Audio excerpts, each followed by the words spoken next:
Hello everybody, happy weekend! I see some control jokes over there. Hang on, let me get started here. Let me put my earbuds in.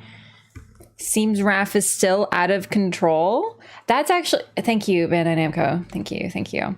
That is actually why I played Control, is because it's the ultimate gamer fantasy to pretend that you're in control for a little bit.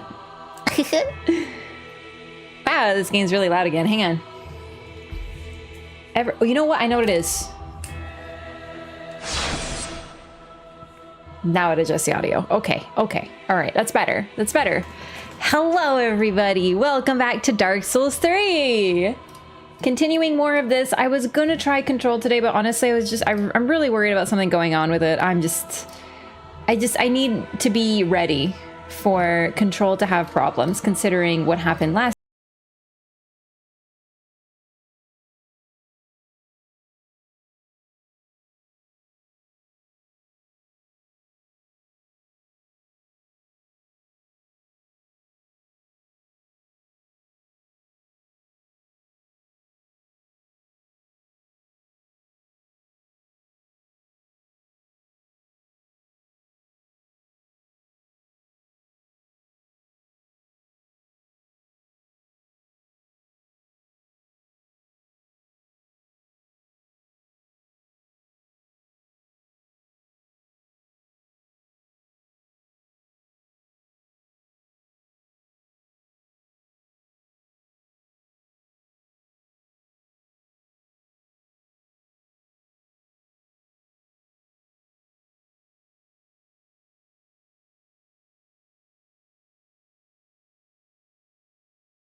Which is technically actually correct.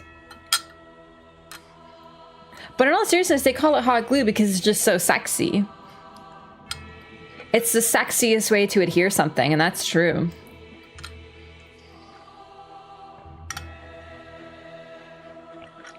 Your PC didn't work, but your PS5 was able to console you.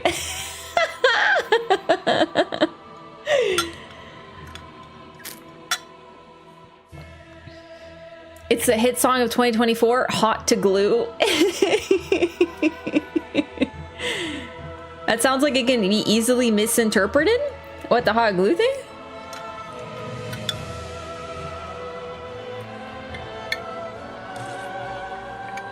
I need to hot glue more. I love hot gluing, but the problem is certain things don't work with hot glue. You need other adhesives, and that's always a heartbreak. You know, when you put the effort into hot glue something and then it falls right off and you're like, why did I even bother? Like, why did I spend the time? It's really sad. Coffee or tea? This is coffee.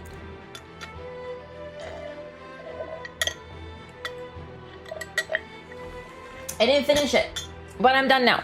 Also, I coughed really hard. I don't know what happened. My throat's been a little dry. It gets dry in the fall, so you know how it be. Second beverage.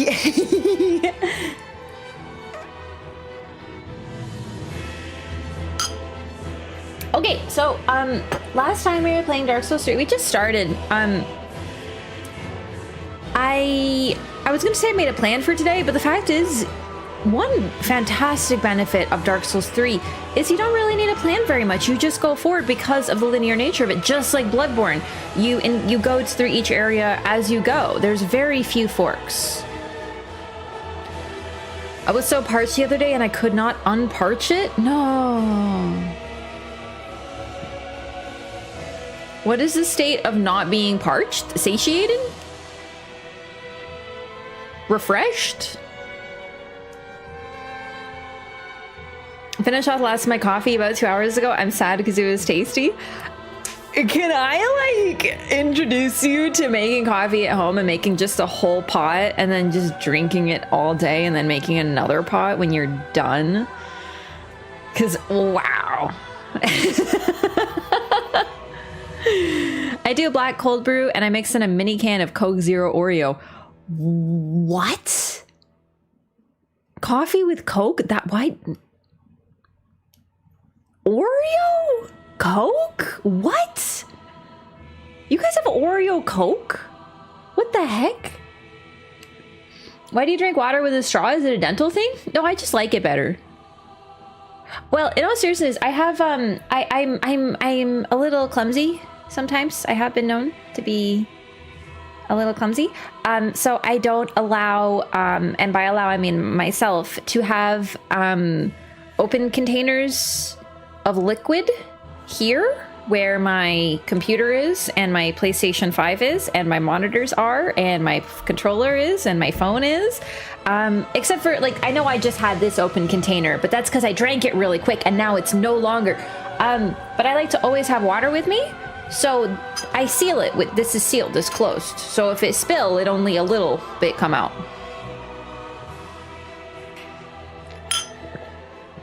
So I need a straw for that. Well, I don't need it. I just like it better. I don't really like plastic containers either. I try to use glass. Things taste better when you drink them out of glass. Like unless you're going to like get something from somewhere, why are you drinking out of plastic at home? You know? So glass. Oreo Coke is a new thing. That sounds terrifying. Then again, I don't really like soda, so I'm sort of like soda, I'm like anti-soda. Like, if you like it, you know? Fizzy coffee scares the shit out of me though, but I have to admit I'm intrigued. Like, that's the type of thing that if someone was having it around me, I would request a sip and then be like, no. But I don't want to like make it because it's just like not really my thing. Started to play DS3 yesterday after I found your video. It's fun to play along. Nice! I'm really glad you're enjoying it. I feel like the Loreathon is the perfect thing to play along with because we go so slow. That's the point. We're taking our time and stuff. Also, I don't remember a lot of this game, you know, like certain details. I can never remember how to get to the Estus soup room, but I was thinking about it and I think I've remembered now. So we're gonna do that. We're gonna clear the rest of the Undead settlement today and then go towards the Cathedral of the Deep, which is probably one of my favorite areas.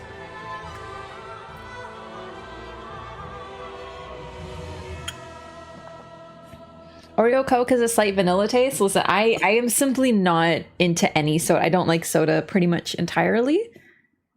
So like, I do like the idea of mixing it though. That's kind of fun. Like I'll have a lemonade and I'll water it down because like the lemonade from the store is like way too sweet. I could make it myself too, but like whenever I juice things, there's always an incident. I try not to juice things too often if I can avoid it. Puts lemonade in your coffee? No, just the idea of like customizing drinks, you know, like mixology, but without alcohol, you know? One of the most popular beverages in Spain is red wine mixed with Coke?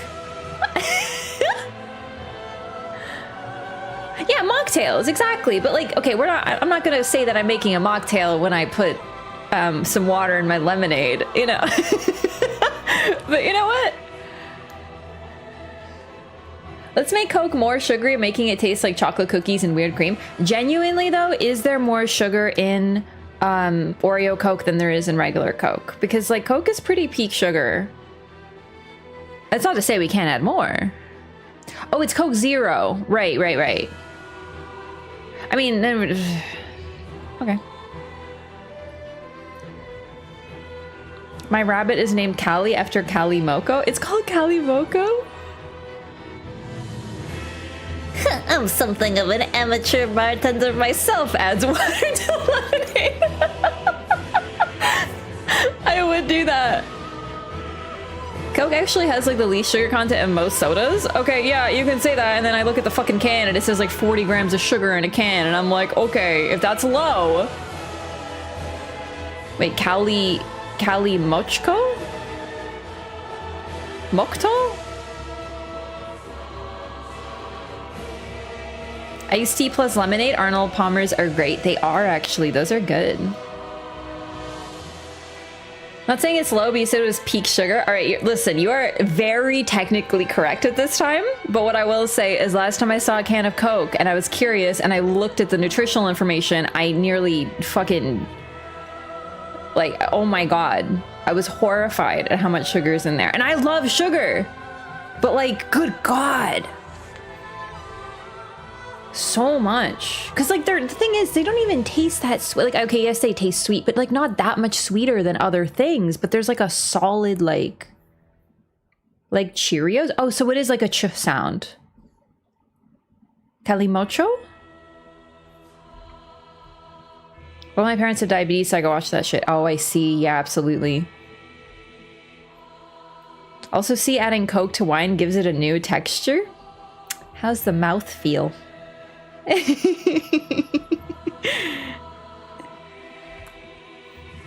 Need my Coke for whiskey purposes? You know what I favor? I don't drink very often, but when I do, I always like citrusy flavors because I feel like the strong citrus works nicely.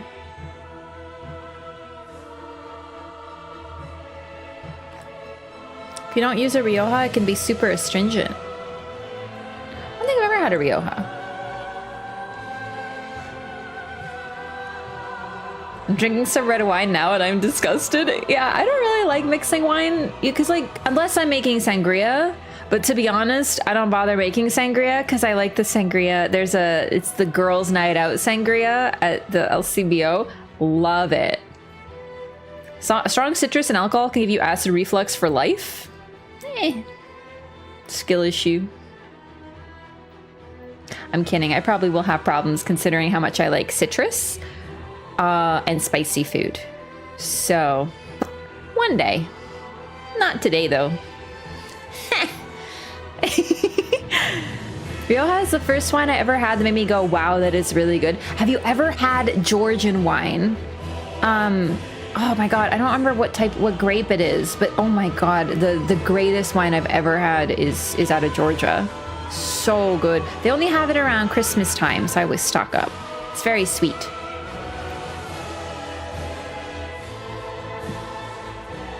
Hungarian wine, Tokaji. Oh, I haven't tried that.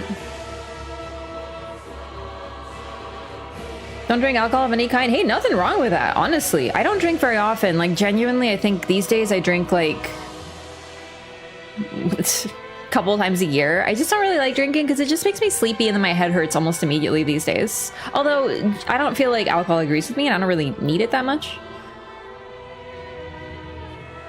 I love making mocktails, though, because it makes me feel like a witch who's doing witchcraft with a cauldron. You know? Finished almost 100% run 4 days ago. Convenient. Nice. Good timing. Me and alcohol agree too much. Yeah, I mean, you're not drinking for a good reason. Yeah. So you're saying is you're old? Honestly, I think my thing is that I got drinking like out of my system early because I'm Polish. Do you know what I mean? So like, you know, I feel like it's always like, oh my god, you can't drink until you're this age. Wow, it's so like forbidden and like, woo. Meanwhile, I'm 14 and my dad's like, come here, you must do a shot to prove the family honor. So for me, it's like not fabulous. It's just like a bunch of drunk uncles dancing. Dramatic. I actually remember, I think I told the story of like literally all the uncles around the table. My dad gestures, she's like, come here. And I approach and he's just like, and I take the shot and I go, dobra wódka. And then everyone at the table nods. Oh, my camera froze. That was weird. Are we good? Hello? Stream? I think we're okay, but that scared the shit out of me. I don't have a PC game open. You have no excuse. Anyway, you know, they nod approvingly and I passed the test or whatever. Yeah, the camera's been drinking. Entire family has been alcoholic, so I want to break that cycle. See, that's a very, very good reason. There is also a genetic component to, the actual movie, to addiction. Yeah. No, I mean, fortunately, it's fairly distant, but you know, I do have alcoholics in my family as well, so.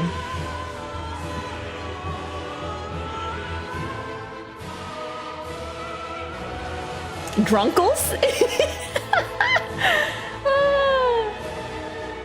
Offline playthroughs are a felony though. I usually love playing online, but it's just not worth it on stream because you get stream snipers. If I'm actually just gonna like play off stream, it's always online, but it's just not worth it to get stream sniped by someone who's just trying to show off because they think it's cool, who knows exactly where I am, who knows what I'm using, who knows my level, and just runs right to me with their broken build to two-shot me. Do you know what I mean? It's happened too many times. I'm over it. Stream snipers? Yeah, people who like target, like, you know. That's a new term? Really? Oh yeah, no, it's super common. Even for me, it's happened to me a bunch, which is like so weird because either way, it's just like not worth it. Do you know what I mean? The whole point of playing these games is the sort of like, you don't know where the person is. When you get invaded, it's a very equal opportunity because you don't know where they are and they don't know where you are. And it's very like woo and fun and chaotic. And if I invaded someone and I could peek over at their screen and find out where they were, I wouldn't like that either. So I don't want to give people opportunity for that. It's just no fun. English only in chat, please, for moderation purposes. Oh, also, I'm not going to do the covenants. No, Aaron, that's actually a fair question. I have done that before, though. It was really fun, actually, but I'm weird. So, I'm not going to do that. I'll try to do some stuff, though. It's more in terms of 100% of the lore, dialogue, questline, things like that. Yeah, you know what's funny is I actually understood that, but it's not like it was exactly subtle language. Highly recommend your first playthrough being offline, just you and the world. I actually kind of in the opposite camp. I'm a huge fan of online first playthroughs. But it's just different when you're streaming. It is. It changes the vibe. Do you know what I mean? Like, listen, if someone actually invades me naturally, no problemo. But every single time I play ooh! Oops. Every single time I've played one of these games on stream, I've gotten people who mysteriously follow me from area to area, know exactly where I am, and just go right for me. Messages and bloodstains make a first playthrough very fun. I agree. It's up to you. It's your choice completely, like what you do. But streaming changes it a little. Do you know what I mean? Just specifically for the online. I enjoyed being invaded in DS3. Having someone gunning for you like that would suck. I mean, I talked about my most positive experience in PvP. It started with this game. My very first time doing invasions was in this game. And the reason I love PvP and I'm so PvP positive is because of Dark Souls 3. So I was invaded a lot. I learned a lot of really fun techniques. I'll have to show you my top secret hiding spot. I did everything. I invaded people. I was invaded. I fought them legit. I hid and saw if they could find me. Like, I've done it all in this game. Except for ganks. I don't gank people because that's like no fun. Although technically if I invaded and there were other invaders like post Pontiff and in the woods, yeah, for sure. There was like, but I think it was always even. Like 2v2 at least or something. I don't know. I don't remember. But I didn't like host people and then gank them. It's like so boring. We've ganked hosts? No, we have we? Oh, you mean like when, remember when I streamed PvP that one time? It was like 3 times. That was really fun, actually. You tested positive for PvP. Invaded in my last DS2 session. I just did, and they stared at them. I didn't know if it was scripted or not, but I won, so I think it was a real person. I miss invasion streams. I kind of do too sometimes, but I just don't want to. I don't know if I like have the strength anymore to deal with the fact that the problem with what they did with Elden Ring is they made it like Dark Souls 3, and I generally am not, from a mechanical standpoint, I don't love DS3 PvP. I don't love the whole hyper armor, poise, nonsense, whatever. Ganked the Havel invader nerd in the bell tower. Made the one dude disconnect after you killed his blue. God, why don't I remember this? I remember very little of the DS3 invasions. I do remember the DS2 invasions, though. Elden Ring invasions grew super stale. Yeah, I mean, eh. What do the other PvP streamers tell you about Elden Ring DLC PvP? Is it bad? Well, they tell me it's like Dark Souls 3, and I don't like Dark Souls 3. Like, I know it's weird to say, you just said you liked it. I do, but like, I liked it when I knew nothing about it and no one else knew anything about it, and it was just released and everyone was a dingus, you know, you're just like, oh, I got my sword and I have my sword. And now that I know that it's all like sweats who are Estus canceling, it's just a very different community. The only people who are left are people who were doing that sort of stuff, largely, and it's like, you know. Hey, what's up, Bullfine? Oh, that bell tower one, I remember. Okay, I thought you were talking about 3. I thought you were talking about the tower with all the turtles in the Ring City. See, nothing but poise belts across all Souls games killed a lot of interest for me in PvP. Yeah, like, I always think that people should try PvP, like, because you might end up having it, like, you might end up having a really fun time with it. But unfortunately, you know, just like anything, at first you fight a Moonveil, and you're like, okay, I can see how this is a little annoying, and you see Rivers of Blood, or honestly, I don't even know what's meta anymore. This is meta like 4 years ago, before Elden Ring even came out. You know, you see that weapon, and you're just kind of like, okay, that's a little annoying, but whatever. But then you see it again, and you see it again, you see it again, you see it again, you see it again, you see, and all the invasions start to blur together. You just get tired of it. Do you know what I mean? It's sort of any game, the thing that didn't annoy you might start to annoy you. That's just how it is. And I feel like eventually a lot of the Elden Ring invasions, like my tolerance got lower for it, and all the stuff looked very the same, and you know, just got tired, that's all. Was DS3 the first FromSoft game you played at launch? It was, yeah. I would have played Bloodborne, but I didn't have a PlayStation, so the only one I really had an opportunity to play was 3. In terms of online. Because Sekiro, I did play Sekiro. Well, I played Sekiro late, but I didn't have much interest in Sekiro at first because, you know, kind of bummed me out. That's why I love DS2 PvP. The variety was greater than Elden Ring and DS3. Yes, and when I did DS2 PvP, even though it was years after the game came out, I actually just encountered like a lot of really organic builds. Meta this. Meta that. Have you ever met a Shadow of the Erdtree invasion? Raft disrespect. I like heavy armor, and poise just comes with it. Oh, there's nothing wrong inherently with heavy armor, but it's about how the game structures now around hyper armor exclusively. So all the poise you get is out of hyper armor. It's just a thing. It's like what they chose. How do you make a Bloodborne PvP build so we can snipe you? That wasn't really sniping though. That was like blackmailing me into fight clubs. And by blackmailing, I mean coercing. That's different. That's not stream sniping.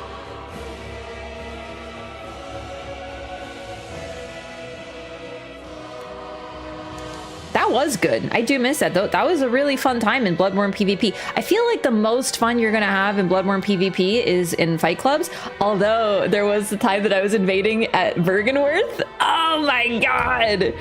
I found these 2 people. Oh my god. I fucking whipped the shit out of them. It was so much fun. The bloodthirst is real. That's actually where the Raph knife emote came from, was my early Bloodborne PvP.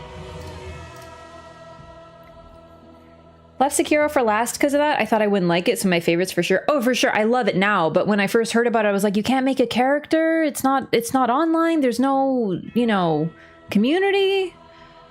So, you know, it kind of turned me off. I ended up loving it, but, you know, I just couldn't get into it at first. Like, I didn't bother. I waited to get it. Invading during your Sinister run? Oh, the very short-lived Sinister run. Hey guys, play nice. If you invade me with your perfect gem runs, then I won't continue the run. My duty to give first-time Bloodborne players a Bugtown invasion? We do love Bugtown. Havelnerd was a host, so we ganked another host. Oh, I see.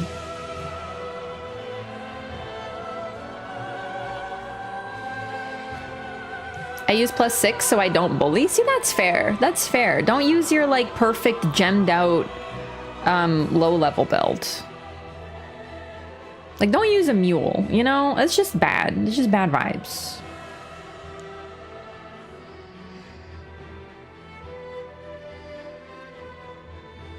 Okay, but I'm just trying to be a challenge. I remember it so good. I literally just unlocked PvP. I was like level 20 to 30. Oh my god. In Bloodborne, that's really not very high either. I mean, none of the games is that high. If I want to be a boss, I'll play the Sekiro. If I want to be a boss, I'll play Demon Souls. I wonder if I still have that clip.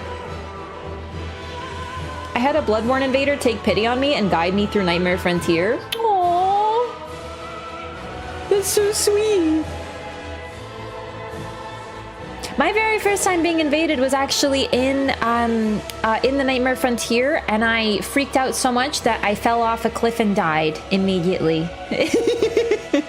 I was really bummed because I actually really wanted to fight them, but I just got to, I literally walked in. I was through the load screen and I'm getting the invasion text. So I'm like freaking out and I run out of the cave and there's a cliff right there. And I fell and I'm really bummed. I think I saw them rolled back and then into the cliff. I bet it was very funny for them. I hope they remember it as fondly as I do. 2 Blades of Mercy, one from when I was going through my world at highest available weapon level, and one that was scaled with your weapons. Oh, that's so clever. Man, I do love Bloodborne. It's just like a weird game with certain things, specifically the PvP. It's just hard to get a connection. It's a very, very, very small insular community. That was you, LOL Cliff Jumper. Yeah, it sure was. First Invasion's Nightmare Frontier as well, went offline right after. Really? Oh, that's so sad. It's so fun. Obviously I was super scared, but it was really fun after that. I didn't get invaded too much in Bloodborne, unfortunately. There just wasn't much opportunity for it. It's such like a niche time, but DS3 unironically is a great intro. It does. All right, let's get into it because I'm so excited. I actually really am. I really, really, really like this next area. I feel like the start of this game is like, other than the high wall, I admittedly don't love the high wall. Wow, I forgot I look like such an idiot. We gotta get some new threads, man. I look like a fucking weirdo. Raph, you always look like a weirdo. That's true. 6K hours in DS3 because I used to vibe with Firelink Shrine theme in my home office. Oh, the betrayal one. Oh, how wise. I've only had one invader. It's basically dead unless an event streamer is playing. Yeah, so I don't blame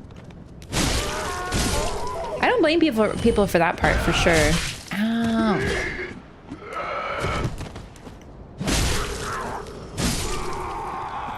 It's still a little loud. Hang on. Maybe I could adjust it on this, my mic.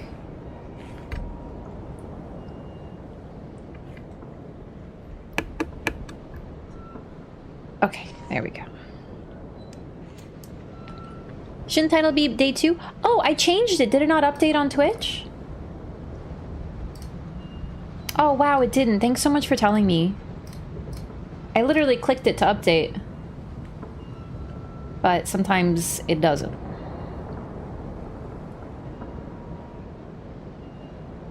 Just making sure it went through this time. There we go. It's switched. Thank you.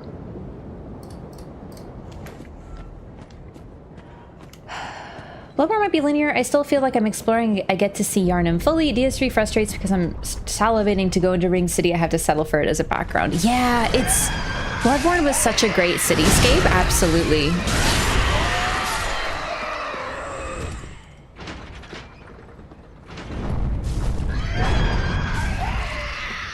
I don't know why those hollows specifically shriek like that, but it's neat.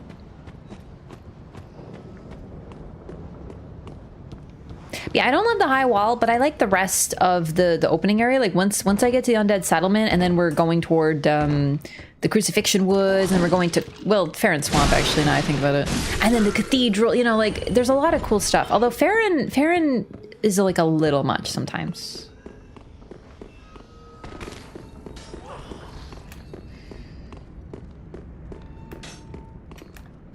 Didn't kill me, had dropped an ember and left. Aww.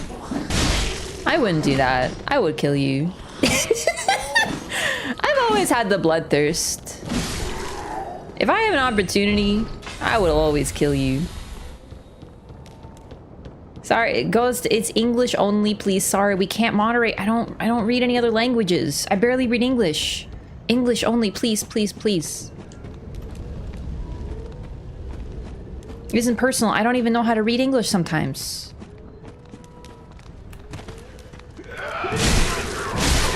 But that's the thing. I get really uncomfortable when people try to spare me too. When people try to they're like, oh my god, I'm a nice invader. I won't actually kill you. I'm like, pathetic. You know? I treat people the way I like to be treated, which is to be killed. You know? I don't need presents. I need violence.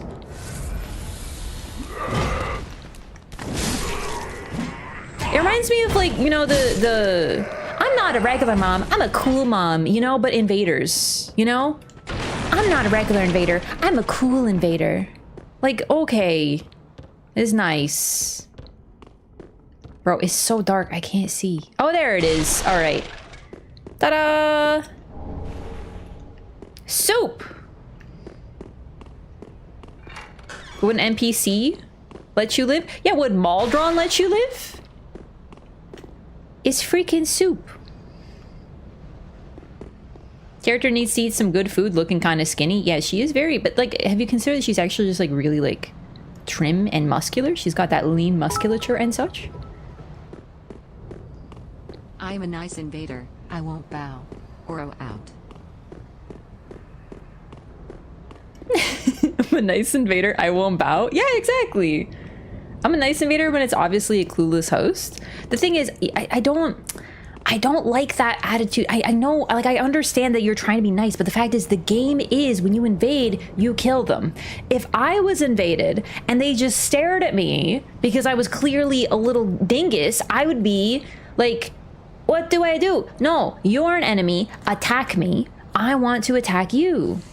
Like, it's just, that's the song and dance. Do you know what I mean? Like, don't look down upon me just because I'm new. What if I clap your cheeks, actually? Anyway, we're gonna drink the soup. It heals you, and then the soup is gone. We also got a sunlight medal. You know, it's almost like, to me, I read it as condescending when someone's like, oh, they're new, so I'm gonna help them instead of invading them. No! How are they gonna get introduced to PvP? What if they get hooked? Do you know what I mean? Alright, please don't clap my cheeks. I just want to progress in the level. Points down. Better luck next time. You know? Invading as Maldron is fun too. Based. But you know what I mean? Like, that's why I got hooked. I was invaded and I was like, oh my god, this is so scary. And then I fought them and I managed to hold my own a little bit. And then I died or they killed me. I don't remember my first Dark Souls 3. Like, I don't remember what happened. Statistically, I died. Like, if I died, but I was so hooked. I was so into it, you know? So I just don't really like this whole, like, be nice because they're new. Because when I was new, I had fun by people actually playing the game with me, including invading me. And, like, the thing is, if they don't want it, they can go offline. They can completely go offline. But they might end up loving it, like I did. You know? Okay. Warrior of Sunlight. Pledge oneself to the Warrior of Sunlight Covenant. An ancient talisman depicting a holy symbol bestowed upon the Warriors of Sunlight. Equipped to pledge oneself to the Warrior of Sunlight Covenant. Warriors of Sunlight are brilliantly beaming cooperators who place their golden signatures to help those in need, for it is their duty to deliver a great conquest to their summoner. And it's so layer simple, it's so sweet.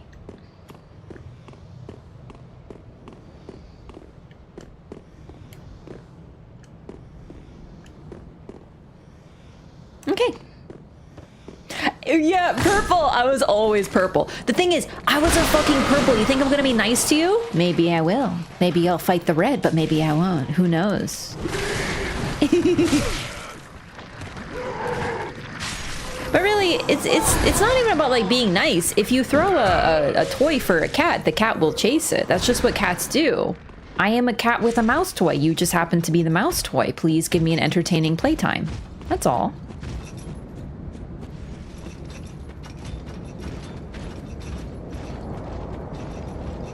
Nope.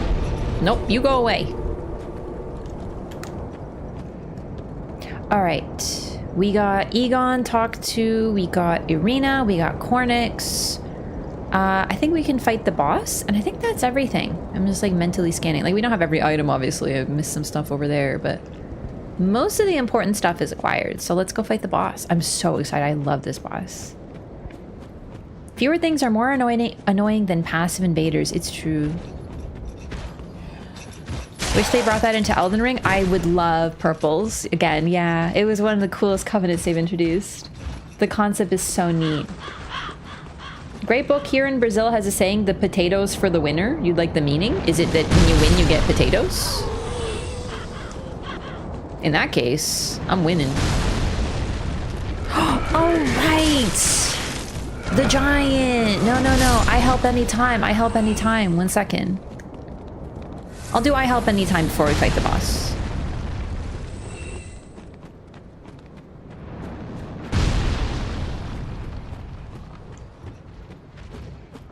My first invasion was very laggy. The invader spawned, ran toward me, then I got backstabbed. Isn't that just also part of the experience sometimes?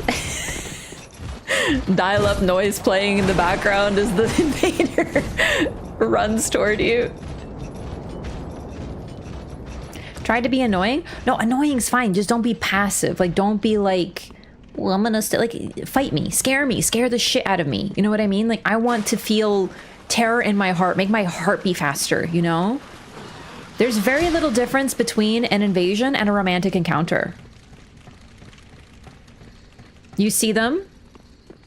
They're bright. You can't take your eyes off them. You know, your heart starts beating quicker. They're all you can think about. I'm just saying, it's very romantic in the end.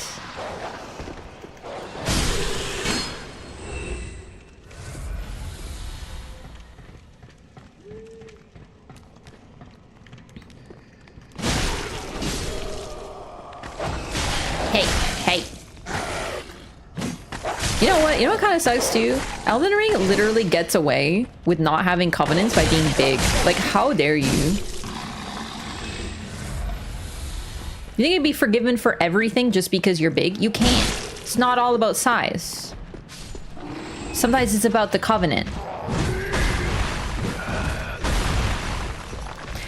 Fucking assholes throwing bowls at you and everything. Jesus.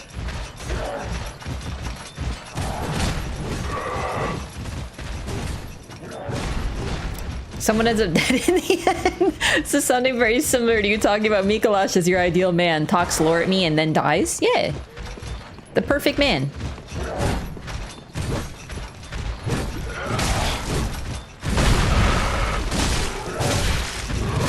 Bro, what is it? Dark Souls 2? Because there's too many guys. Oh. Well. You can ask me anytime about my romantic theories. A lot of them will focus on lore and Mikolash apparently. Can you get the heck out of my way? It's a bunch of boys in the pit. Dark Souls too many dudes. Alright, let's try that again. I wanted the item. Definitely DS2, it's the only game with gang squads. It's true, the only time that there's a lot of enemies in a game is Dark Souls 2. So this has to be Dark Souls 2, clearly. Hard to lose hours of progress when bonfires are every 20 feet like in DS3 and Elden Ring. It's true. Though honestly, even in Souls, like, you really don't lose hours of progress. It's pretty hard to lose hours of progress. If you play conservatively, aka fearfully, and nothing wrong with it. I didn't want to lose souls. I normally don't like to lose souls, especially early. So if I have even like 2k, I'll normally go back. Nothing wrong with it.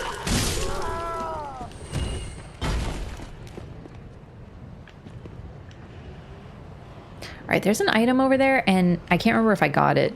I don't think I did. Nice throw, idiot.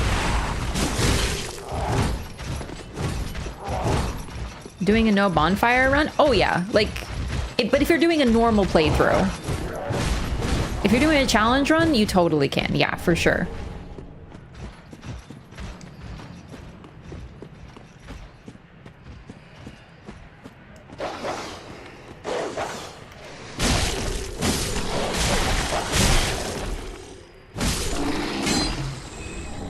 Alluring skull.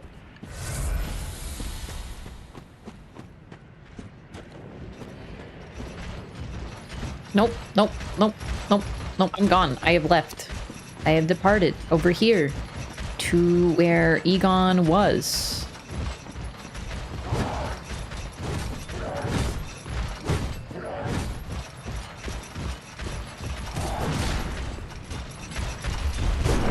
And this is how you know it's not Dark Souls 2. Hey, can you guys like fuck off, please? I'm meeting a friend here for dinner and soup. Bro, seriously,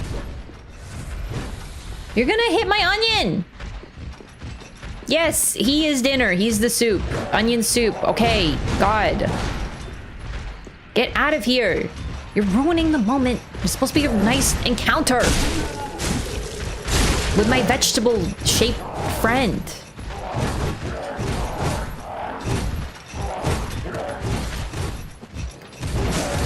Bro, can you like stop attacking for 2.5 milliseconds, please?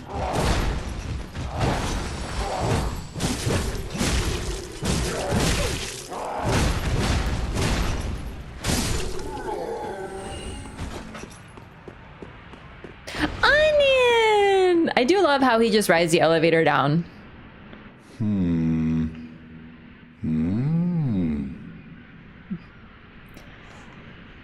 In typical Dark Souls tradition, the onions are all stupid.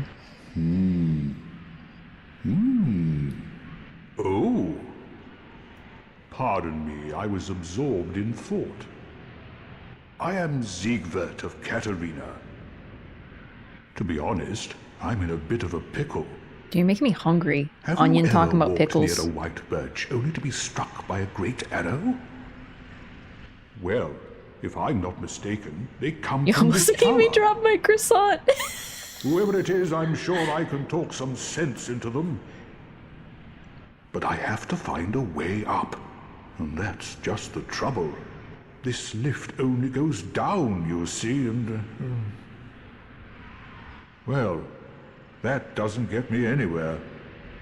Him doing the exact same dialogue got me the first time. Yeah, at first it's like, oh my god, an onion, oh my god, he's going home just like Siegmeyer. And then you're like, huh. Like the thing is that, okay, Patches gets a pass because it's Patches. Do you know what I mean? He is just the same guy. He is an anomaly. He just does that. He's in all the games, right? Versus now it's like, oh, he's just like your previous onion, but he's not. It's got a different name. He's got a different story. It's not the same onion. He just also hums and is slightly dumb. This lift only goes down. But you know... His mind is layered and hard to grasp, little and it makes you warming up. cry? Eventually... No. No. I've got to use my head and think.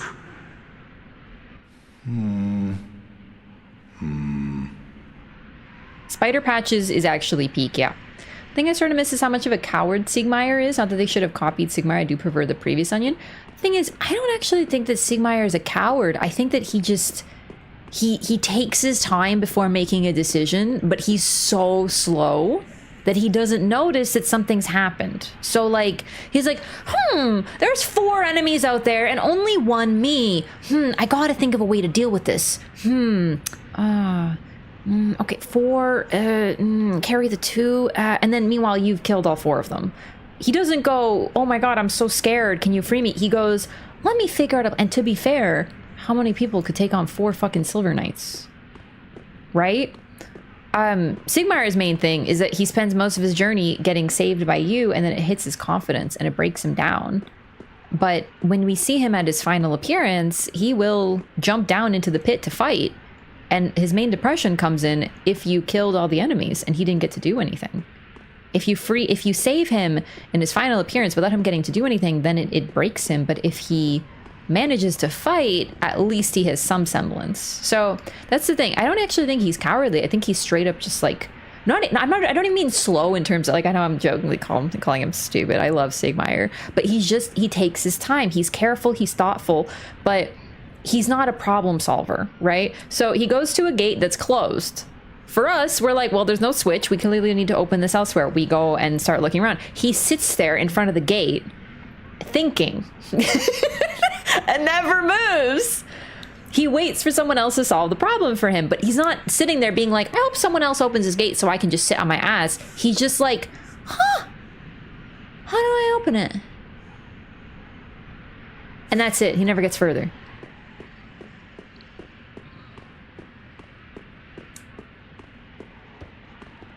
Hello. This lift only goes down. But you know, with a little warming up, eventually... No.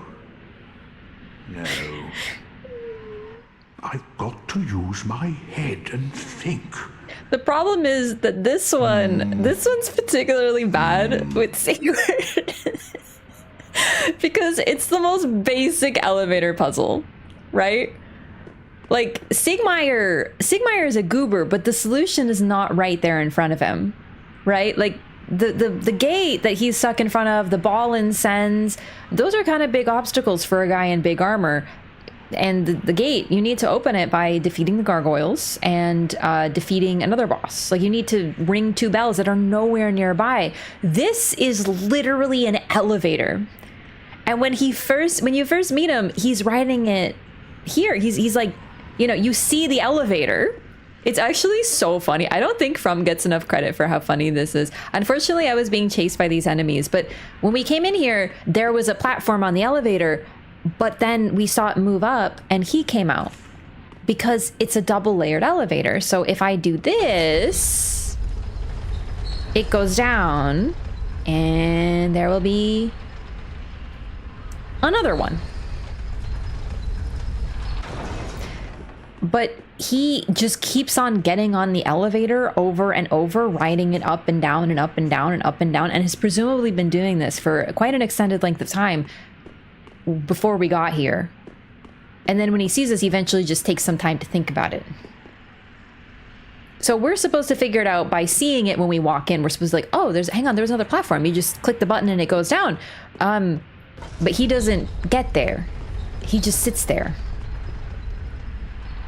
Would have been hilarious if the other one didn't come right now. Yeah. This lift with a... Yep. Okay. We'll go up first. Yeah.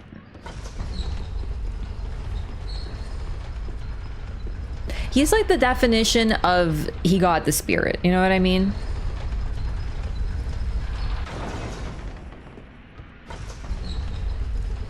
Also, frankly, Siegmeyer's quest is absolutely heartbreaking in DS1. Like, it's so fucking sad.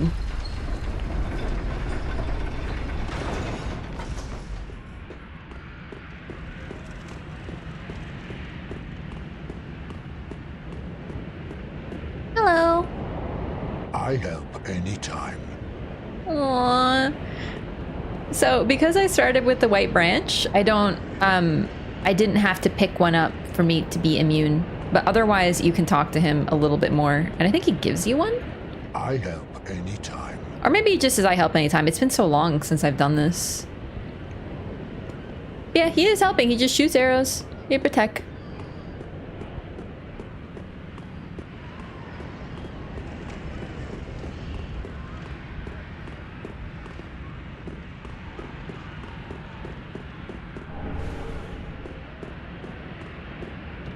There is more here too.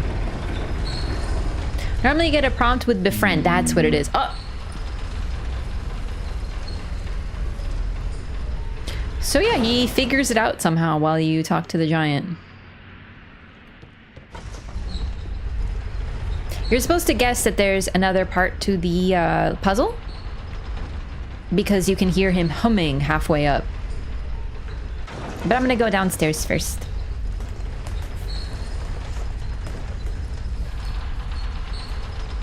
Undead mindset he has all the time. He's stalling, hollowing. Yeah, I like Siegward a lot. I just wish he wasn't basically the same as Siegmeyer. There are some differences.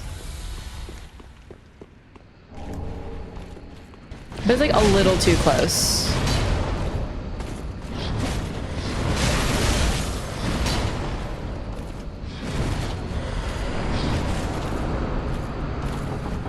Another Outrider Knight. Absolutely phenomenal design. Some of my favorite.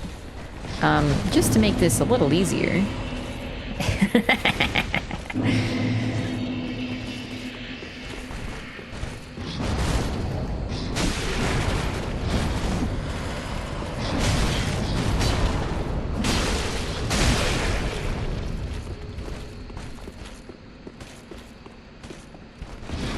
He waited for me to drink my juice box. Get out of here, Crucible Knight. No one likes you.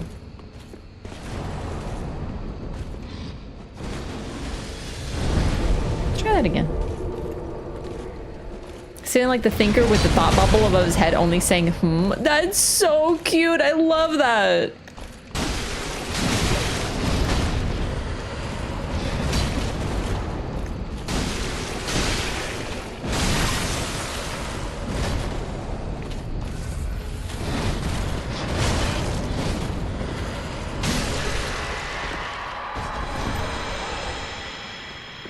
Irithil's Straightsword. Straightsword bestowed upon the Outrider Knights of the Boreal Valley. This weapon is enshrouded in frost and causes frostbite. Every Outrider Knight one day devolves into a beast, constantly hounded by Pontiff Sullivan's black eyes. So this is our second Outrider Knight, the first being Vort. The first mention of it was with Vort's soul. Outrider, it's pretty self-explanatory there. They ride out. They go out of their land. And apparently, someone named Pontiff Sullivan was watching them and is the reason that they all turn into these monsters. And part of why they're so twisted. But we don't know who that is yet. Anyway, I like to do this now just because it's cool. Let's actually spend these souls. And then we'll go back up to my boy Siegmeyer. I'm a little nervous about this. It's not as hard as what's it called? Eileen, but it can still be a toughie. Sullivan? Never heard of him. Some sort of guy or something. That and Dark Axe? Oh yeah, it's a good weapon. I haven't used it, but like I'm sure it's great. Why am I talking to you? Ashen one. Hi. Tis good, wasn't he? I do love Andre. I just wish he stayed in Dark Souls 1.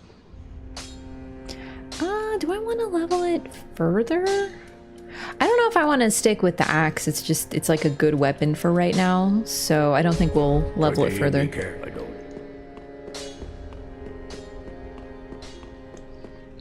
Welcome home, speak. Black Eyes is in Black Eye Orbs.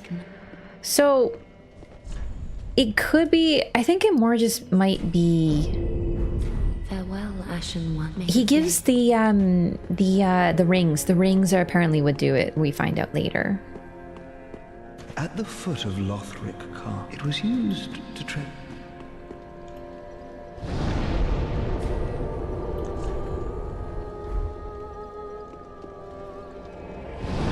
One of the better fights, a really cool fight.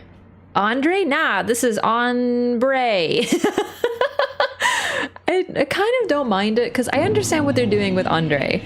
Everything is converging, and thus even figures from different points in time are apparently there. Also, even within Dark Souls 1, there were many figures who looked exactly like Andre. They were basically clones of one another, all carrying these embers. So, you know, there were multiple blacksmiths just like him. I get it, but it's just, you know... Andre! Because 3, it's true. What, not because he's a snack?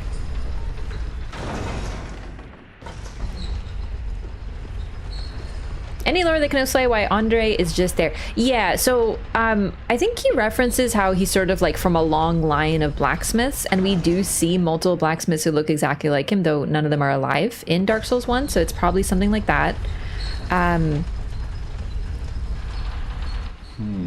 Wee! Ooh, but even then, like I said, there's also how space is converging, time is converging, apparently figures are converging. Firelink Shrine has always kind of been a very important and special area, especially considering what happens as we get all the Lord Cinders. Things start to get a little fucked up there. References a dead NPC later, though, so I feel like he's got to be the same person. Yeah, it's... As much as there is lore in it, like, I know it does fit, it's really hard for me to just separate from being like, oh my god, it's Andre again, and just being like, well, clearly they just wanted to bring more Dark Souls 1 into this game. Hello! Ah, oh, Don't disappear like that. You had me downright worried. Aww. But thanks to you, an epiphany has struck me square in the head. I've unraveled the riddle of this inscrutable lift. So you watched me ride the elevator and you figured it out? On some days I begin to doubt myself. I went up the tower, so I thought, then somehow ended up here. I'm not exactly sure what happened. Did you fall? Anyhow, do you see that? That humongous beast? I'm no coward and I've a steady hand, but that thing makes my skin crawl. It should. It's a demon. Now, think twice before you go down that road. Did he fall and knock himself out? Well, he clearly needed to ride the elevator, so I think what happened is he rode it part of the way and then like fell or something. Like he just ended up here. But he's taken it in stride. He's kind of gotten over one problem and now he's found something else to focus on. I could try talking some sense into him. No, I think not. He's far too overheated. I've got to use my head and think.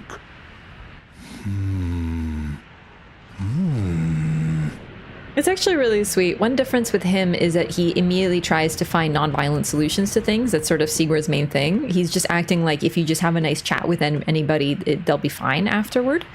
And through his story, we probably figure out why his first idea when he's getting shot by that giant with arrows is not, oh my god, let me beat him up. And frankly, most of us probably thought that the first time we got shot with arrows. We're like, oh, there's some stupid enemy up there. I have to go beat him up. How do I get over there? And you get over there and you realize you don't have to beat him up. He's a friend. And you befriend him. And then you don't have to worry about it anymore. But at first, you're probably like, I'm gonna beat that guy up. And then, unlike everyone else, and most people probably would, Siegward instead wants to talk some sense into him and befriend him. And eventually through his questline, we'll find out why he might have a particular affinity for giants, but I don't want to talk about it yet till we get there because it's going to be a minute. But yeah, it's actually really sweet to realize. And the thing is, it doesn't just extend to giants, it seems to extend to everybody, including demons. He doesn't immediately go, demon, we must kill it. He goes, what can I do? Maybe we can talk. Oh, he's overheated. He's like too angry. How do I de-escalate the situation? It's very sweet. I could try talking some... Okay. I've got... Okay. Okay, bye. Keep a run. Solution isn't always violence, just usually, yeah. You should have waited. Well, it's too late now. I, Siegward of the Knights of Catarina, fight by your side. Ah! Now that's a war crime, my brother. Dude, he ran me over? Son of a...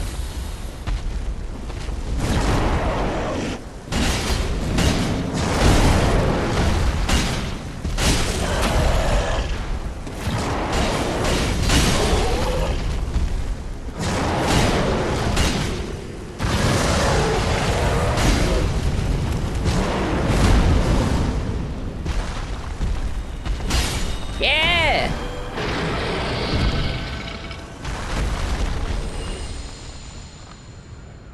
He really is sweet. He just immediately jumps in. Also, he notices, unlike, you know, the whole bit with Siegmeyer is there's only one time that he can actually join you, and it's because he doesn't notice. This guy notices immediately, which is really sweet. That was quite a performance. But you mustn't get in over your head. We Unkindled must put our duties first. But, for the moment, we've a toast to make. Oh, that's actually really nice. I forgot he is indeed an Unkindled just like us. Not everyone we encounter is an Unkindled, but he sure is. In fact, that's actually one thing I'm going to pay attention to. Who is Unkindled and who is maybe just an undead, or maybe even not an undead. Siegbrow. Your valor, my sword, and our victory together. Long may the sun shine.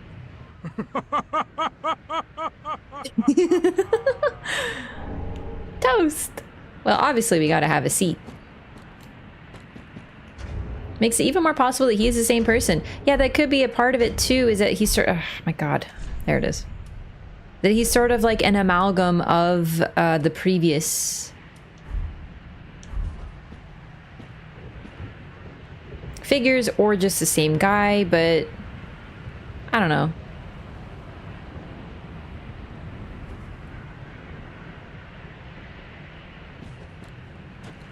Well, I'm going to have myself a little nap. The only thing to do, really, after a nice toast.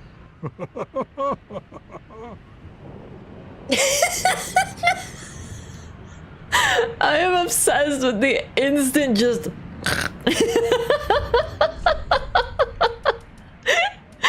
Oh my god. Special brew of Siegward of Catarina, perfect for travel in its jolly barrel mug.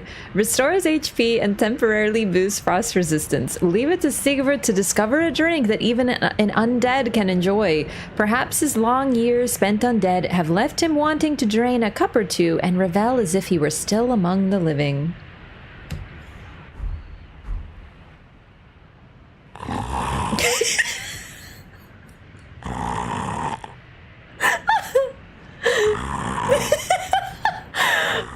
Dude, he's honk shmeeing! Honk shmee!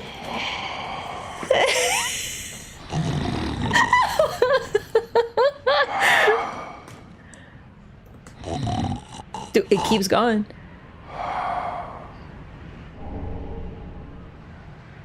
He really is full of benefits.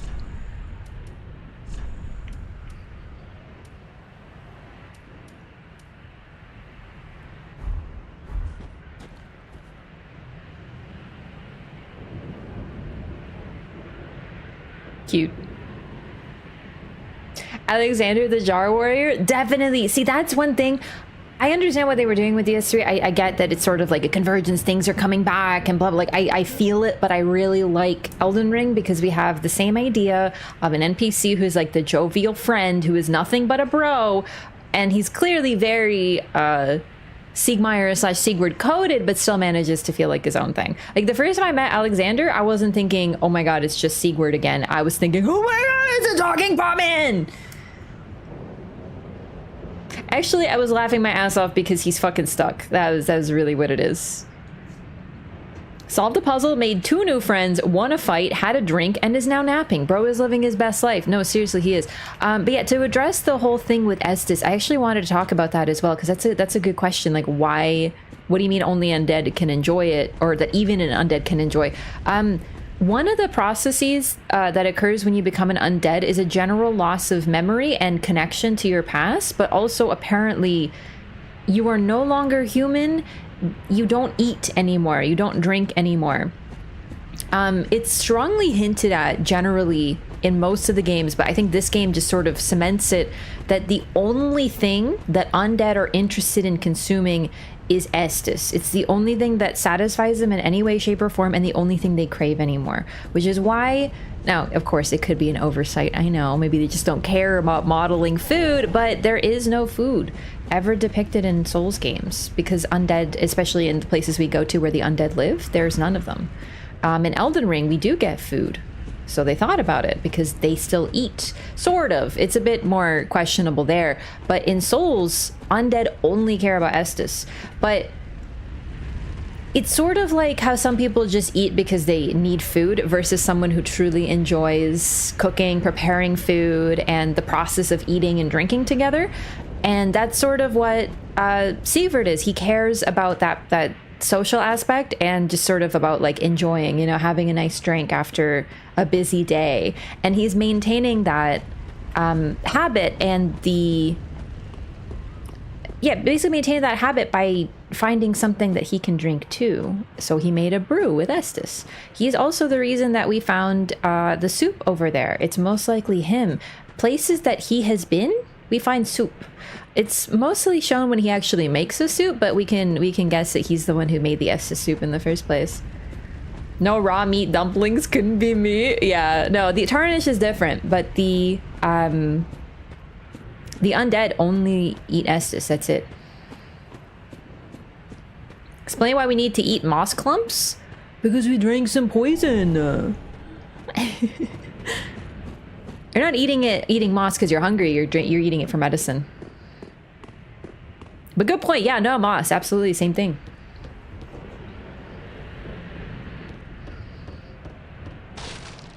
He's not the same guy from the first game? Well, he sure do be humming a lot, doesn't he? Sure do be talking the same and acting the same and doing the same things. It's like a love letter. It's like a... Oh, this isn't Siegmeyer from Dark Souls 1. This is my my self-made character. This is my custom character. Please do not steal. This is Siegward of Catarina. He wears the same outfit, but that's because he's from Catarina. They all wear the same armor.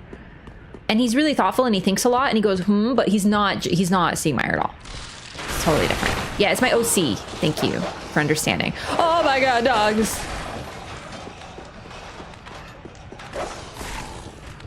Heaven forbid a nation is a culture. Yeah, their culture is being onion and thinking a lot.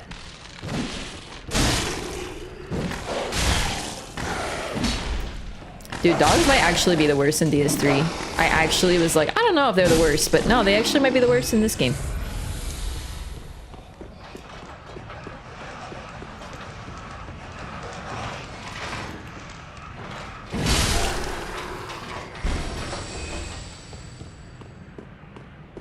More people turning into trees over here.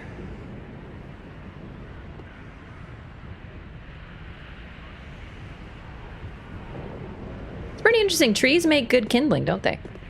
A lot of flames are started with twigs, dried twigs and such.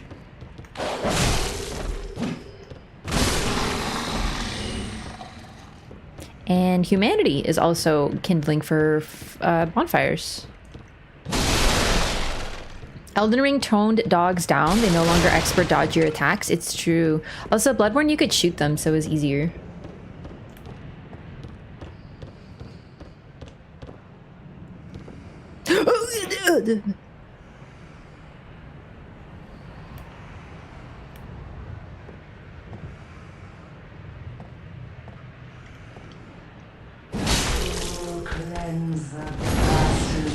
I did not mean to interrupt your little, like, gathering, I guess?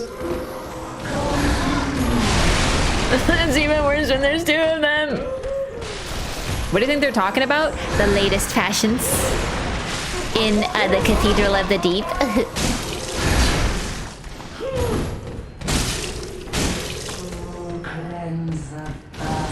Perhaps how to cleanse the bastard's curse the most best way?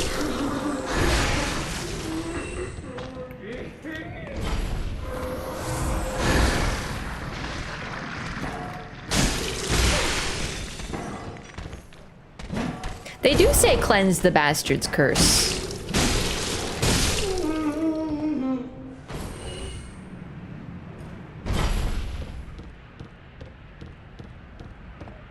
I always called them Santas because of their laugh. I call them scary, mean ladies.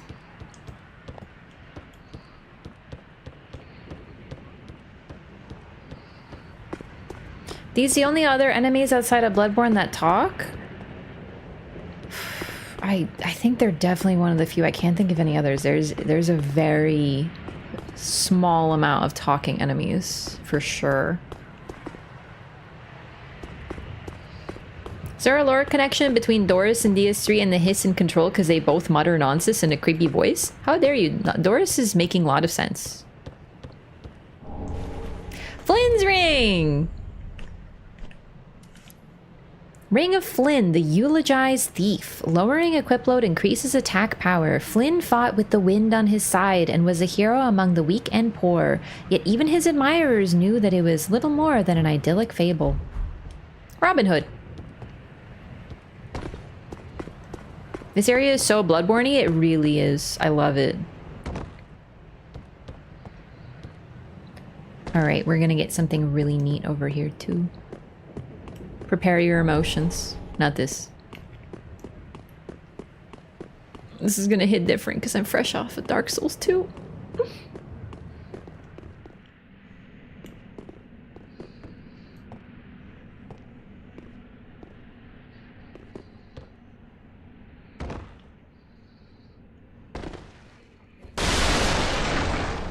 The Chloranthy ring.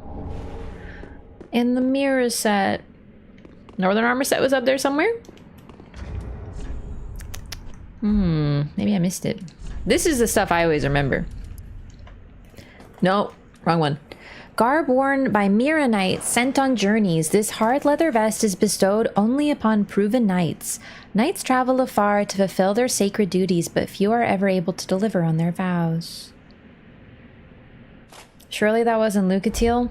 So, admittedly, I don't remember where you get her hat. Chat, is it nearby? Because that I literally don't remember. Oh, the body! I forgot about it. Dang it. We'll have to run back. That's okay. I saw it, but I was talking to Siegward. The reason that it might actually be Lucatiel, as crazy as that may be, is the fact that one of the weapons that we can actually make out of the curse-rotted Greatwood's soul is the oh god, I forget what it's called. It's a great sword. I think it's called Undead Hunter or something like that, and it's strongly implied that it was Lucatiel's. But I'll talk about that when we get it, because I don't remember description. I just remember being like, oh my god, it's Lucatiel's. But her main thing, of course, was trying to break the curse.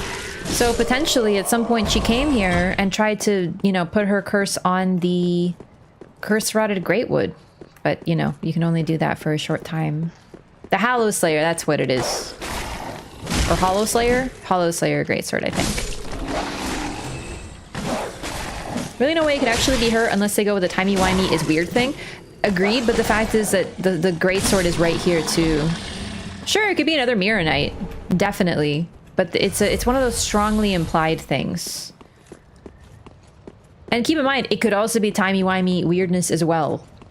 It could be both. That's what's sort of weird about this game, is there's a lot of that questioning, like, okay, is this just like, is this literally the same character? Or, but I think we get Lucatiel's mask in this game, specifically hers. Normally the mask and the hat are separate, but she wore it in one probably to hide her hollowing face.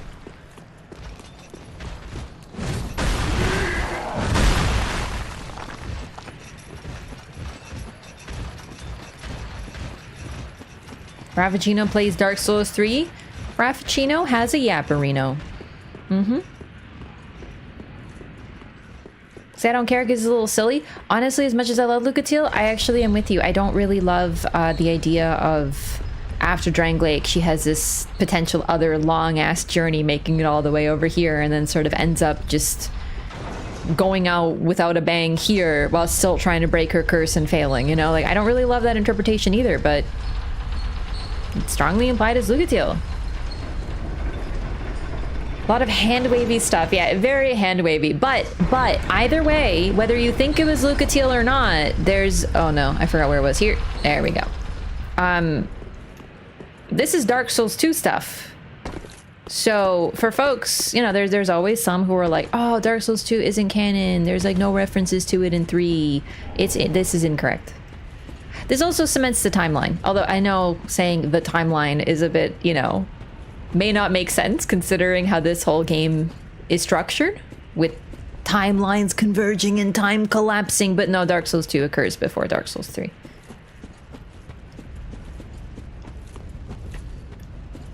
From's too deliberate for it to not be her. I normally would agree, but I gotta tell you, a lot of stuff going on with Dark Souls 3 is just very like... smack a sticker on Siegmeyer and call him Siegward. Like, it's very like, hey, remember this guy? Hey, do you remember this one? This is him now. Feel old yet? it's like a little too much for me sometimes. Oh, I think I have to knock it down with an arrow. That's what I normally do, because I thought you could hit it from here. Oh no, I can do like a... I think I can... Okay, listen, there was an attempt.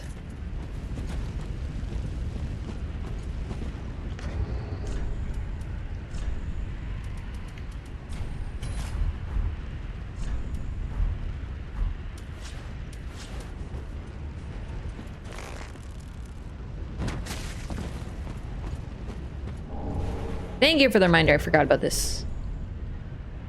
Even worse, this was the one thing you all loved about DS2, right? The one character? Yeah, Lucatiel is probably one of the most popular NPCs in the series. So, yeah. But There are other references, don't get me wrong. There are others. But, you know, Lucatiel is a particularly iconic one.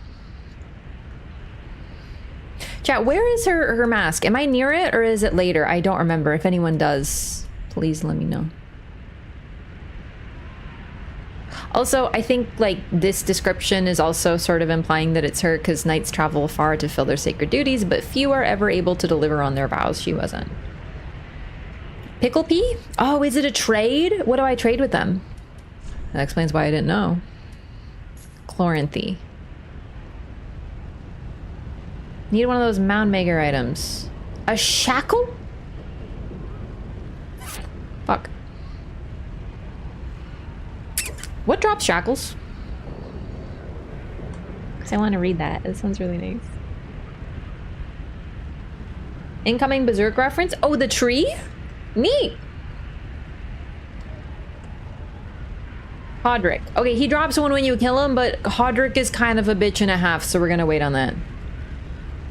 Skellies in the Catacombs. Wonderful, thank you. Hodrick is overtuned as fuck. Oh, also, we are probably gonna do New Game Plus in this game. I say unfortunately, not because I don't want to, but you know, it's gonna extend the run a little bit because there is some neat stuff that we can do. One of the really cool things that Dark Souls 3 did is an NPC that will not forgive you if you join a certain covenant or even interact with that covenant, which I thought was a really nice choice. But the fact is, if we want to do her questline, we're gonna need to not join a particularly cool covenant, so we're probably gonna save that for New Game Plus. He one-shots you so easily when you're still low leveled. The early invasion with him is horrific. So probably not going to do that. Chloranthy ring. This old ring is named for its decorative green blossom, but its luster is long since faded. Raises stamina recovery speed. Absolute mainstay. Okay, we kind of look really cool.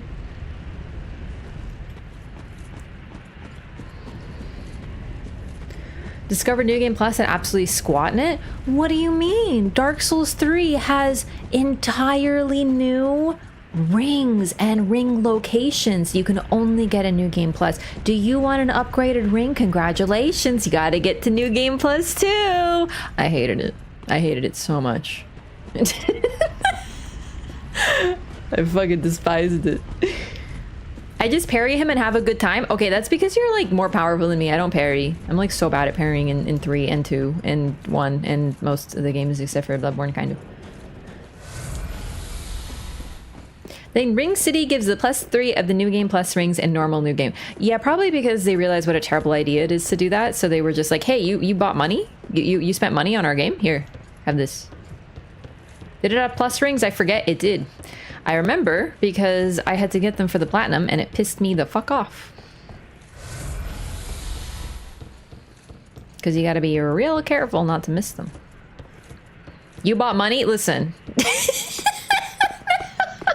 That is what I said. That is. But you understood what I meant. So does it matter if I use the English language poorly? Yeah, just buy money, dummy. Isn't that what credit cards are for?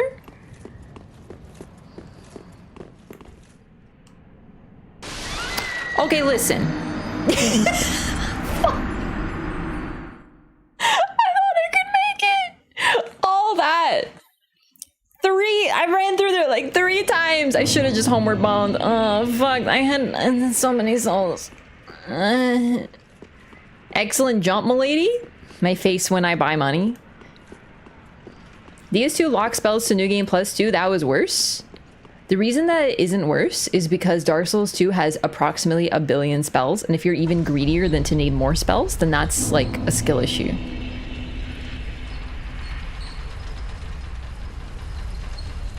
Also, I'm joking, but because there's bonfire aesthetics.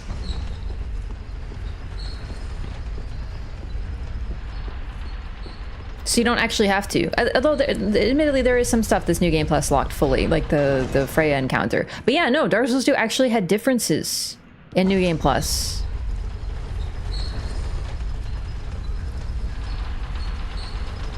I didn't love New Game Plus in Dark Souls 3. Admittedly, it was just like, here we go again.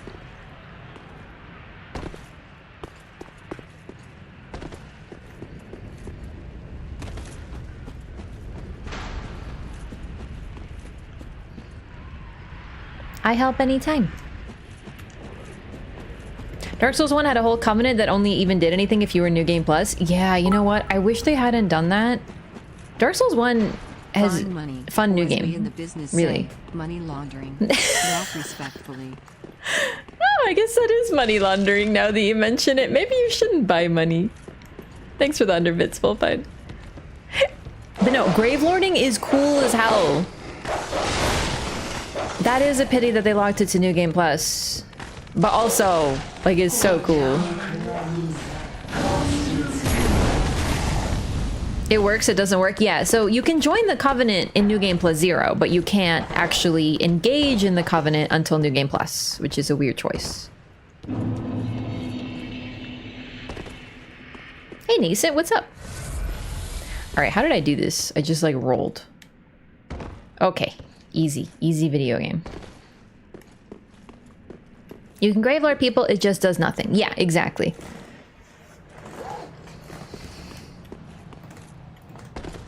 Now just don't die? Nailed it. Genuinely, nailed it.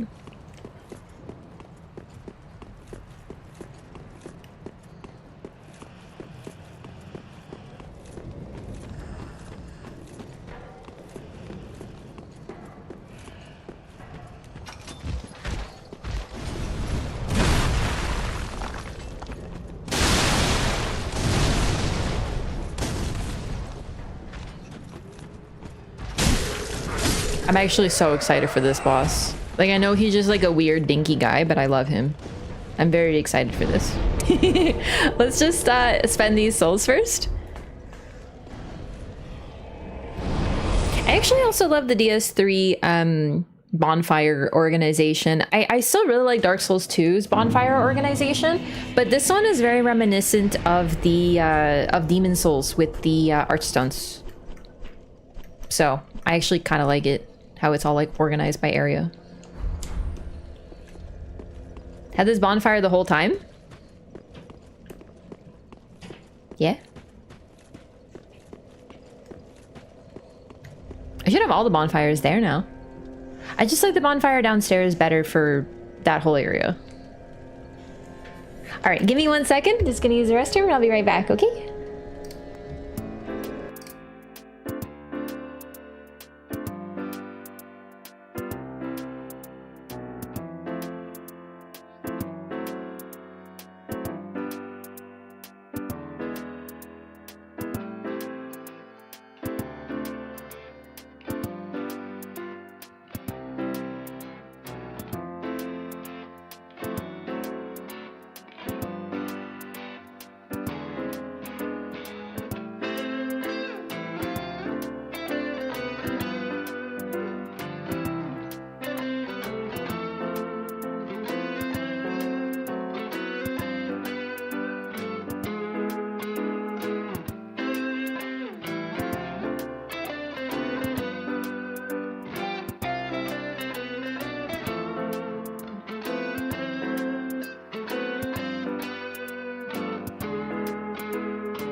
Hey, hello. I'm back.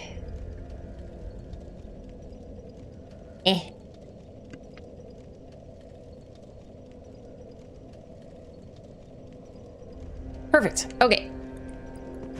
Man, I kind of like having a spear on my back. It's like a little nerdy, but like kind of cool. I wonder, can I buy anything? Well, Not really. Very well. Then Take nourishment from these sovereignless souls. farewell, Ashen One. May the Yep.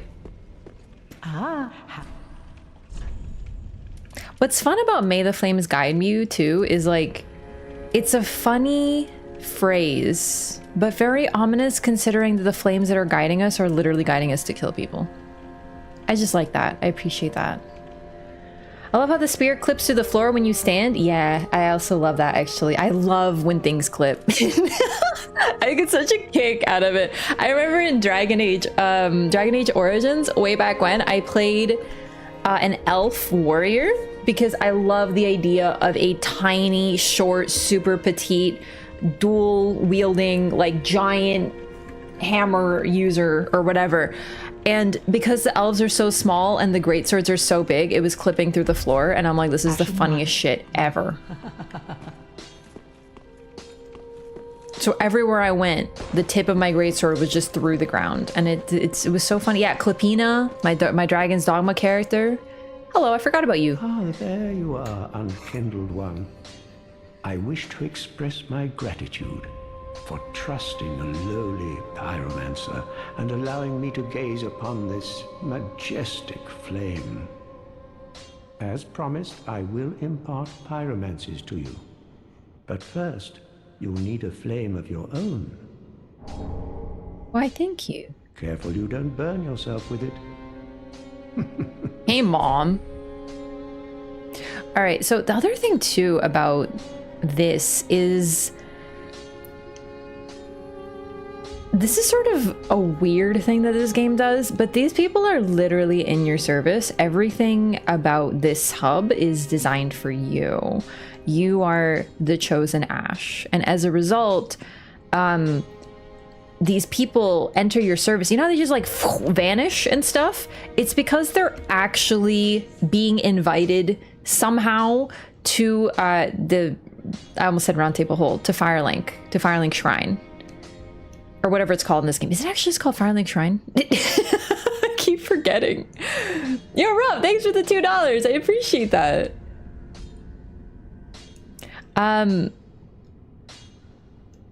Yeah, so the reason that they sort of like vanish is because they're allowed to come here now, because now they're in your service. So Arena asks you if she can enter your service, and then she just teleports. Cornix, same thing. Yol, same thing. Sometimes it's more blatant, like with Arena and Yol, but sometimes it's literally just this guy like, hey, you want to learn some pyromancies? Okay, cool. And apparently by us allowing Cornix to teach us pyromancies, he is now able to come here, but otherwise he wouldn't be able to come here, apparently. So the fact that this DS3 Firekeeper lady, the level up lady in this game, is pretty much like, yeah, we're here to like help you here, we'll level you up or whatever. That they were homeward boning, TBH. The animation for a homeward bone is different. That's why I don't think they're homeward boning.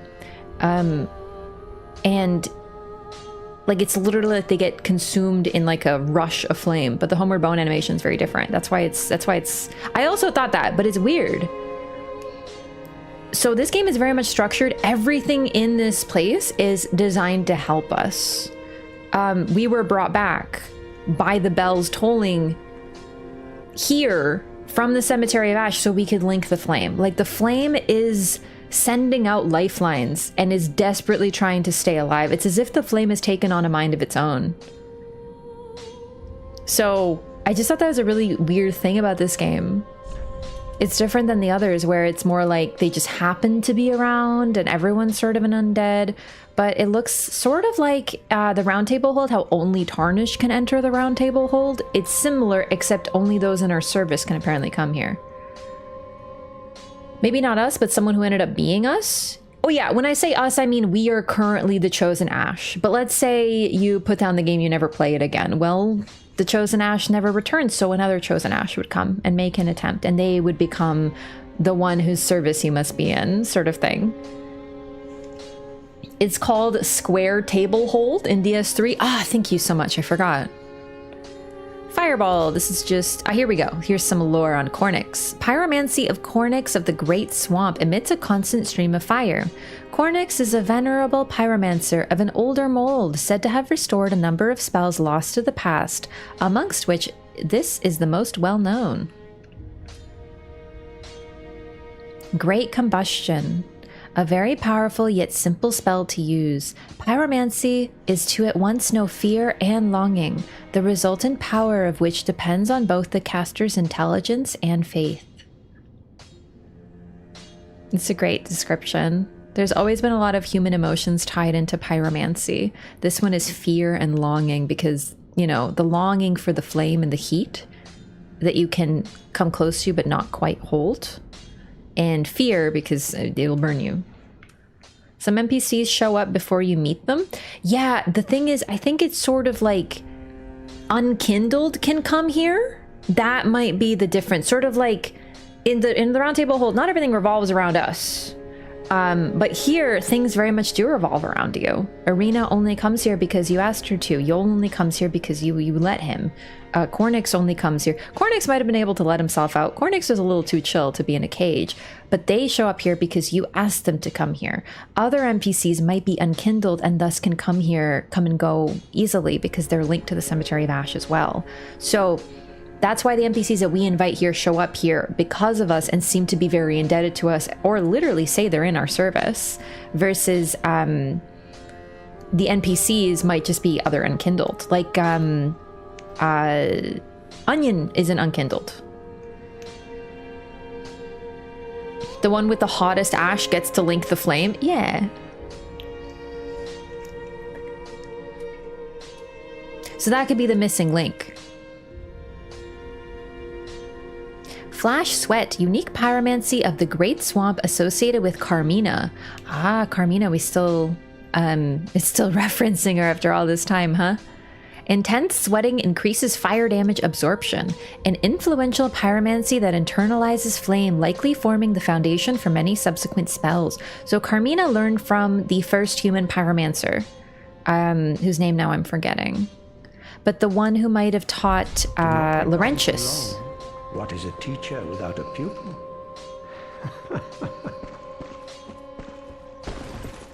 What did I put on that I'm now thick rolling? Oh, the bow. Uria, Hawkwood, and Patches. Yeah, Hawkwood we pretty much know for sure he's an unkindled because he, wait.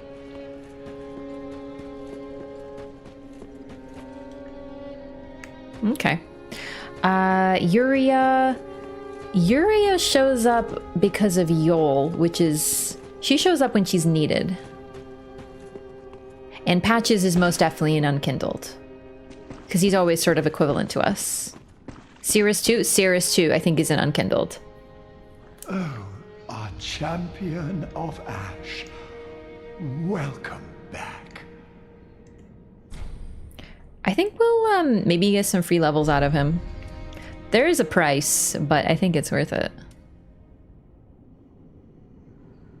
The power of the Sorcerer Swordsman of Vinheim is predicated upon this and Magic Shield. Many warriors learn sorcery just for this enchantment. Leonhard is just an asshole. safe. Also probably an unkindled though. So in this game, it looks like, you know how all the NPCs we meet pretty much are undead and we can just guess by the fact that we meet them that they're undead. Just like all the NPCs that we meet in Elden Ring are probably tarnished. And if they aren't tarnished, we figured out really quickly. Like, what's his name? Kenneth Height. We know he's not tarnished because when we talk to him, he's like, oh, you're tarnished, aren't you? So he's not. It's really that easy. But everyone is a tarnished. Almost everyone in the game that we encounter, besides the bosses, is a tarnished. Similarly, it looks like in this game, rather than just being undead, we're meeting unkindled. Because this is the era where a lot of them are showing up. I kick Kenneth Height off the platform you find them on. There's a good joke there about Kenneth Heights. Hey! Grey Rat, you back? No. Alrighty, let's get these free levels. I'm gonna deal with the consequences. Oh, our champion. Then shall we begin? Bearer of the dark sign, let your true strength shine.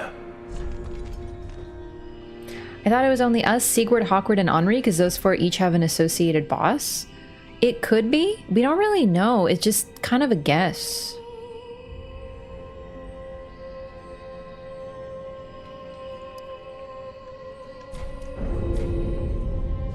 As I have said, I was once a sorcerer. Alas, the magic of Londor is a far cry from the wonders of Vinheim. But I can teach you what I know.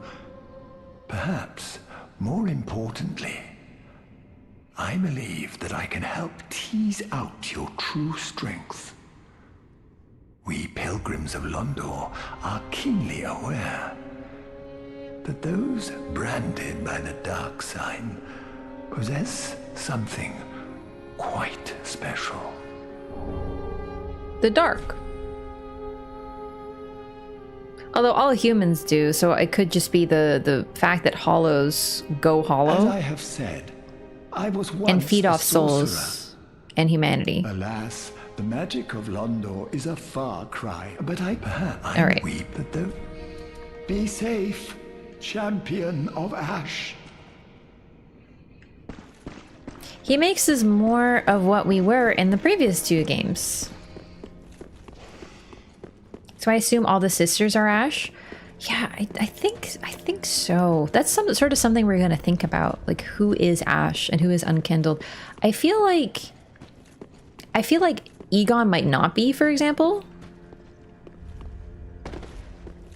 Oh, let's go fight the boss now. Actually, let's spend money and then fight the boss. I just didn't know what to buy. Maybe some spells.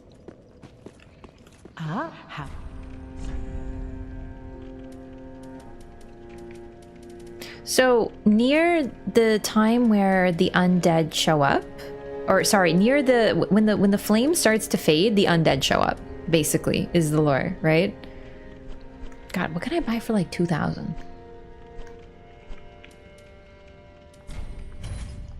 Ashen 1. When the flame starts to fade, undead start to show up. That's the sort of story that we get in the previous two titles. And in this game, when the flame is really, really, really, really getting low, when things are super twisted up, unkindled start to show up, apparently. Strangely different from just being undead. Yeah, all unkindled are undead, but not all undead are unkindled, from what we can understand. It's just been such a long time that there isn't even undead. There isn't even like living humans left. So what's being brought back is Ash.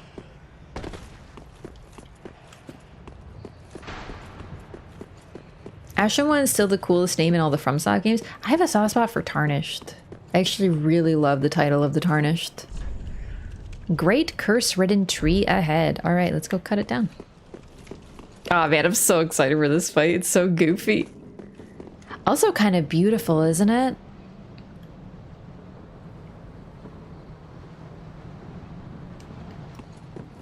I love this arena. Just like at the sort of town center, these hollows are like worshipping at this tree.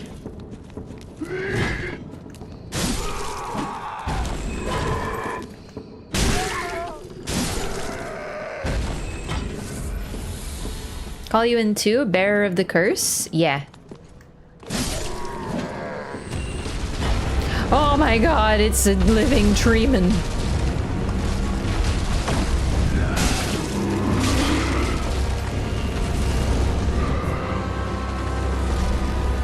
So he's got some bits over here, but they're covered. Oh, gross.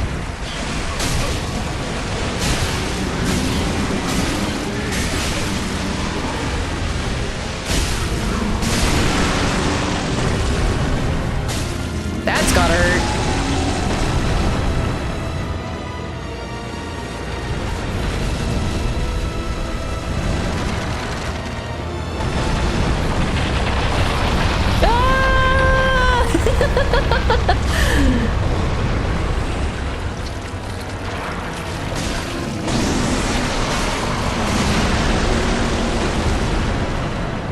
There's a gooey hand coming out of him. I love how it looks like eggs all over him, like like an infestation, but also maybe eggs.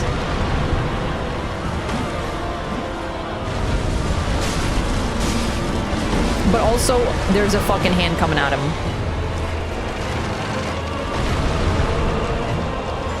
Bro. Oh my god. Terrifying hand, too.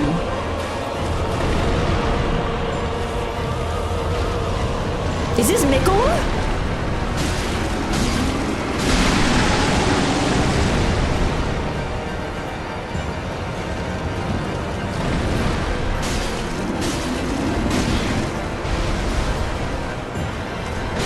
Yo, y'all got any more of those pustules?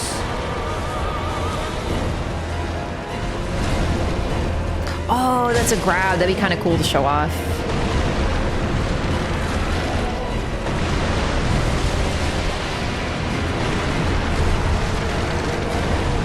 Oh, okay.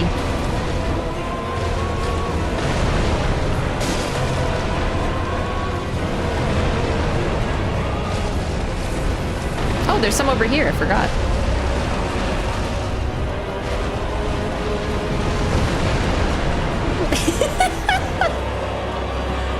Fantastic, boss. Oh god. I know that sounds sarcastic. I love this fight.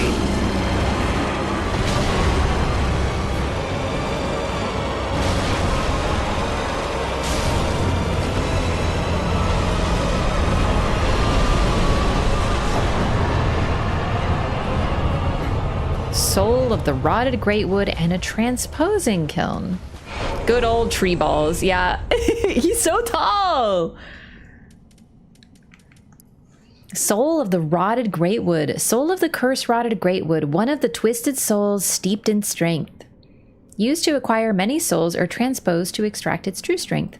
Ever since its establishment, all manner of curses have managed to seep into the undead settlement. The worst of them were sealed away inside a spirit tree, but eventually the curses took their toll. So it's kind of similar to what happened to Midir, the idea that he kept consuming the dark until the dark consumed him. The tree was not able to contain all of the curses and it became something else. So it rotted, but also something else was inside of it. The curse had taken form. It literally was growing a hand out of it. There was some sort of being out of there. It potentially might have been an egg for that being. And then there's Hodrick. Remember that guy we met? He got smushed on.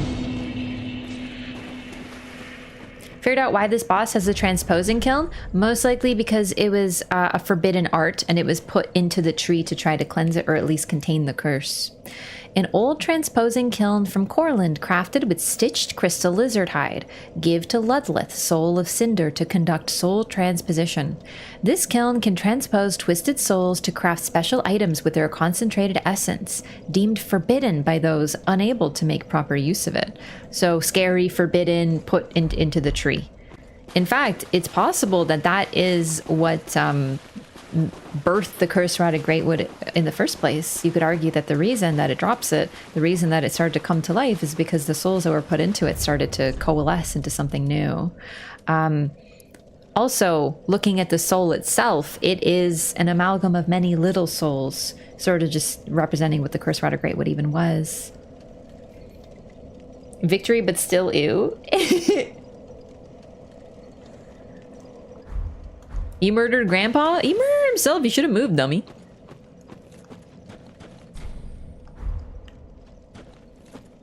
It is a little funny how he gets fucking smushed on, though. Not gonna lie. Well, we clearly need to give this to Ludleth, though. Me no understand, me forbid. There might have been a good reason for it. We don't know why it was forbidden, but considering that the transposing kiln seems kind of similar. You take out something's soul and then you can transform it into something else.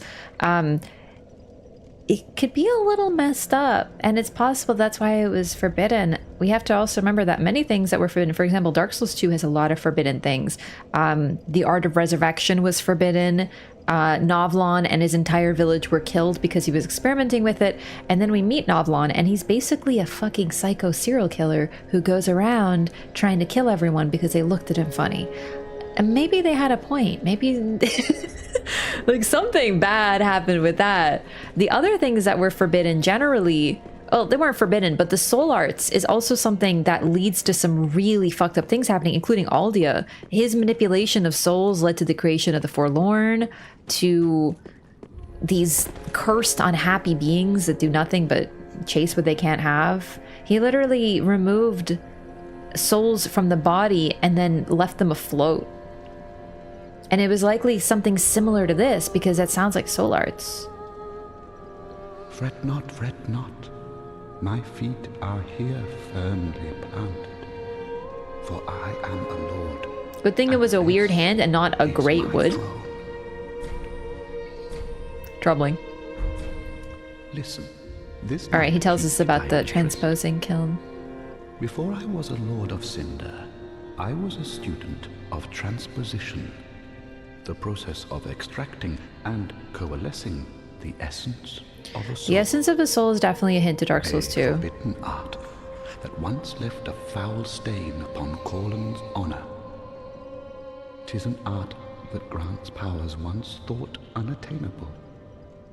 Most transposing kilns were lost with Corland, but this place is a crossing for all manner of cursed objects. Could turn that soul into many things. A shield, a sword, a spear, a 2014 Kia. Bring it to me. Quick. Yeah, there's also the Honda Accord from Elden Ring. Could be seen as a violation by some people, or maybe just super delicate, needing special training like surgery. Yeah, it could be a bit of both. But the fact that he says essence of the soul, that phrase is very key to Dark Souls 2. The King Vendrick apparently studied the essence of the soul. A lot of the royals in the series and the monarchs took souls out of things and then used them to power golems and stuff like that. So it's a very, this I would argue is a subtle Dark Souls 2 reference. This is the type of references that I would have liked. Not like, here's Andre, but like this sort of thing that unless you maybe were thinking about Dark Souls 2 or really are in line with the lore, you might not even notice it. But I would argue this is very similar to what was going on in Dark Souls 2 in its entirety. And that might be part of why it was forbidden, because of things like what Aldia was doing with people. Oh, belike it is a transposing kiln in thy possession. Seen better days, but methinks it shall suffice. Now, bring to me a twisted soul. Transposition is the art of extracting and coalescing the essence of a soul. In transposing a twisted soul, its true power transferred to thee. Yeah, it's kind of messed up, all things considered. Thy purpose is to seek lords and slay them. What's to fear in a little transposition now? Like, you don't need to do this, but boss weapons tend to be very, very cool. But isn't it a little messed up that we kill someone and then we take their weapon out of their soul? Like, we take what was once alive and we take what's left of them, their essence, and we transform into something that was important to them. It's kind of fucked up, really. Like, it always has been, but that's what we do. So, Soul of Boreal Valley Vort, Pontiff's left eye. Bewitched ring that Pontiff Sullivan bestowed upon his knights. That kind of looks like a black eye to me, that's for sure. Recovers HP with successive attacks. Knights who peer into the black orb are lured into battles of death, transformed into frenzied beasts. No wonder the Pontiff only provides these rings to those dispatched to foreign lands. It also seems that he could probably watch these knights through the eye. Like, why else would he give? He would give them his eye so that he can watch them as well. And then this is the other weapon for Vort. Grey hammer wielded by Vort, the Outrider Knight of the Boreal Valley. Weapon is imbued with frost and causes frostbite. Frost accumulates in the body, causing frostbite, which saps one's health, lowers absorption, and slows stamina recovery. Yeah, this is more like a mechanic description, unfortunately, but... Also, some of them have a cost and some do not. So this requires the soul of a demon, a demonic fist that burns with fiery essence. Its wielder can release this power through use of its skill. That's it. All right, and then Demon Great Axe. This Great Axe, a favorite among demons, contains the strength of fire. The demons born of chaos harbor fire, and yet they are twisted and malformed, such that they were never meant to be, like the flame they were born of. And then we have, from the Soul of the Curse Rod of Greatwood, we have Arstor's Spear. One of the curses that festered within the belly of the Greatwood, and a terrible weapon favored by Earl Arstor the Impaler. The spear is enwreathed in rotten, heavily poisonous meat. Defeating foes restores HP. Chat, Arstor, isn't he mentioned in Dark Souls 1? I could have sworn that he's actually one of the figures that we hear about we don't meet. Isn't he the Earl of Catarina, who created the Bloodbite rings? In the Destiny series, we turn our enemies into guns. Some of them are still alive too. Oh boy. What's to fear in a little transposition reminds me of Gehrman's go kill some beasts, it'll be good for you. Also, the fact that he doesn't say why transposing was banned, just that it was. Like, there is a little bit of people destroy what they don't understand, but there could be more to it than that. This could be a very twisted art, as jovial and affable as Ludlith is. You're blonde now in AFK? I got new hair, isn't it cute? I change my hair a lot in that game. Hollow Slayer Greatsword. Greatsword used for a lifetime by a masked knight. Harbors the fears that lurk within the minds of hollows and is particularly effective against them. Bestowed to a proper Mira knight long ago, two-hand to execute special sword techniques. This is Lucatiel's sword. Not only is it her sword, it's her sword. This is literally the sword that she wielded.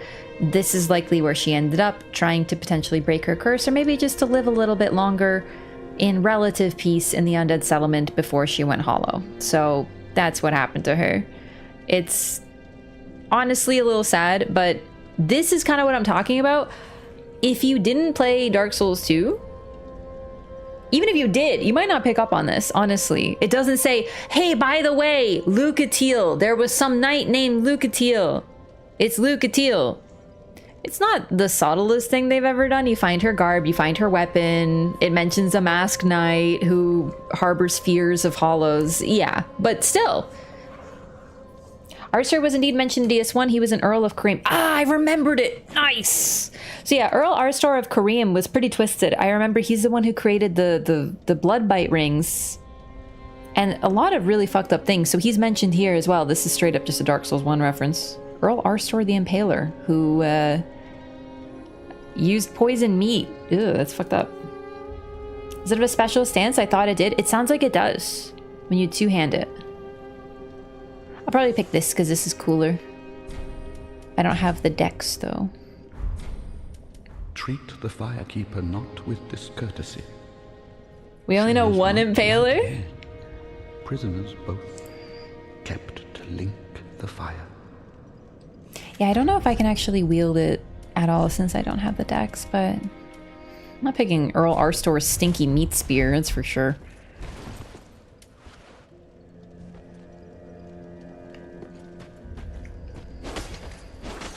Oh my god, look at that. Dude, that is so sick.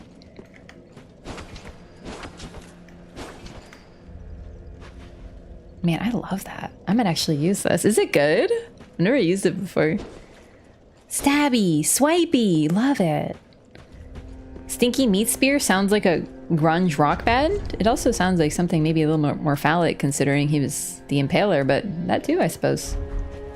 Which of the 4 endings are we doing? I haven't decided, but I think we're gonna do the Dark Lord ending. It's a tough one to get, so I think it'd be fun. I say tough. It's honestly one of the things I love about Dark Souls 3 the most is the complexity of one of its endings. Oh, our champion of Ash. Welcome back. Thank you. I would do anything for my master. Just say the word. Just got Tassie, the pink-haired butterfly girl. I got her too, dude. I love her. What level are you, by the way? Dude, I'm actually so into AFK Journey right now. I'm starting to hit the point where like I need to spend more time like not playing it to get stuff, but like it's actually fine. I'm still having a lot of fun with it. I would like your lore insight and all the Dark Souls 3 endings. Oh man, I don't know if we're gonna get all of them. Even with some reload. We might do some clever reloading. What's funny is I don't remember them super well. Be safe. It's just been so long since I played this game.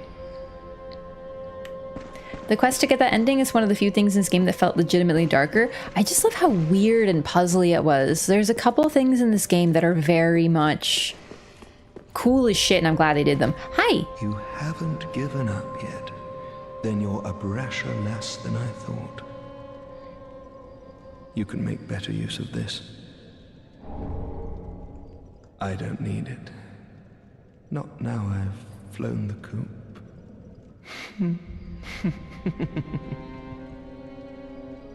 The Undead Legion of Farron is a caravan of undead, sworn by wolf's blood to contain the abyss. The Legion will bury a kingdom at the first sign of exposure. Joyous bunch, really. Gaining admission to the Legion is a matter of some ceremony.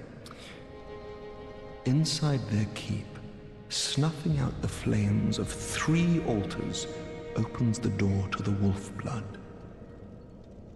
Even accursed undead want to believe they're special, it seems. I pity the sorry souls. Following in the footsteps of Artorias. He also apparently made the shottle. I was gonna say Earl Arcer's been mentioned a bit. I just don't remember every item that was attributed to him. But yeah, he was definitely implied to be quite a twisted figure, and the fact that he used the spear is pretty interesting too. Gaining admission to the Legion is a matter of some. Okay.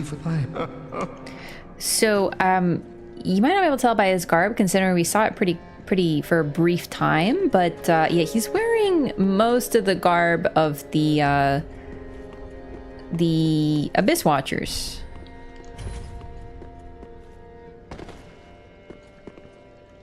So when he says flown the coop, he means their coop. He abandoned them. He joined someone else, to be fair.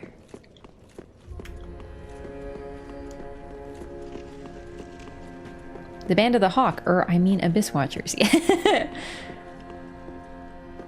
Continue control. I was having some tech issues with it. I was going to try it today, but I didn't want to risk it. So I'd like to try it again this week, but I'm just really worried about it. That's why I haven't continued it, because I was having a lot of fun with it. So hopefully we can try again. All right, I remember there being a grave somewhere out here that he hangs out at sometimes, or at least where we get his stuff. I want to make sure I can remember where it is.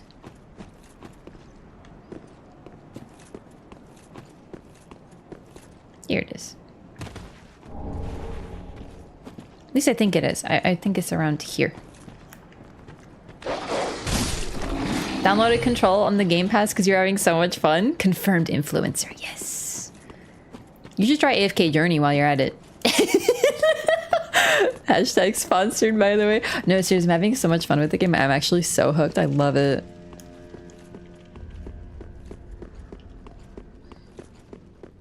I downloaded it. Yes.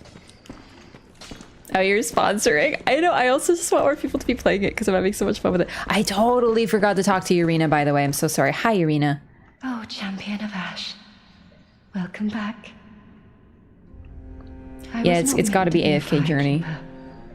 But I am honored to serve you beside the bonfire. The gods are ever merciful. My gratitude lies with them and with you. I am yours now.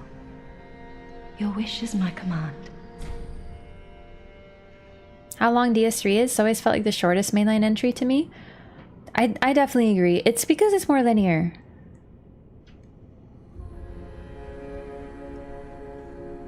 Get over here with my rogue trader? Yeah, I mean, I understand. I'm just like actually having a lot of fun with it, so definitely recommend trying it. No, I'm still sponsored. Use my link. Download the game. How's the playthrough going? Really good so far. We just beat the curse rod of Greatwood. Just stream AFK Journey? No. Yeah, I'm sponsored for like the whole month, basically.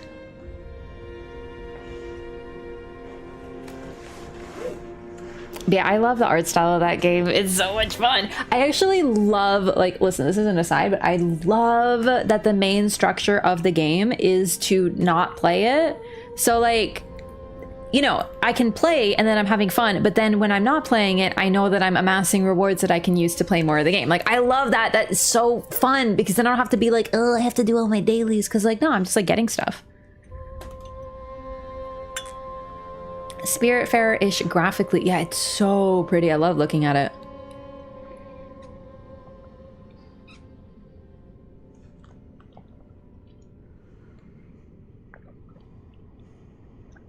Okay, water break. Let's get into Arena a little bit. We can't do too much with her yet, though. Saint's Ring. A ring bestowed upon a Kareem saint. In Kareem, the saints give voice to the ancient tales. They memorize countless cumbersome sacred books and read them in sonorous tones, a function for which they are widely renowned. All she has right now. Have a pleasant journey, Champion of Ash. I pray for your safety.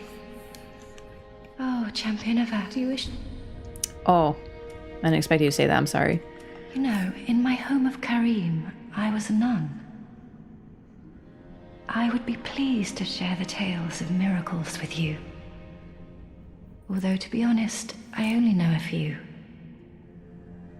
But if I had a divine tome, I could tell you many tales and more. Oh, only I cannot see. Terribly sorry, but you'll have to find me a divine tome in Braille. The fact that we find them suggests this is a common affliction for firekeepers.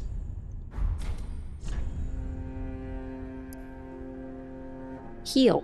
This is just more description. Here we go. Replenishment. Miracle once cherished by cleric knights. Replenishment is a relic of the old Lloyd faith, whose cleric knights were unfaltering in battle. Caressing Tears. Miracle taught by Morn, the Archbishop's apostle. Cures bleeding, poison, and frost for self and all those in the vicinity. Caressing Tears is a tale of the many deaths surrounding the goddess Kaitha, of whom Morn was a known follower. Homeward. Miracle taught to traveling clerics. Returns caster to the last bonfire used for resting or to the bonfire in the shrine. It would normally link to one's homeland, only the curse of the undead has twisted its power, redirecting casters to a bonfire. Perhaps for undead, the bonfire serves as home. This is also what I mean about Estus. Like, but for all intents and purposes, they are human, they look human, but they don't have human wants anymore, and sort of the things that make a human human have faded with the undead. Their memories start to go, their personality, the things they cared about. It's basically the entire purpose of Dark Souls 2 as a story can really relate to this, how it focuses on the personal loss that occurs when you become an undead. The opening cutscene is really subtle, or opposite, it's really obvious about that. So basically, just we are an undead in Dark Souls 3, but we're also an unkindled, which is something different. So we're made of ash, so we don't go hollow. We are brought back via light. But through Yol, we can still become a hollow again. Alright, that's all she knows. Have a pleasant journey, Champion of Ash. I pray for your safety. We will be back. So far, DS3 beginning has not been as strong as Bloodborne. It's pretty much impossible to compare any game to Bloodborne. Bloodborne is unbelievable. This game's still good. It's just... It's nothing can be Bloodborne. Home, Ashen One. Speak thine heart's desire. Very well. Then touch the darkness within me.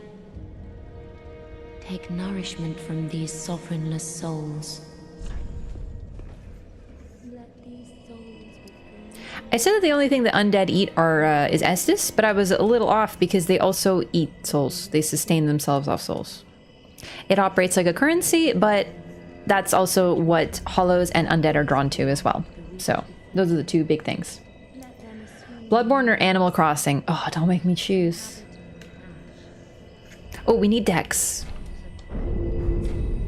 Farewell, Ashen One. May the flames guide thee. Alrighty. Time to follow the road of sacrifices. Ah, it is Firelink Shrine. Okay.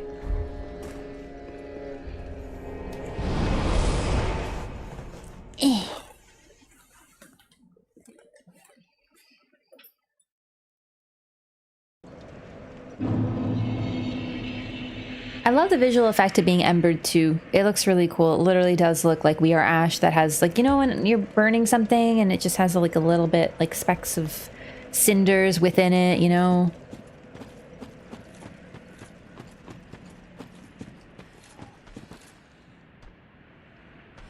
This is the road of sacrifices. So we already know that evangelists sent sacrifices to the Cathedral of the Deep.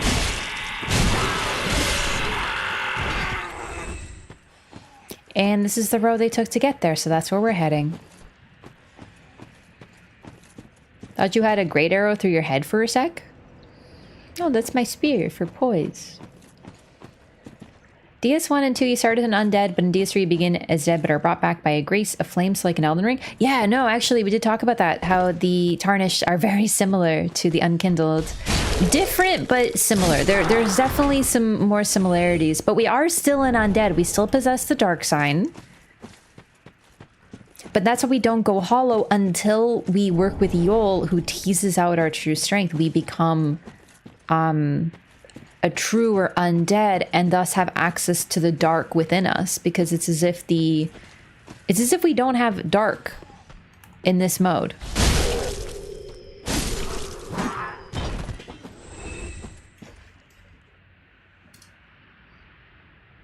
Is that color? I thought we were playing DS3. Don't get too used to it. This is as colorful as the zone is gonna get. You know what? Now that you mention it, that might be why I like this area. Is because it has some color. Oh no.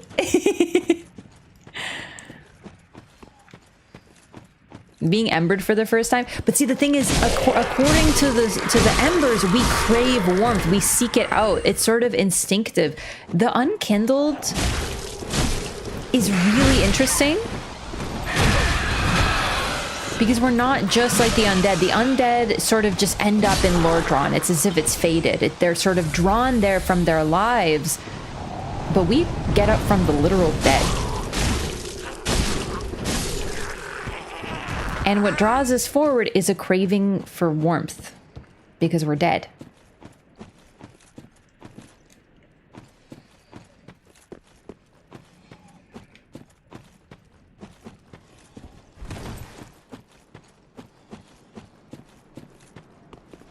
And that's why we seek out embers and use embers. It's really neat. Forget Elden Ring, getting used to Dark Souls 2's world. Man, Dark Souls 2 is so pretty. I know some people think it's ugly, but like I actually think it's so pretty. Look, it's Maneater Mildred. She's wearing the worker's hat, which is the official butchery gear, and using the butcher's knife. Oh, well, I kind of didn't think that would... I sort of forgot we don't want her to fall. I think we can reload to get her drops, though.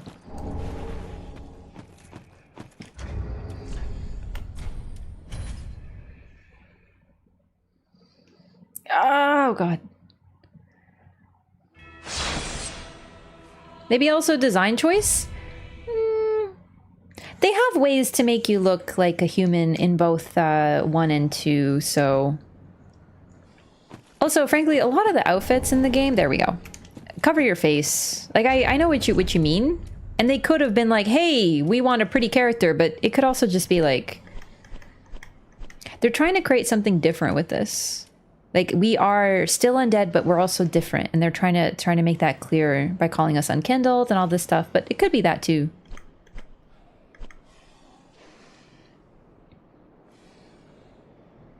Ah, the butcher knife. Butcher's knife with an oddly large blade wielded by the mad woman haunting the road of sacrifices. Squarely landed hits restore HP. Back in the undead settlement, the woman acquired a taste for human flesh, of which she took glee in partaking. It's Maneater Mildred.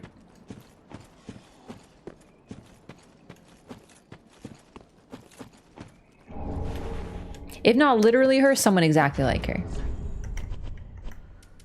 All the games have one, though. These pair daggers are the preferred weapons of the brigands of a distant land.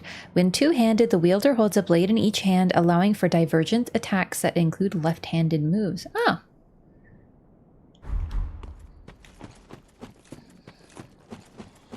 Imagine being hunted by a woman with a huge steak knife. I know. She's honestly kind of terrifying. So she haunts this road to try to kill some of the sacrifices so that she could eat them instead of Aldrich.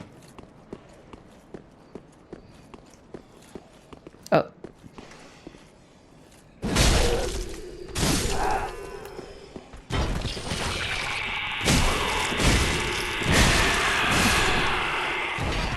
I think these enemies are called Corvians, which is why they sprout wings. I don't remember everything about them, but there's a couple items that describe them, so we'll wait to get to them, but... sort of crow-like. I want a home defense steak knife? Don't let your dreams be dreams. Reminds me of the crows in Bloodborne? Yeah, reminds me also of the crow enemies in Dark Souls 1.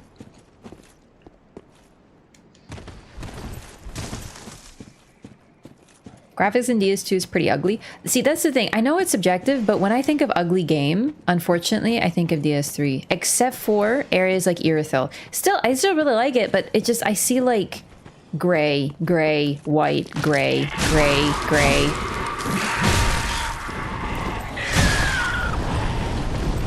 It's honestly kind of depressing. And like, I know, it's supposed to be depressing. Oh, are you dumb? You literally have wings. Are you stupid? Oh, hey. Oh god!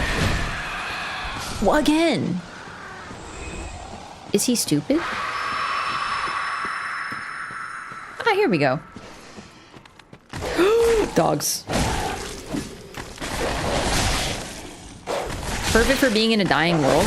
That's why I like Dark Souls 2 so much, because it showed, like, even, frankly, even Dark Souls 1, to me, is prettier than 3. It's not even just like a Dark Souls 2 thing for me. Like, Dark Souls 1 is still so pretty. Braille Divine Tome of Karim and a Morn Ring. Looks like someone else took this journey. Oh, the Shrine of Amana. Gorgeous. Don't forget Off Gray, Matte Gray, and Faded Gray. Yeah, even Irithyll is pretty gray, but it's like a blue, icy gray. Alright, hang on. We got the Morn Ring. A malformed ring given to Knights of Karim boosts miracles. Morn served the goddess Kaitha and later became an apostle of the Archbishop. They labored together to provide comfort to the suffering. So this was likely someone just like Egon and Irina. Braille Divine Tome of Karim. A sacred Braille tome from Karim filled with advanced miracles. Give to a storyteller to learn advanced Karim miracles. In the Way of White, there is a tradition of placing great faith in the words of the blind, and Braille tomes are not unusual. A lot of enemies are indeed jumping off the edge right now.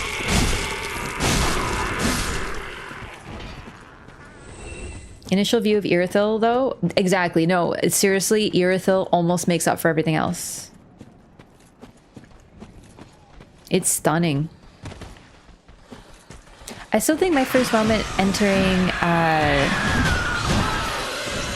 what's it called? Majula, though. Majula, I don't know. It's just seeing the sunset. It's literally the sunset of a kingdom. Do you know what I mean? The sun is always going down there. Because it's the end of this kingdom, and it's so beautiful and sad. Even this, look at it. Like it's red and colorful. This is just a road for sacrifices. And then we see this. That's where they kept them, as they carted them down. It's so neat.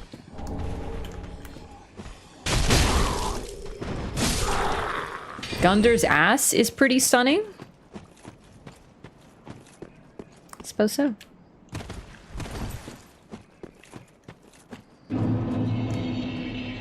Elden Ring is very pretty, it's true.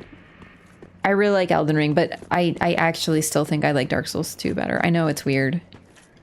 I have a soft spot for that era of graphics though. You know, like for me, not everything needs to look like realistic or like be super modern to still be beautiful.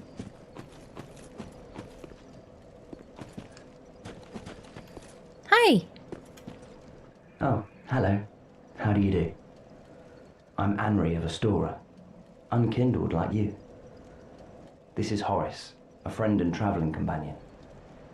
Are you too in search of the Lords of Cinder? We're well along the road of sacrifices. Below us is the Crucifixion Woods. Beyond the flooded woods lies Farron Keep, home of the Undead Legion. Further yet is the Cathedral of the Deep.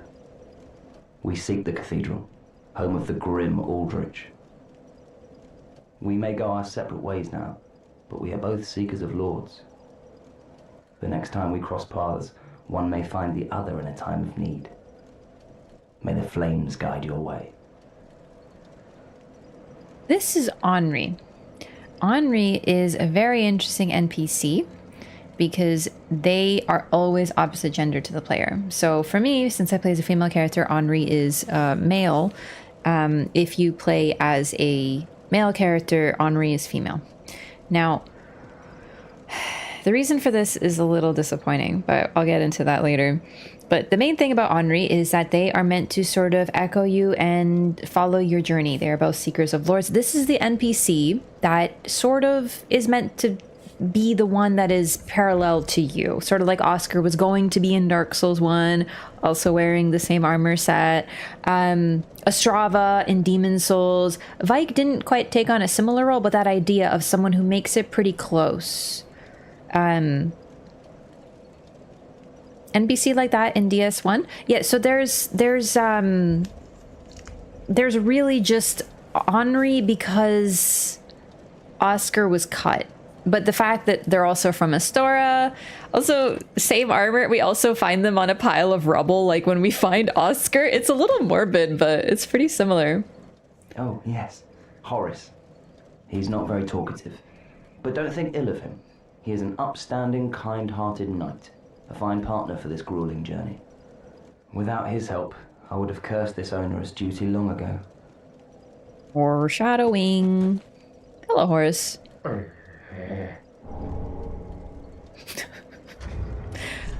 Is Henri's voice from Bloodborne? Because I can't place it, but I've heard this voice. Is it Lawrence? Blue Sentinels. Pledge oneself to the Blue Sentinels Covenant. Faded sheepskin parchment depicting the dark moon and a sword. Equipped to pledge oneself to the Blue Sentinels Covenant. When a member of the Way of Blue is threatened by a dark spirit, the Blue Sentinels, in compliance with an ancient accord, assume the form of a blue spirit and help to root out the invader. Summoning takes place automatically while this is equipped. So this is the opposite of the Way of Blue. This is how you get summoned as a blue in this game. You have to equip this covenant. Hang on. I think we have to do it at Bonfire. I'll grab one in a second. I just want to talk to these guys, exhaust their dialogue.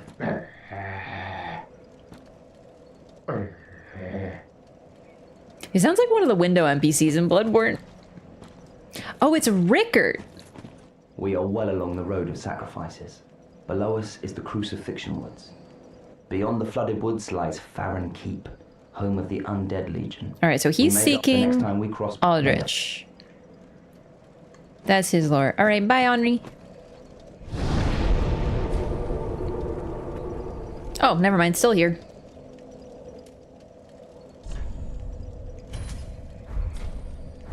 Boom. I don't remember how to put covenants on, actually. I'm realizing now that I don't. Hang on.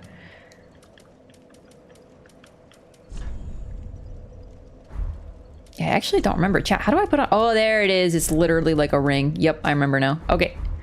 And now we have a cool symbol in the top left corner.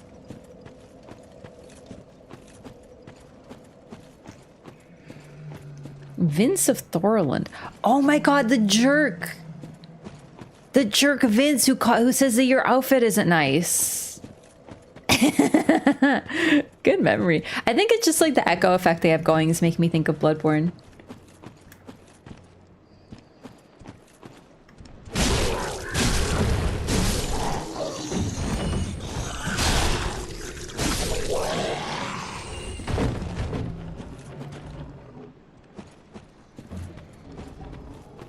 We're in the woods, the most colorful area in all of Dark Souls 3. Don't get used to it.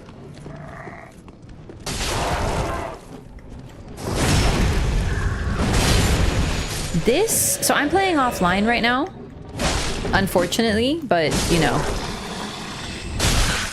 This area, oh god.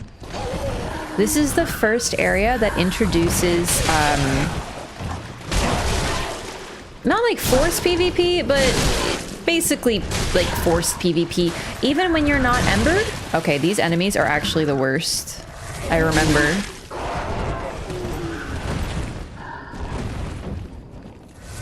They're literally beating you with twigs and it fucking works.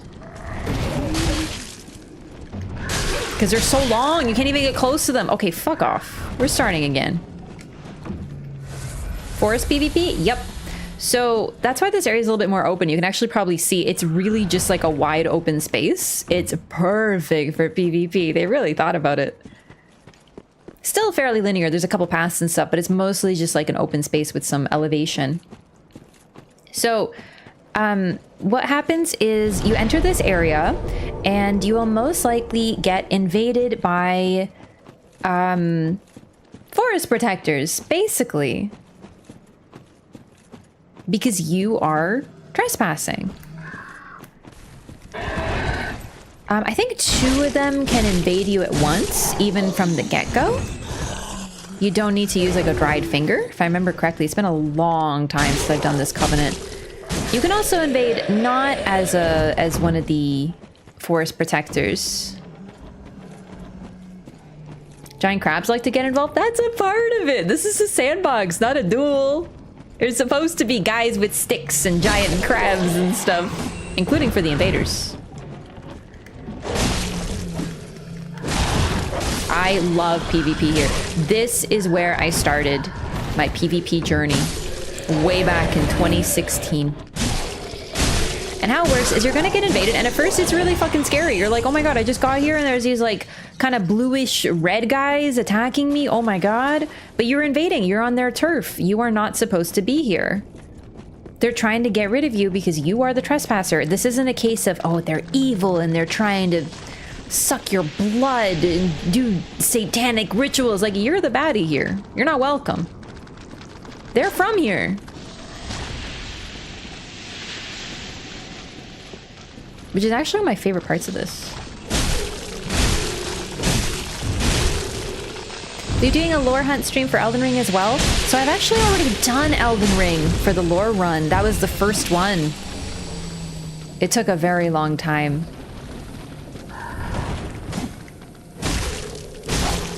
Yeah, we did Elden Ring in the DLC. That was hurtful. I'm not the baddie. You are the baddie now. The Rat Lord in the Underground Cemetery in DS2. Yeah, the Rat Covenant is very similar. You are trespassing, and that's what I really love about 3. 3 does it really well. 2 does it as well, and Dark Souls 1 has the same concept.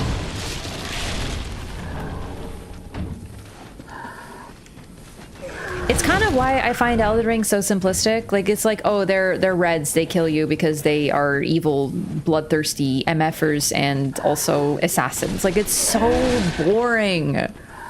I know there's no covenants in that game, but they couldn't give them like a little bit more story than basically just like 2 bad Redmonds.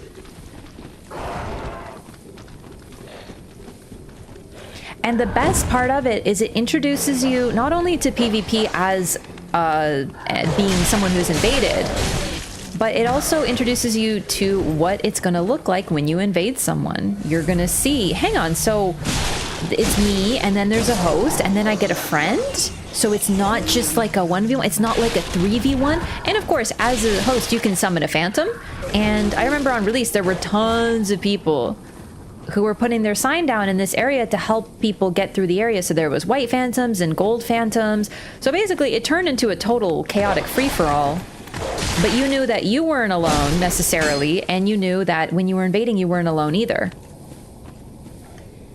This is one of the greatest ways to introduce to someone to PvP. Will some people not like it? Of course. Of course. But as someone who's not really into competitive games, doesn't really like online games, doesn't like PvP, I ended up hooked. And it's because of this game. If I had played Dark Souls, if I had played Elden Ring first, I wouldn't be into PvP, because PvP in that game is a nightmare. Heysel! I forgot she invades here! Oh, I'm so happy. I totally forgot. So I get to show it off. She's a Yellowfinger, though. She's not one of the forest protectors. Where is she? Where is my Heysel? I'm so glad I'm embered, because I totally forgot. I have to keep an eye on NPC invaders. Oh, it's Heysel! Bro. Oh my god, she's got a scary hat. And purple co-op signs? Oh my god, yeah. Huh, I wonder what this purple sign does. Heysel.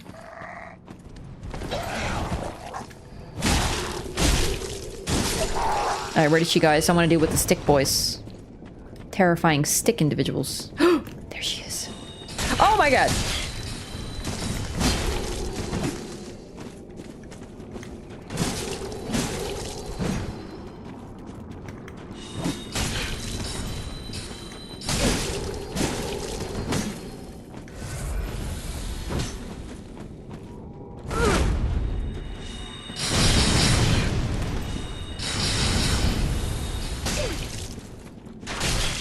Bro.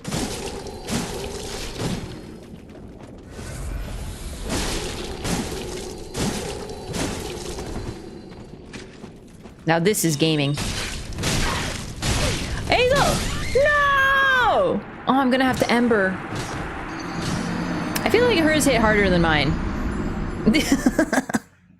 Old monk, is that you? Very much similar. She's wearing the hat, the PvPer hat. Oh, they're gone. Okay, I think it will be fine to use an ember. I just have to get good a little bit. I don't remember where she invaded me, though. It was kind of the start of the swamp. Let's get the other bonfire. Oh, I forgot this is an Elden Ring. Whoops. That wasn't even that high. Come on, you can handle it.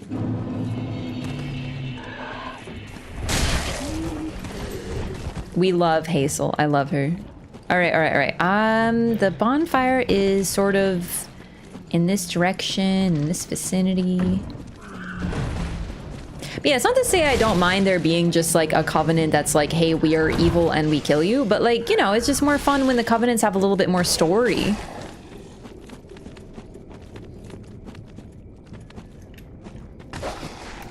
Dog.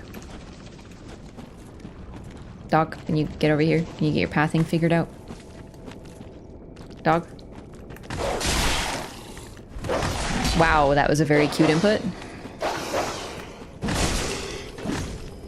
God, dogs are so terrible. They do like the sidestep. Get out of here. All right.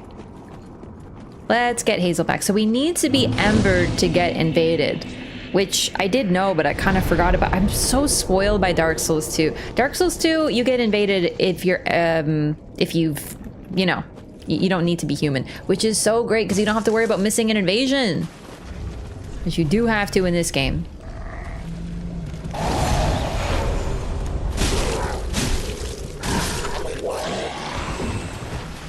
Heysel. I think there's maybe more over here. Oh!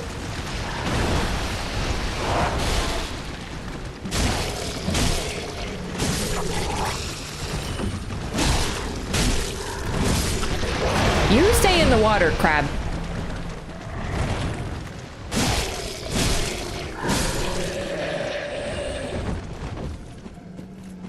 Heysel. It's so scary when you don't know where they are, isn't it? Way too many NPC invaders? Honestly, I cannot relate. I love every single NPC invasion. I love Forlorn. I love Novlon. Like, it's just like a bonus, like, friend you get to play with. They did add unkindle NPC invasions in the DLC. Oh, yeah. I forgot. That was, like, my favorite part. Heysel? God, there's too many. How is it that Dark Souls 2 got the reputation as the game with too many enemies? Like, there's just a bunch of these fucking nerds with sticks. Get out of here.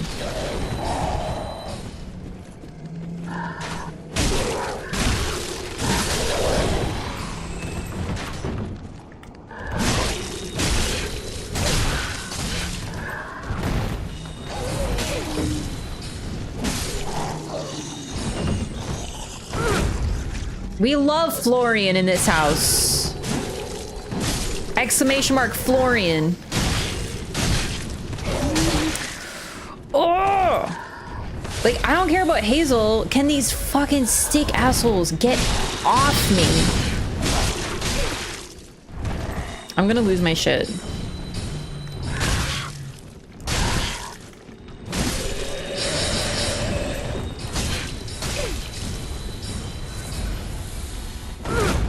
Fortunately, she's like an average host, honestly, just spams.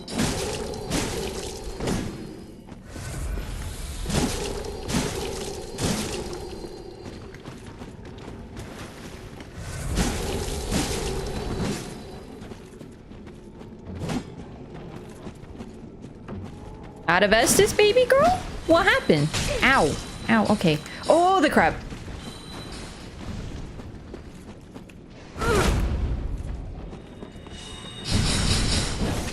Oh, fuck.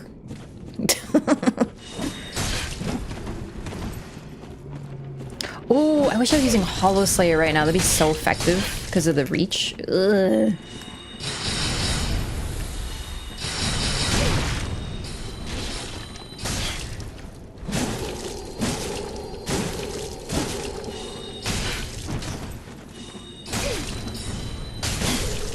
Okay.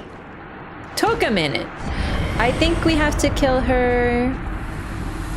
Oh no, I think she invades again. Hazel Pick and Xanthus Crown. Chat, does she invade again all the time, or do you just get to like pick which time you fight her? Because she invades later in Farron Swamp. Crown supposedly made an imitation of a divine creature of Ulasil, land of ancient golden sorceries. Xanthus clothing is the mark of a researcher of lost sorceries, and the oversized crown is emblematic of their work. Such a curious pursuit is surely nothing to be ashamed of. Yeah, about that. Look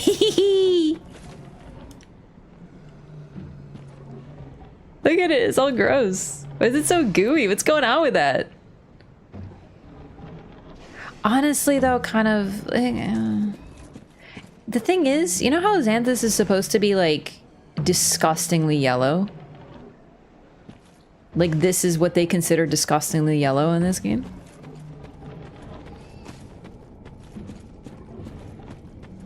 High possibility that the grub you can find on it is indeed Yellowfinger herself after a failed rebirth. Yeah, I thought we find her, like, a body.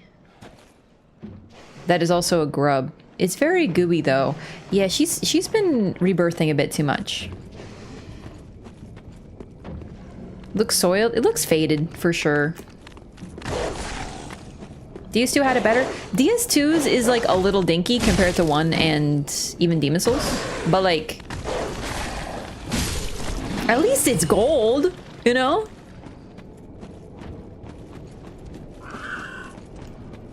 Oh, and the Heysel pick.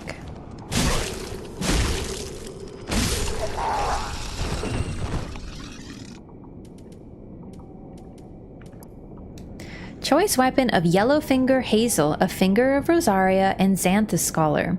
This is both a weapon and a sorcery staff. The gold specks are remnants of lost sorceries. So it's interesting because the Xanthus King was a pyromancer, but if he was in the, I think there's this is a little bit of content apparently for Dark Souls 1, but apparently in Dark Souls 1 the lore was that the Xanthus King might have been the king of Isolith. Either way, he's a very old pyromancer. So it could be that he was slightly more familiar with the era of fire sorceries back in the day.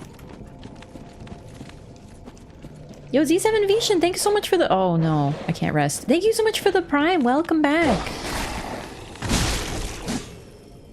Appreciate the support. Thanks for choosing to use your Prime here for 4 months.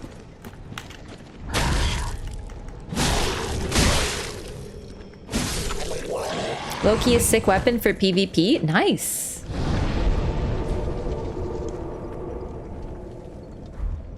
Oh, right. I should also talk about the fact this is called the Crucifixion Woods, and there's crucifixes all over the place, and there are some enemies that are indeed crucified on them. So this place, you know, the road to sacrifices comes through the Crucifixion Woods. It's not exactly a bright and happy place, but it's so colorful. Oh god. Like this guy.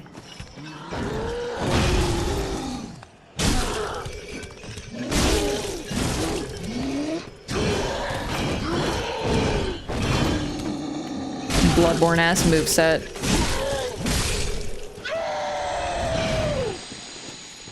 I'm pretty sure that is literally the moveset of Gascoigne in his transformed form, but I'm not sure.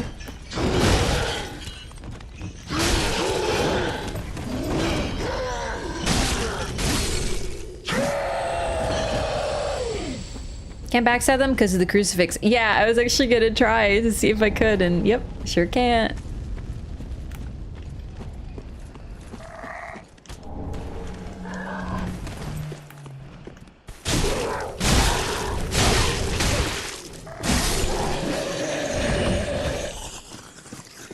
I'm gonna try to keep this ember, but there's a couple tough enemies up ahead of here that I might struggle with, so we'll see.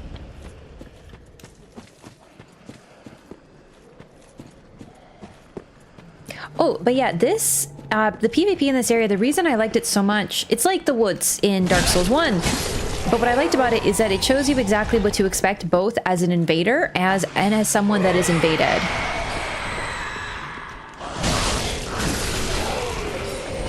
And it also kind of forces you to do some PvP. There are still ways to avoid it, but I appreciate that it's a very safe introduction because most of the time you're not that far from a bonfire. You don't really lose anything in this area. They're very forgiving. It's basically a wide open space. Once you learn how to navigate it, you know exactly where to go. At first it's a little intimidating, but then you won't have too much of a problem. And the bonfires are very close together. And the safe zone, if you want to beeline, once you know, it's pretty easy. However, what they also do is they allow you to join the covenant that protects the woods shortly after. And if you've been talking to the NPCs, you might have also figured out where to go. You know about the wolf blood. Oh my god. This is a mad phantom. Will you still summon it? No. This guy will fuck your shit right up. This guy will actually one-shot you. This is the madman, Hodrick, that we met at the Mound Maker's Covenant. Trust me, I would love to, but he will literally one-shot me. He's the most savage invader ever. Although, to be fair, he's not even an invader. He's waiting for some jolly mad phantoming.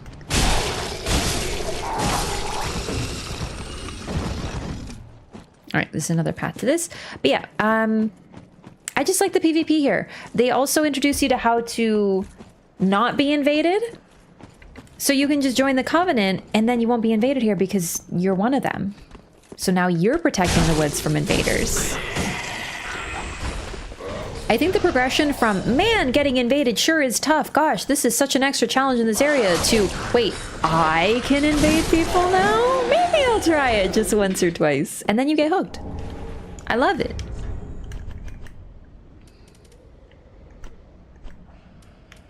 Heretic Staff. Catalyst used by generations of heretic sorcerers. Sorcery is a logical academic discipline, and the power of sorceries depends heavily on the caster's intelligence.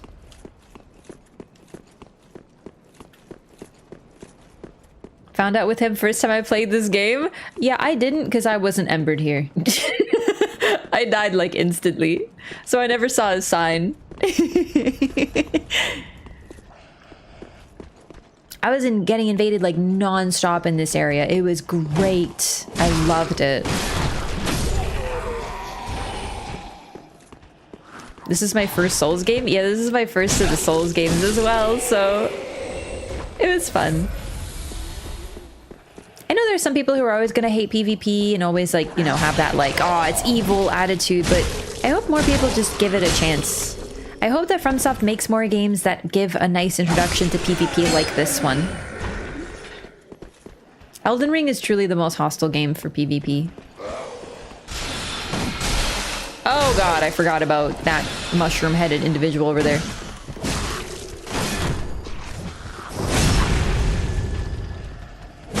Even sometimes, after beating a boss so I wouldn't be embered. Oh yeah, I remember... I don't think I ever intentionally died while embered, but it's just, I was, you know, I died a lot. So it just so happened that I very rarely had an ember. But that's what I liked, is this PvP was whether you were embered or not. So it was not only a good introduction to PvP, but it wasn't like, oh, congratulations, you just lost your ember, like now you're in trouble, now you don't have extra health. It was just like, well, you're still dead, who cares? Get with it.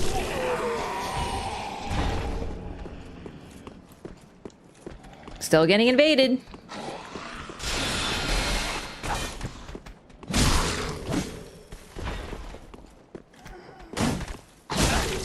The ones with the big hats are nerds. Wait, big hat? Crystals? Could this be a Logan reference? Kind of.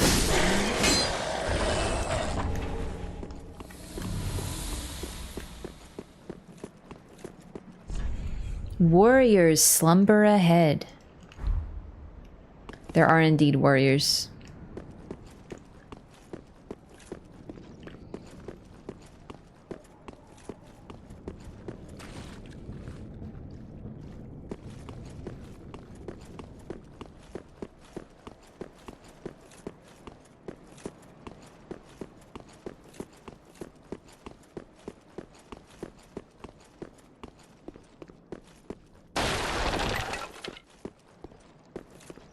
Hang on. What is the purpose of this?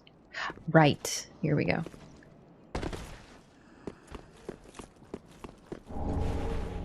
Bring a sacrifice. That crab is still after me.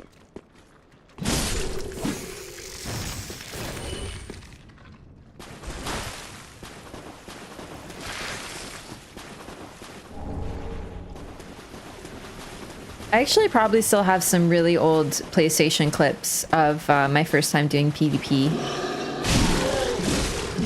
Not like my first time doing PvP, but, you know, my first experiences in Dark Souls 3 Woods PvP.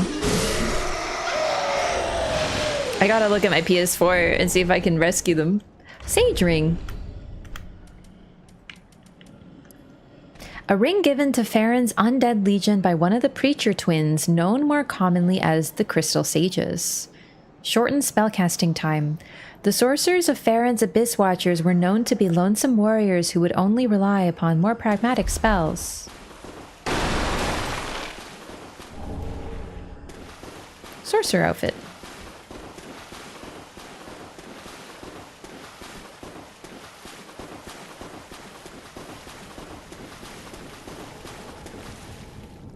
So there is a little bit of a split here, actually. The Crystal Sages lead to that direction. That's the Cathedral of the Deep. This is Farron. We'll go to Farron first. There are a couple things in the water, but I'm avoiding them because the giant crabs will absolutely annihilate you.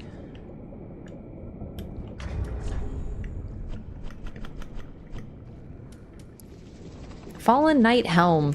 Helm of an order of fallen knights who disbanded and fled but met untimely deaths. The drab tattered hood conceals tough black metal which provides dependable protection from fire, and it is just possible to make out the majestic gold engravings on its surface.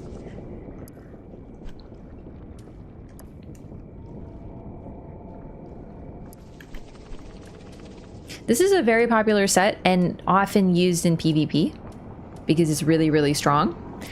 However, trousers of an older order of fallen knights held beneath leather boots and drab cloth using a knot of rope and bandage. They are dampened and indelibly stained with the misery of flight.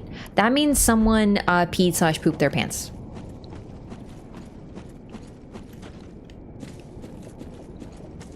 These are the popular PvP outfits.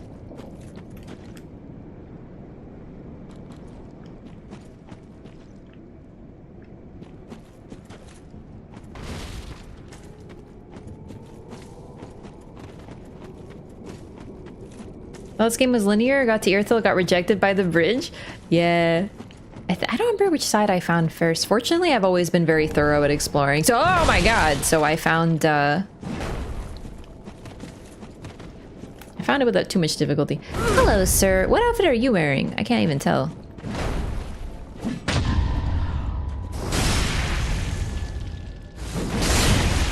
Did you just parry me? Unforgivable input reading. Getting disrespected.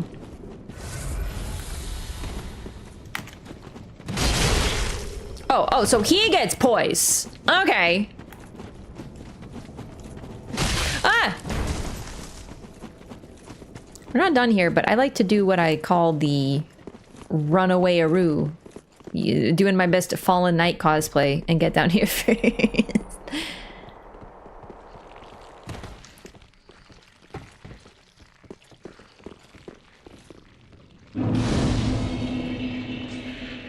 Get out poise, Goofy? This is very rude.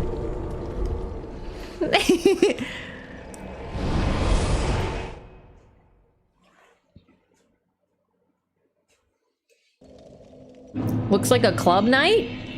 Huh? Welcome home, Ashen One. Speak thine heart's desire. Oh, we can give the Very well, tome then to tell me. Arena as well.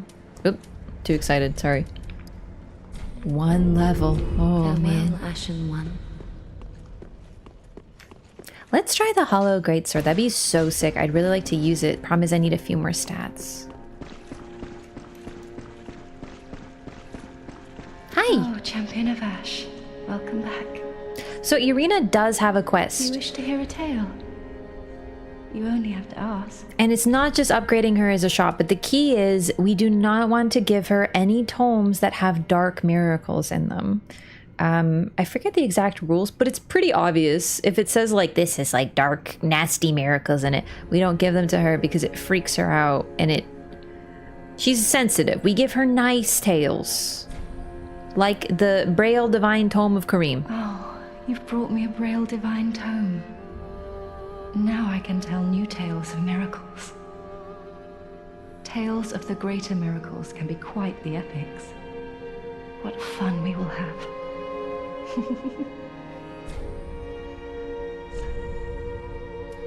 Deathbed Companion? Sort of. I don't really read them the same.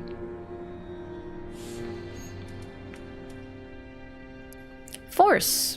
Elementary miracle among clerics creates a shockwave. While it inflicts no direct damage, this miracle propels foes back, staggering them. Can also defend against incoming arrows.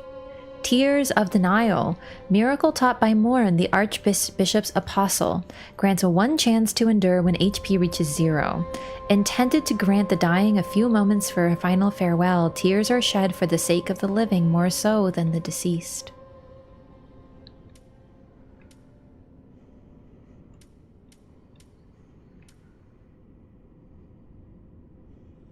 Miracles are fruit of the study of divine tales, a blessing received from the gods through acts of prayer.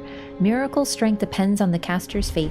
Have a pleasant journey, Champion of Ash. DS3 version of Rhea? Yes. Pray for your safety. Very similar, but I almost feel like it's like helping Anastasia on her journey to becoming a firekeeper. It's a really nice quest. I like it because there is someone else who can read the divine tomes that we don't give her, but at first maybe like, well, it's a divine tome, let's give it to her. And you might not realize you are making a choice with her. I actually really appreciate that this game has a few things that are important choices that cannot be undone. I appreciate consequences in games like this. As much as it can be like, man, you're not supposed to give her I didn't know. How was I supposed to know? Well, you're supposed to be like, should I give her the scary miracles that she says, oh, these are dark, are you sure? You know, you're supposed to think about these things. And it's the perfect thing that in a subsequent playthrough, it's kind of like, well, let me try something else this time. It's neat.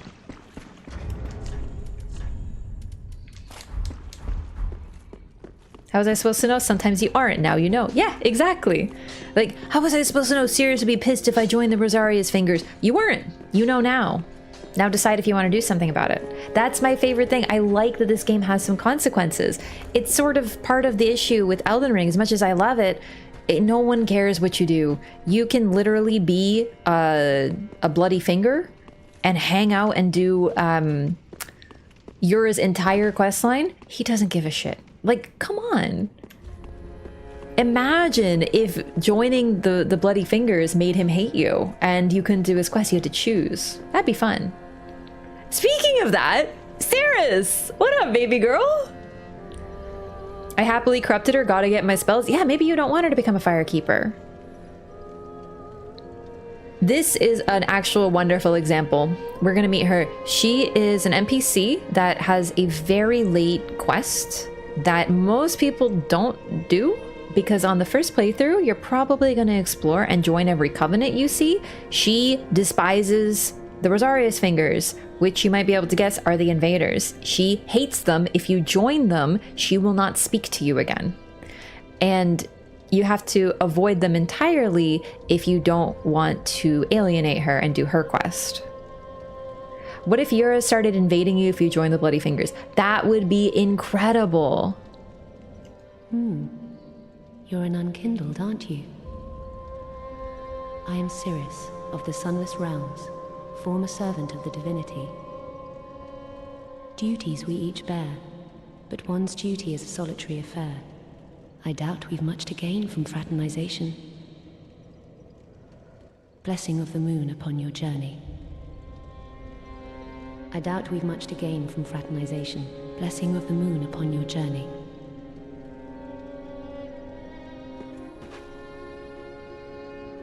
Love her outfit. It's really pretty. Literally blocks you on Facebook for talking to someone. The difference is that these are literally people who kill others, and if I'm not mistaken, cut off their tongues to feed to their mother. Personally, if I found someone who was like, yeah, I heard these people murder others and take their tongues out. I just talked to them though. You can't be mad about it. I too might be like, excuse me? You do what?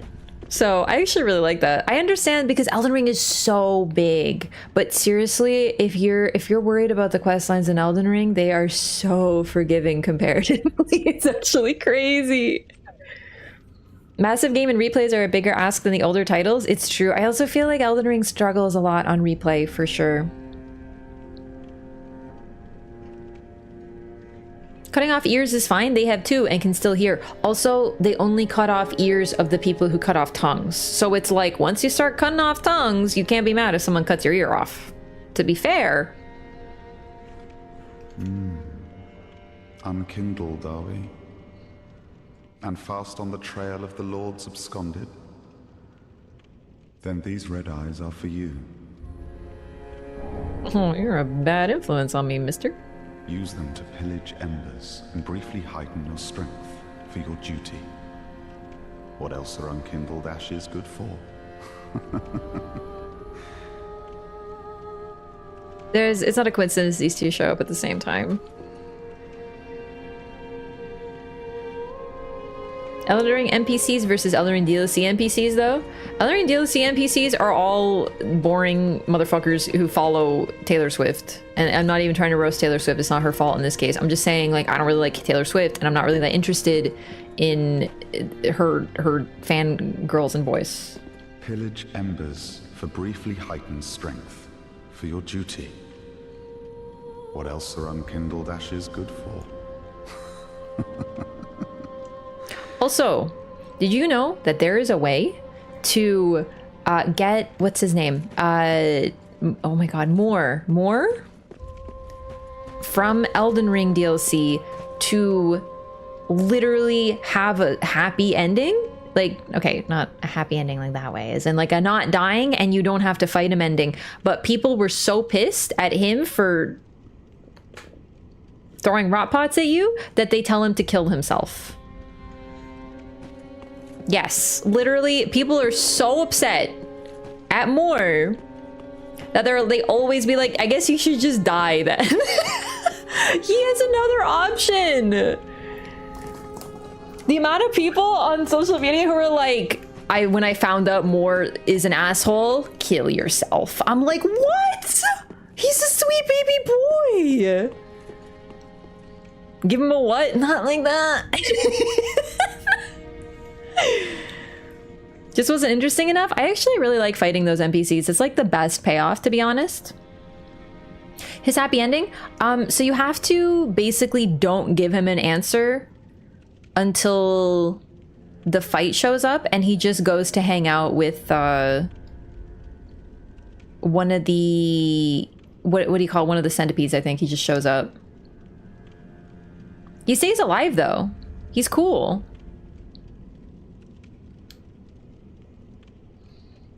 He just loves his forager friends. Yeah.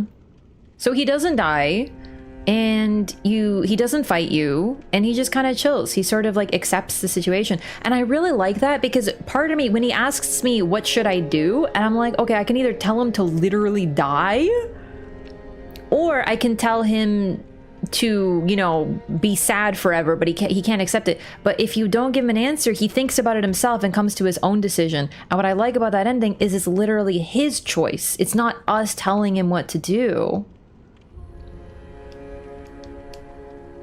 Favorite armor in Elden Ring is Blythe armor. Oh, dude, Blythe is pretty sick. Tell him to live. That's the thing. If you try to tell him to just like accept it, he doesn't accept it because he's like sad about it. But when he thinks about it, he realizes, he basically says that he has his forager friends, and that is enough, basically. And it's really unknown, because most people either, you know, kill him or tell him to die or just fight him. But he does have a happy ending. You just have to wait for a long time. Anyway, this guy's an invader. He's a bad influence. And then you have the opposite. Someone who hates invaders over here. I doubt we've much to gain from fraternization. Blessing of the moon upon your journey. I don't know, is the obvious answer to me. Exactly, but the problem is, admittedly it's a little unintuitive, because, you know, his prompt keeps on popping up. What should I do? What should I do? So it makes you feel like you have to pick. But there's a reason they gave you the I don't know option. If you keep on telling him you don't know, and just wait, he'll decide on his own. Didn't give him an answer, he just vanished, or so I thought. Yeah, he comes back. Yo, can I get another thing? You're back! My boy. Oh, hello. You've come at a good time. It took some prowling, but I finally made a score. Go on, have a gander. Still telling him what to do, though? Not really, though. We just tell him, I don't know. Like, okay, have you ever encountered someone who's like, oh my god, I'm struggling so much with this decision. What do I do? And you tell them, I don't know, you gotta decide for yourself. That's what you're doing. You're not telling him what to do. You're just saying, that's your choice. You decide. I don't know. Because he's looking to you for answers, because he's literally had his mind controlled by an evil femboy god. And he has no idea of how to think on his own. We don't know how long he's been mind controlled. But it was comforting. It was comforting to give up the control to someone else. And the moment he's out of that control and he feels sadness, it scares the shit out of him. And he looks to the next person to show up to be like, what do I do now? But what he really had to do is sit there and think about it himself and decide. And that's the result. You're not telling him what to do when you say you don't know, because you don't know. You can keep the ring as, well, a little trinket of thanks. Evil Femboy's redundant description? Don't talk about... Fuck, what? Be better if I remember their name. Don't talk about the character from Fate like that. The one... Charlemagne? Don't talk about Charlemagne like that. They're not all evil. Just Mikola. Wait, sorry. Pontiff Knight Curve Sword? Holy shit, this looks cool. Curved sword wielded by the Pontiff's Knights, frigid spirits that linger in Irithyll. The large blade appears to be eaten away by insects, making it lightweight but also brittle. Didn't know there was a secret third option? Yeah, I really wondered when he said I don't know. I did it during the lore run, but you know. I think we ended with like every result. Elkhorn round shield, really? Standard round wooden shield, the blue antlers are reminiscent of designs found in Mira. Aww, Dark Souls do.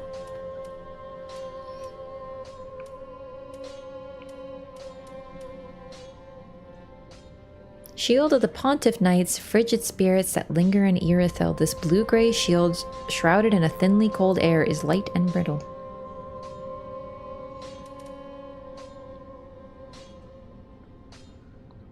Yeah, the thing about Fate is there's a lot of like, hey, we make them a girl because sexy. So I think Genghis Khan is a woman in Fate, and also, of course, King Arthur is Arthuria or Arturia, whatever. There's a lot of like, let's make more waifus out of history, which is a choice. Did you get the Hollow Slayer? I did, but I don't have enough decks to use it yet.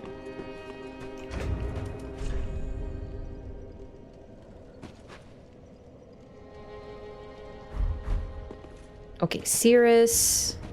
I doubt we've much to gain from blessing Yep. upon your Cornix. Yol. Fate is a weird series. The more I think about it, the weirder it is. Oh, our champion of Ash. Welcome back. I would do anything for my master. Just say the word. Anime has gone further. We've made tanks into little girls. Then shall we begin? Yeah, I suppose. I don't know. I'm surprised anymore. Let your true strength shine. I didn't know very much about Fate. It's just I really like the originals, like not the original series, because there's like some weird one, but there's Fate Zero and then Fate Unlimited Blade Works, which is pretty good. Everything else I'm not a big fan of because it's really weird and just like too much. And then there we go, another level. Thank you. Be safe, champion of Ash. And then when I went to Japan, I remember that the Fate mobile game was a huge deal at the time, and there was Fate stuff everywhere. So I just see Genghis Khan and I see like a skinny, you know, sexy, half-naked waifu, and I was like, okay, I don't know about that one, but I'm not surprised anymore. I killed Yola outside of Undead Settlement in my first playthrough. No, really? All right, Farron Keep. Do I want to do Farron first? Honestly, I really like the Cathedral of the Deep, so I should do it second. I don't mind Farron too much, but it's kind of a gigantic swamp that's also kind of like a maze. It's kind of a nightmare, so we'll do it first. Lancer and Archer are the boys. Aw, dude, Lancer's so funny.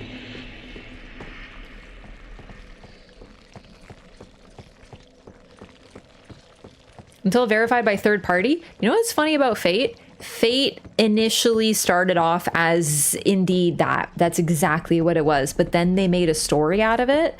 And then I think they lost the story again. It's kind of gone full circle. But yeah, no, absolutely, you are not wrong. That is what fate was, as it happens.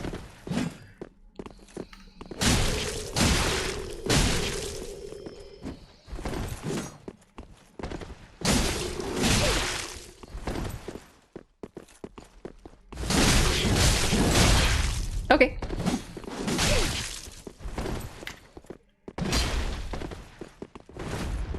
Fuck, the second one saw me. No, no, no, no, no, no, no. This is a 1v1. This is a 1v1 situation. They don't respawn because they are like NPCs.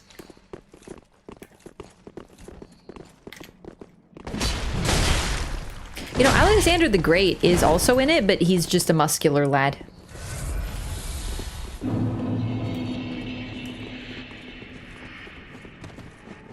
Man, I'm realizing I do not remember how to do any sort of PvP adjacent activities in Dark Souls 3. It could also be this weapon. The range is starting to get to me when I'm fighting these guys. God, the reach of that is so weird. Ugh, it's so annoying. I just need a couple more levels and then I can try a different weapon. It's just like... Also, I think some of my favorite twin blades are up here. So I might become a dirty dex user again. I can't be stopped.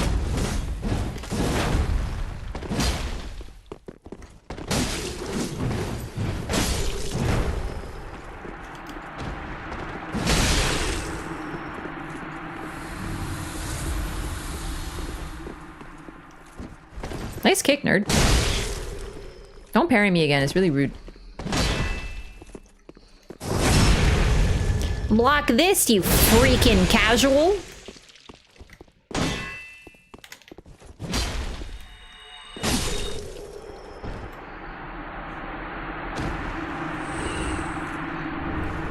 Great Club. Exile Greatsword.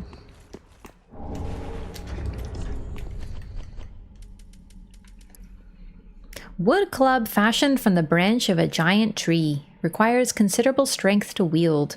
A hard, durable weapon, its weight makes it easier to break the guards of shields.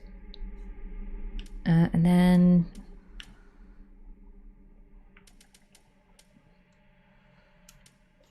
Exile Greatsword. Bloodstained greatsword wielded by one of the watchdogs of Farron who preside over the slumber of fallen warriors. The blade is a reminder of the exile's past misdeeds. Inhuman strength is required to wield this heaviest of cursed greatswords. So this is, if you don't encounter any PvP, it's sort of like in Dark Souls 1 in the woods. They have the like little NPC guys who are meant to be defending the woods. These guys kind of fulfill the similar purpose. They're watching the path. Turn back. No, I don't think I will. Love that sword. It's kind of cool. Hey, Hazel, what's up?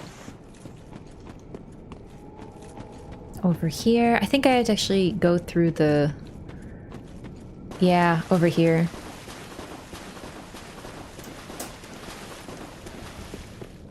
So yeah, this is a fork that can take you in both directions. And the game tells you that you can go to the Cathedral of the Deep or the Watchdogs of Farron. Basically, you can tell that if you don't find one, you have to go back a little bit.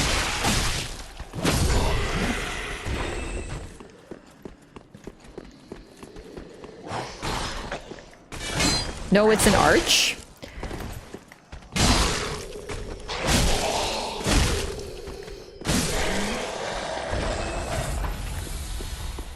I don't remember how to get to that path that leads out. It's not here, is it? Sure is. Perfect.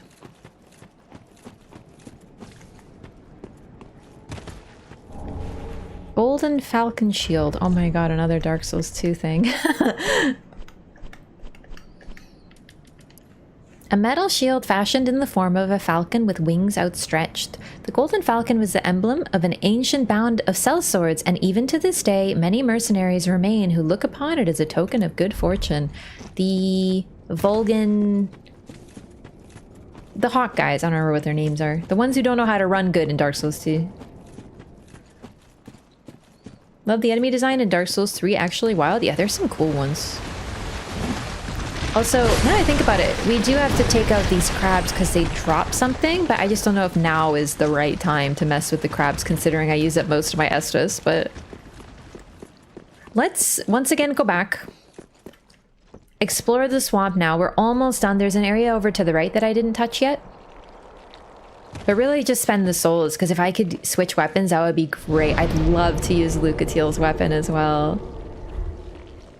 Bridge here with a nice vista. In Farron Swamp? No. Oh, do you mean a little ahead? Like a... Yeah.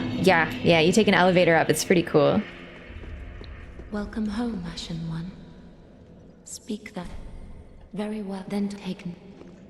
I'm gonna become a Filthy Dex user again. I tried, okay? I did try to do a strength build. But I can tell I'm falling back into my usual habits of not. That crab was actually aggroed on you from Skyrim, followed you all the way here. I would believe it.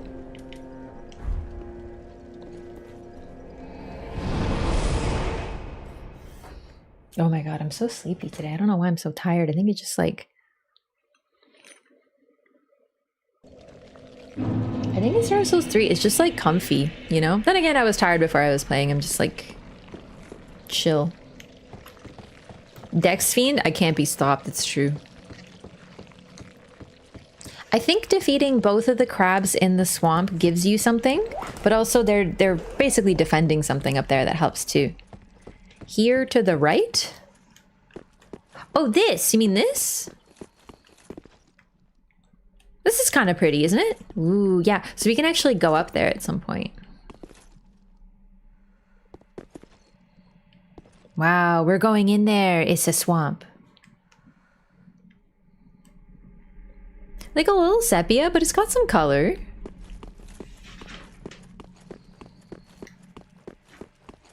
Cathedral Knight Greatsword would have been fun, alas. The thing is, I have to get there. Dark Souls 3, as much as I started deprived, like sort of because I thought it would be funny, Dark Souls 3 is not an easy game for me.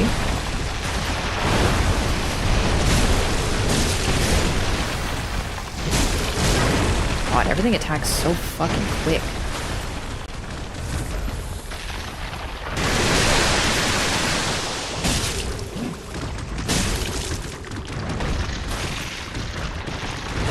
Oh, ew! Ew! Now I have this goo on me. Gross. Come back!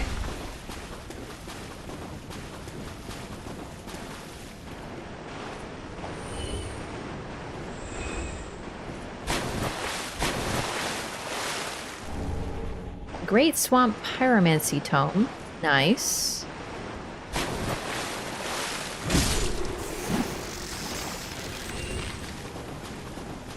Did it actually just people leave on me? That's kind of a bummer. Really, it's more of a strength-feeling weapon? Yeah, it looks like it. Okay. I was hoping for not that.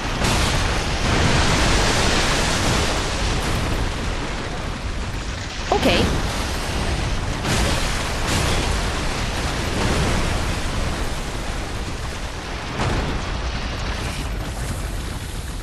I thought there was only 2 crabs. Maybe there is 2, but because I left the area, it like reset one of the freaking crabs. We might have to come back and fight them. They're really annoying at this point.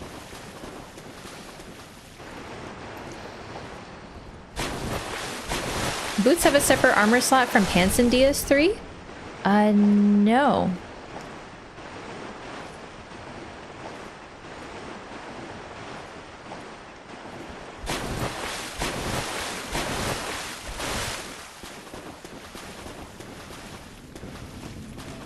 So this area has some of these... Uh-oh. Really angry enemies? Oh, God.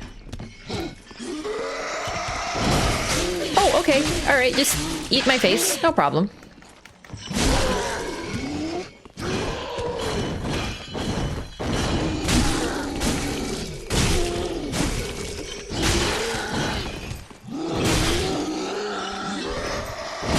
Come on! Again? My ember! No, my ember!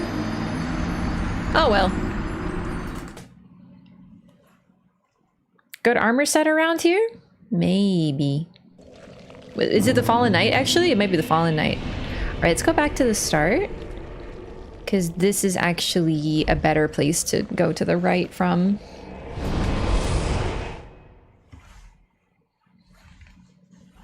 There's dual blades up here, though, so I might use those. I really like them.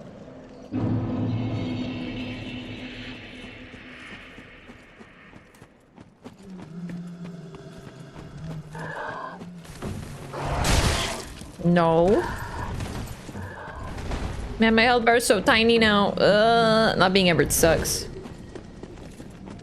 Sushi should I get? NY style deep dish meat lovers? Meat lover sushi for sure. Unironically though, I do love meat sushi. Like chicken sushi. It's not even really sushi, it's just like a roll. Bitch, I have so many problems. Get away from me.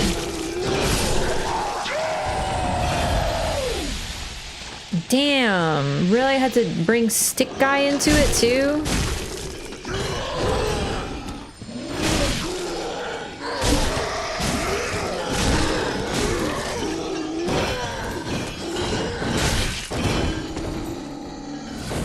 Falling back into your dex ways? Falling back in my I use 2 weapons ways in Dark Souls 3, yeah. Oh, an Ember! Hey, now I'm actually not mad. Oh, hi, you're a Black Knight. Cool. 1 second. I completely forgot about you, my man. I need this, though. Ah, the sellsword outfit. There it is. Hello.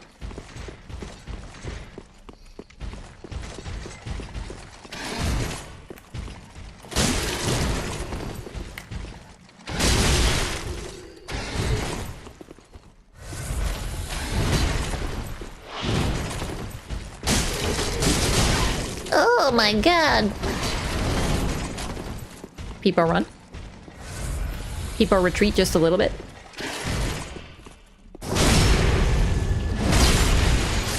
Yeah, with chicken, it's usually cooked. It's not raw. Yeah. But like you can have like raw beef sushi. It's not called sushi though, I think. The sellsword twin blades. All right, so everyone says these are really, really, really good. I didn't realize. I like them because they're paired. Honestly, this is my first playthrough weapon, and I didn't really think they were that great, to be honest. I know they are. I just didn't know. Oh, sorry. That's not how you use them. There you go.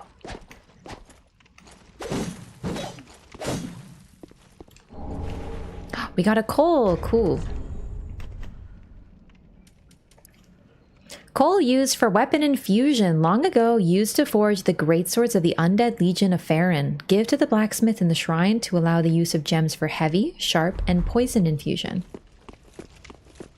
The rage isn't great, it's true, but I love dual wielding. It's always like my favorite thing in games. So the moment I found these, I was like, oh my god. And then I think once I found the Warden twin blades, I switched to those. I love those. Those are what I used. So these until I got Warden. Yeah. They do raw chicken in Japan, kind of, but it's seared on the outside to destroy bacteria, and supposedly high quality free range chicken, not factory farm salmonella breeding ground chicken. Yeah, exactly. I actually have heard about raw chicken. I don't think I would do raw chicken just because like I can't imagine the texture of raw chicken to be particularly delicious.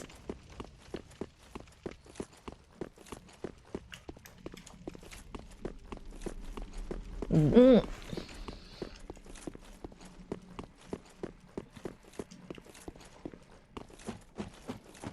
Let's see how these feel.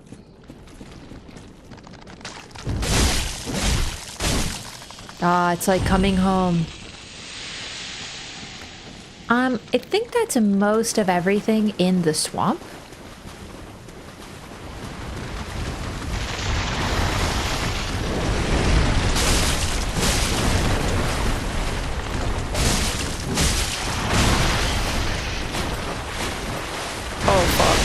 I forgot.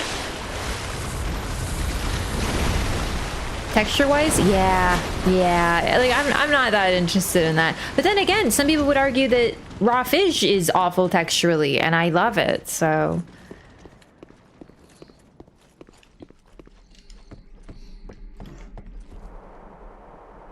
Honestly, if I had the opportunity, I might try it. I like trying things. I like trying just about everything because I gotta see if I like it. DS3 and Bloodborne were made at the same time, same engine. I know, but Bloodborne is so much prettier.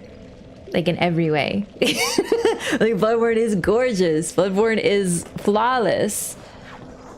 It manages to be more colorful even though you're going to a dirty, gray, blood-covered, grimy-ass city. How did they do it? Where are my souls? Okay, I have some souls. Where is Hollow Slayer? Do I need one more level for Hollow Slayer? Yes! Alright. Do I have enough?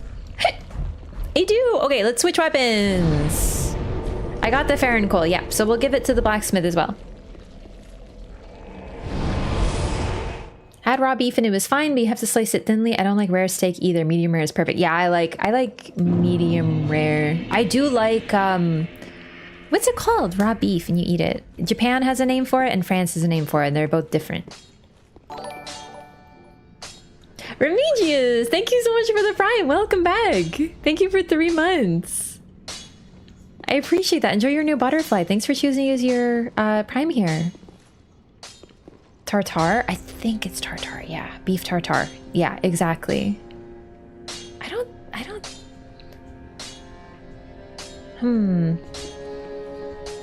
Overall color palette of Bloodborne's world changes the further you progress the game. Yeah, it's just like this game looks muted to me, but Bloodborne, yes, it's mostly dark, but it still has so much color. I think it's the sky.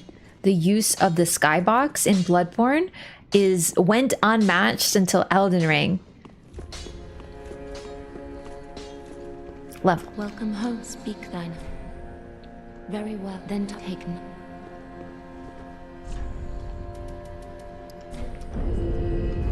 Farewell, Ashen One. May the... I just love color, man. I had the same problem with Skyrim. As much as I like Skyrim, I didn't like the world very much. I should probably be equipping rings. There's no reason not to be wearing certain rings. Lowering your equip load increases attack. I don't think this will have any benefit now, but don't see why not. You know, like, I don't like snow and gray, and I feel like Skyrim's like entirely gray. There's like one green area in Skyrim, and there's not really too much to do there relatively.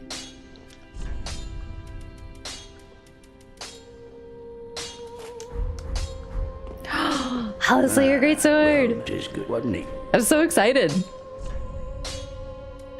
I can't afford it. Wait, hang on. Titanite scale? Damn, I should have realized it's a boss weapon. So it does require a special weapon upgrade. But that might mean that it's stronger base, hopefully, than what I'm using. It seems better, but this is split damage. Well, we'll try the Hollow Slayer Greatsword, but I will also have the Sellsword Twin Blades if I want.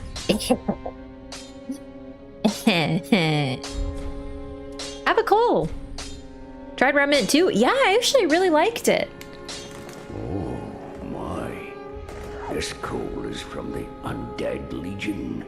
Yes. Used to forge the weapons of Farron's Abyss Watchers. A fine prize. I'm honored to be endued with it. Now I'll be equipped to infuse special gems. Praise the gods, eh? Time to put this brawn to use. I actually really like the Abyss Watchers. The concept of them is very neat. They are undead who follow in the footsteps of Artorias. Well, the thing about Artorias, we know he didn't actually conquer the Abyss, but what's really interesting is they're not conquering it either, just they're preventing it from spreading. They watch out for it. They're keeping an eye out to make sure that it doesn't spread, and so they destroy it if any of it shows up anywhere. Artorias is not able to conquer Manus because he was far too powerful, but apparently the Abyss Watchers, with sheer numbers, are able to do at least something. They will topple nations, according to Crestfallen over here. Gaining admission to the Legion is a matter of some ceremony. Inside their keep, snuffing out the flames of 3 altars opens the door to the wolf blood. Even accursed undead want to believe they're special, it seems. Remnant games seem like they would be rich with lore. There was some really great lore in that game. Honestly, it was really, really good. I think about that game pretty often. Like the worlds that they introduced were really neat. Glad you said that, because coming from Oblivion, I was so disappointed. I know, Oblivion is your classic high fantasy, but even then, it still has its own aesthetic. Honestly, if we were to visit Somerset, the Somerset Isles, it would probably be more like your typical elf and crystal tower fantasy. But Oblivion was so vast, and there were so many biomes. I honestly feel like Skyrim is like 90% just snow. I didn't love that. So... But then again, you know, I don't like snow. You know, I don't like the cold, so of course I don't like... My worst favorite area in Oblivion was Bruma, which is the northern part, which is right next to Skyrim. So unsurprising when they made Bruma the game, I didn't like it.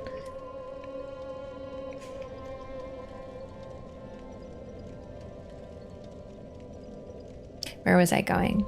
Oh, just here. My Skyrim is full of grass. Did you do one of those mods? I actually have been thinking of doing one of those like overhaul mods next time I play. Canada's not ideal for snow haters. I know. Trust me. Still love Canada. It's just a lot of the year I don't love it.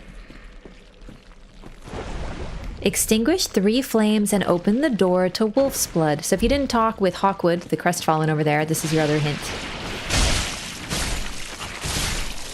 Hey! So far so good. Oh, I got a two-handed, right. Oh, I love that third hit. It's so smooth. It's the exposure to snow that fuels the distaste. Honestly, yeah. People who don't know snow, they're probably like, oh my god, it's so pretty. I would love a white Christmas. Yeah, except when a blizzard comes and you can't do anything and the roads are suddenly treacherous and getting anywhere is suddenly an adventure in how awful everyone is at driving. Take a screenshot, show you how it looks later. Please do. Do you have like the mod list or something? So if I honestly, if I mod, I've been meaning to play Oblivion and Skyrim again. If I mod it, I'll just like hit you up to find out the mods. Snow tires? Snow tires are one thing, but they don't prevent you from slipping. You still have to know how to drive in snow. And unfortunately, I feel like Canadians forget every year.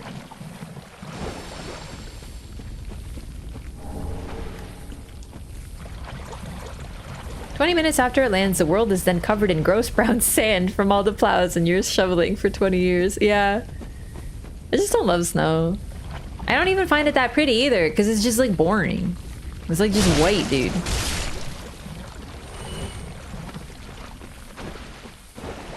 I just hate snow. When I see it, I don't go, oh my god, it's so nice. I want to like cuddle up and have a hot cocoa. I think, well, I'm not going fucking anywhere ever again, I guess.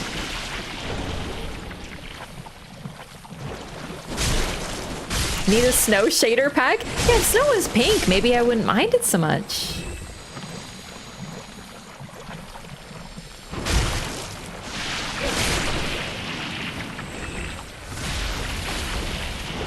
I hated the winter. When I think of like winter as a child, I think of shivering by the door at recess and begging the teacher to let us inside, but they couldn't because we needed to be outside because we needed to be supervised. So I just remember like trying to keep my fingers from freezing, shivering, huddled against a wall, begging for it to be over for like an hour a day. Every day.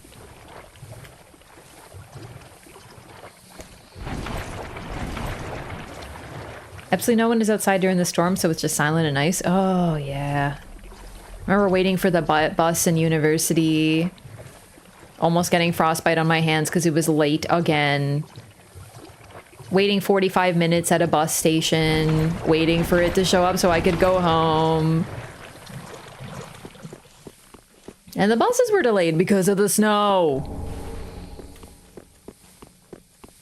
Snow-hardened youth. Yeah, I just hate it. I've always hated the cold. I don't see anything appealing in it because I just think of all that every time I see it.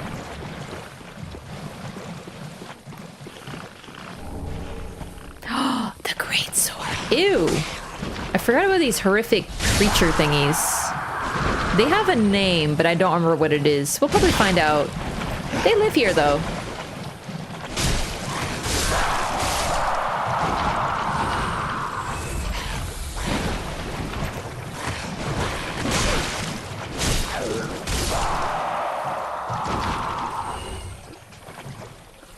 Gru, yeah, they're called Gru, but not like in Despicable Me. Very different. Snow is very fun to experience for a couple days. Yeah, no, absolutely. If I only had to deal with like 1 or 2 days of snow and it falls, coats everything overnight, and then you wake up and you see a beautiful winter wonderland and then it's gone by the afternoon, I would love snow. I should go my usual way, because if I start wandering, I'll get lost.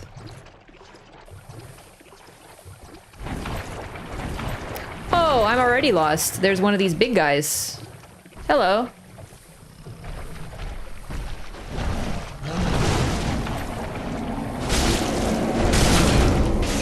Are you throwing a whole ass tree at me? Because that's kind of rude. Like an angry tree filled with ghosts?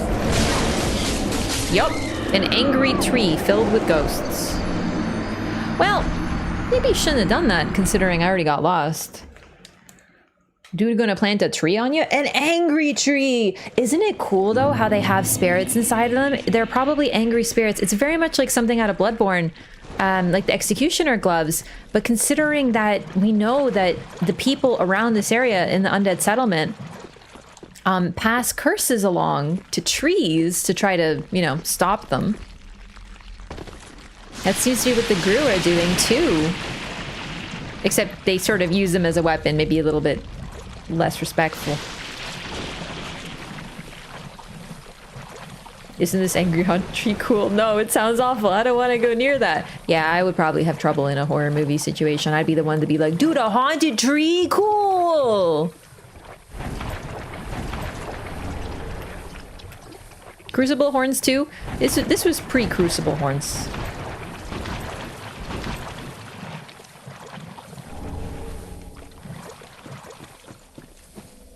This was back when horny guy just meant horny guy. Alright, I do usually have a route that I use, and let me just see if I can recall what it is. Raph is the final girl who survives? Maybe, because everyone else is like, we gotta go. But I'm like, no, we gotta progress the plot. You know, like, I'd be very genre savvy.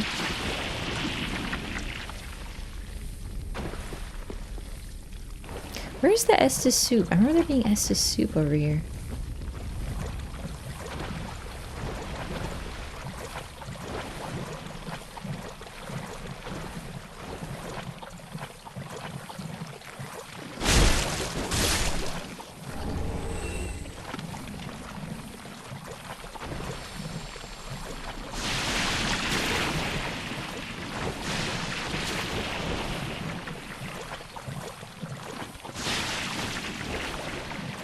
Nope, nope, not looking at you. Not talking to you.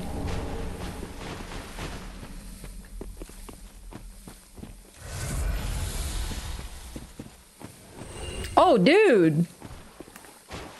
Dude, he hates slugs. Oh my god, and me. Alright, this is a Dark Wraith. You might recognize him from Dark Souls 1. Except, oh my god, you thought they were bad in Dark Souls 1? Ugh. Is there invasion here? It's Heysel, but we already fought Heysel, so I don't know if she invades again.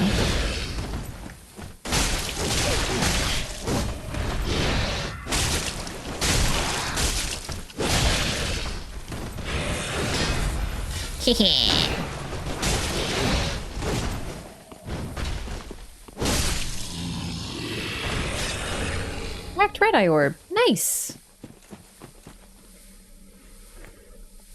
The slug house near the ladder to the wolf? Yeah, there's like a Estus shard or an undead bone shard, something. Honestly, I remember there being Estus soup somewhere around here, but I remember being way closer and there's an Elizabeth mushroom and you can see all the bodies. I'm super lost. I haven't been through here in so long. I don't even remember my usual route, so I'm just gonna wander around and like see what happens, to be honest. Found one.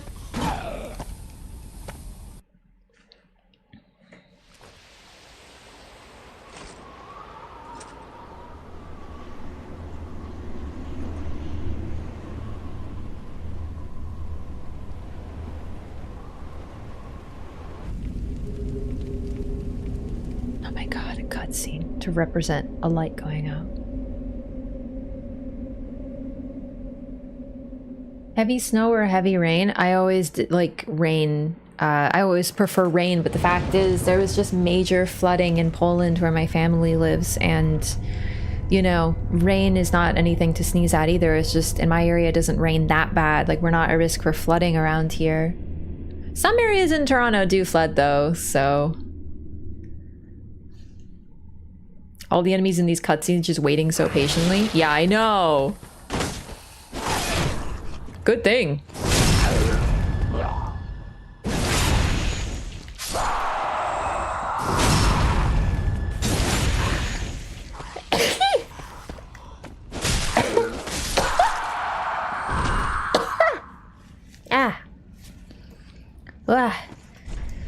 Extinguish 3 flames and open the door to wolf's blood.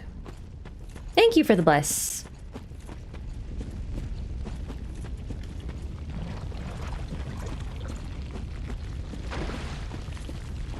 So this should be the first one I encounter if this is the start. Alright, let's try again. Man, I'm so turned around in this place. It's crazy. Not think Omen? I mean, they are very similar. They're horned entities, but this is a little bit more... I mean, they're different. They're definitely linked to nature, and they live in the swamp. I would associate them more with the Ulusil transformed people than anything, but... the design inspiration is definitely similar.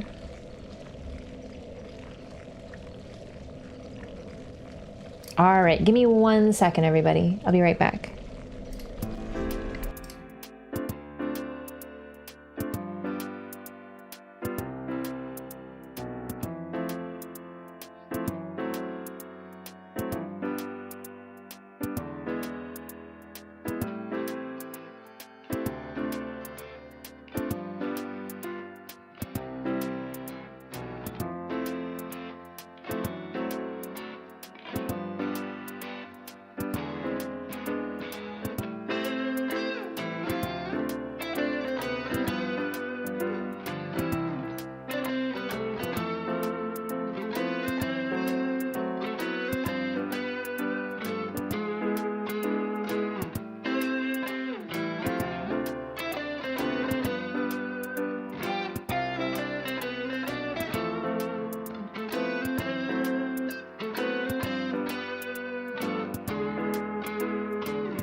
Okay, hello.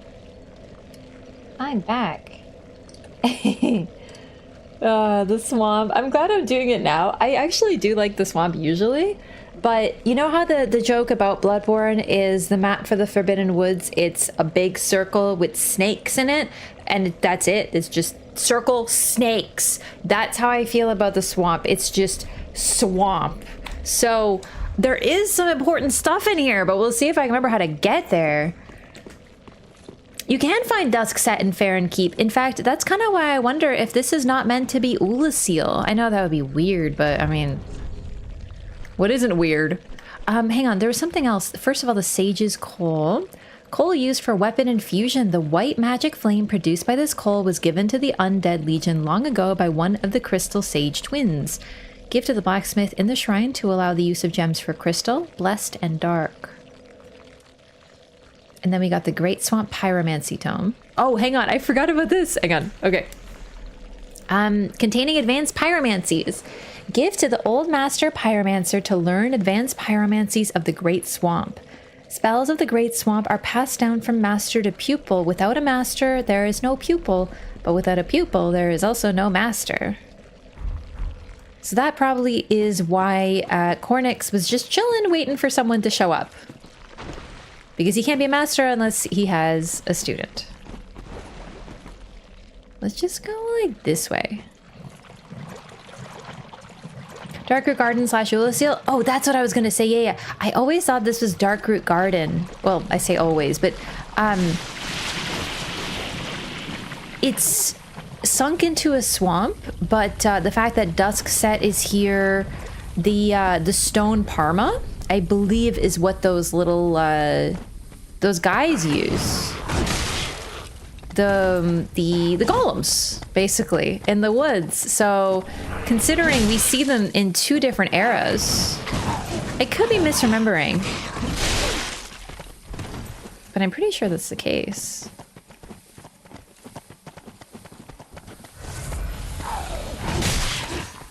I love how these guys have cloven feet like goats.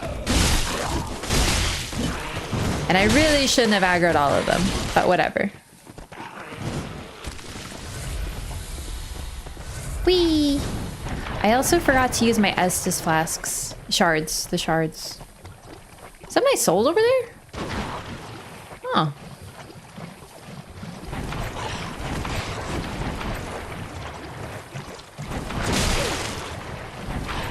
How come you weren't slowed down by the swamp? What, just because you live here and you're tall? Rude.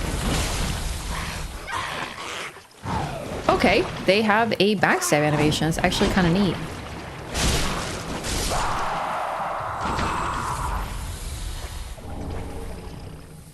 Nope, nope, nope, nope. Nobody's here. Healing off the ledge is PvP coded into your brain? Listen, I'm a gamer.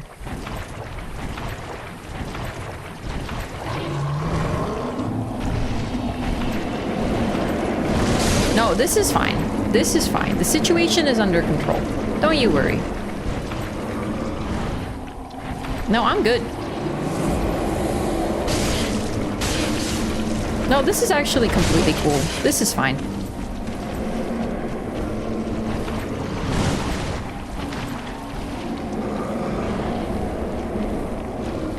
Ah! Ooh, the ladder!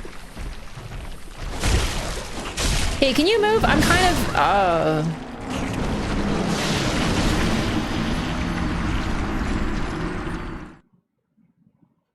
So we won't go that way. Why does Raph have Soul Arrow equipped? What is this? I have a weapon slot for a spell. They gave me a space, so I decided to use it.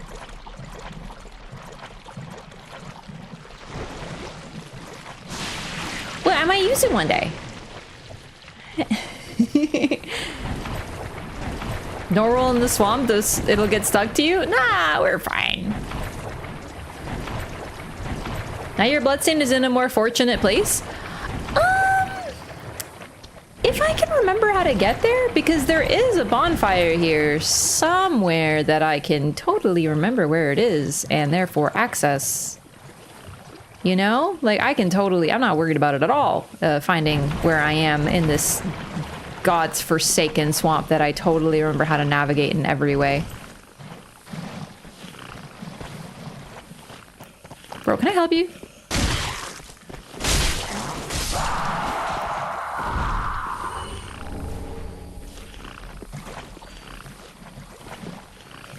Dude, someone's snoring. Do you hear that honk shmee?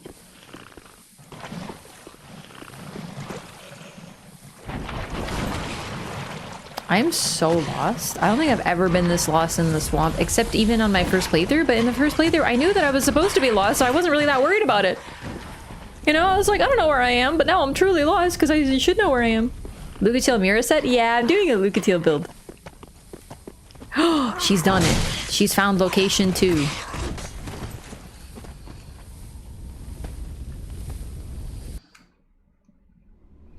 Now, you won't believe it, but the same cutscene plays. Although, is it a little different? Hang on. It is! Oh my god, we get like 3 whole cutscenes for the woods, man.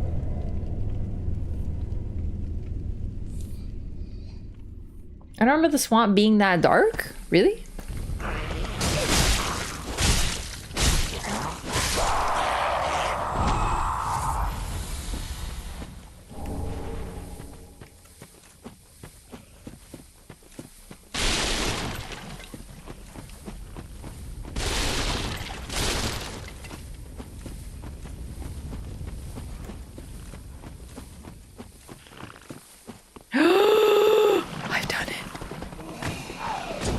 Okay, I shouldn't have just like sprinted wildly.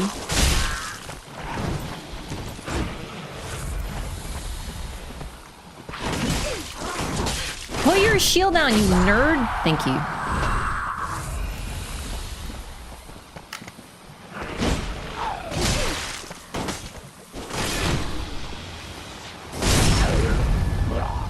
I've somehow found my way by being very lost. Listen, I'm already poisoned. Do you think I'm worried about being poisoned again? Come on. Don't be silly. Poison does nothing in this game. This isn't Dark Souls 2. Started this playthrough today? No, this is day 2. I started it yesterday, but we're still very early on, as you can see.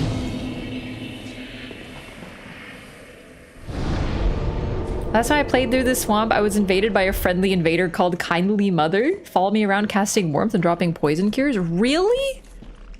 That's so nice. I wouldn't do that. Actually, I might. One of these days, I might do like a I'm totally helping you run. And then what I'll do is I'll be like Maldron, where I'll be like, oh my god, here, I'm healing you. I'm a nice, good invader. I'm one of those nice invaders. Haha, isn't this so nice? And then I'll fucking buff up and backstab you and one-shot you. It'd be so funny. Like Maldron. Yeah, gain their trust. Truly use every tactic in our arsenal. Rules say no pet name? Yeah, because I don't want people calling me pet names. It's weird. Why are my souls here? This is so random. Never enlist Raph's help? I'm so helpful! I'm the most helpful. I'm like the most helpful person. What do you mean? Except I will, if I'm an invader, I will kill you. You have to understand, I have these temptations.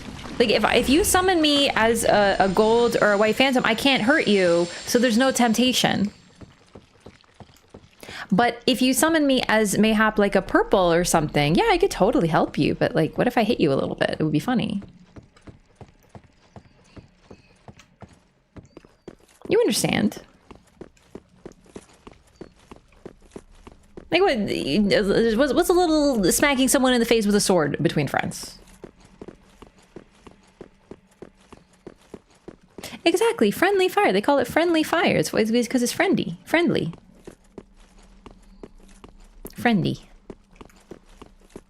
There is an illusory wall here. Isn't there? Oh, it's not Dark Souls 2. I was clicking X on it. Dream Chaser's Ashes. Umbral ash of one who dreamt of joining the Undead Legion.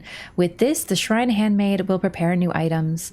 In the end, the dream chasers who wandered aimlessly in the rotted forest found a sense of fulfillment. I didn't. I have these temptations, patches coded behavior? What can I say? So we now have these 2 dark sigils in our inventory. You might remember that we've leveled up with Yol twice now. A black gaping hole in the flesh that resembles the brand of an undead. The darkness of humanity seeps from this bottomless pitch black hole, the gap filled by the accumulation of the curse. This dark sigil will never heal, but there is a tale told of a firekeeper who returned from the abyss and brought great comfort to a bearer of the curse. New Mario Party? Wait, what? There's a new Mario Party?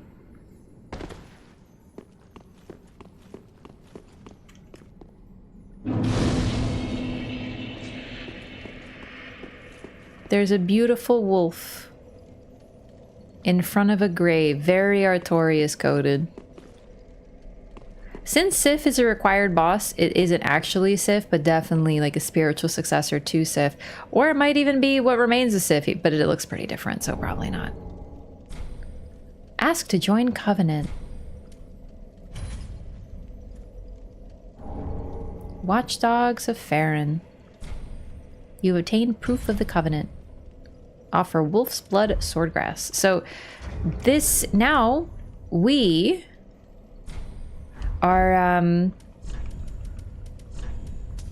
one of the watchdogs, so we won't get invaded by them. Ancient medallion depicting the crest of a wolf symbolizes the pact with the old wolf of Farron.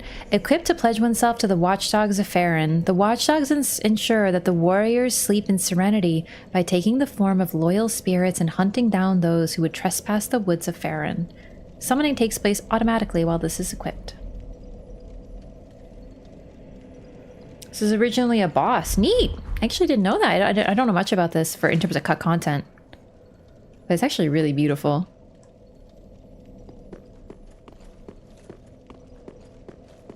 Giant Bomb just this week played a max turn game and it took about 4 hours. Mario Party can truly ruin friendships.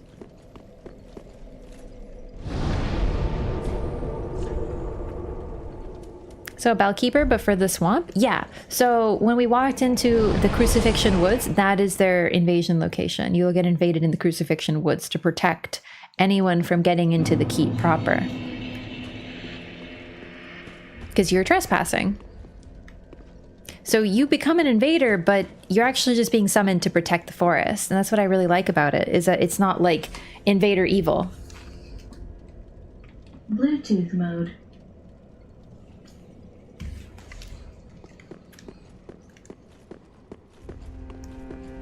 Yol. Where is Yol?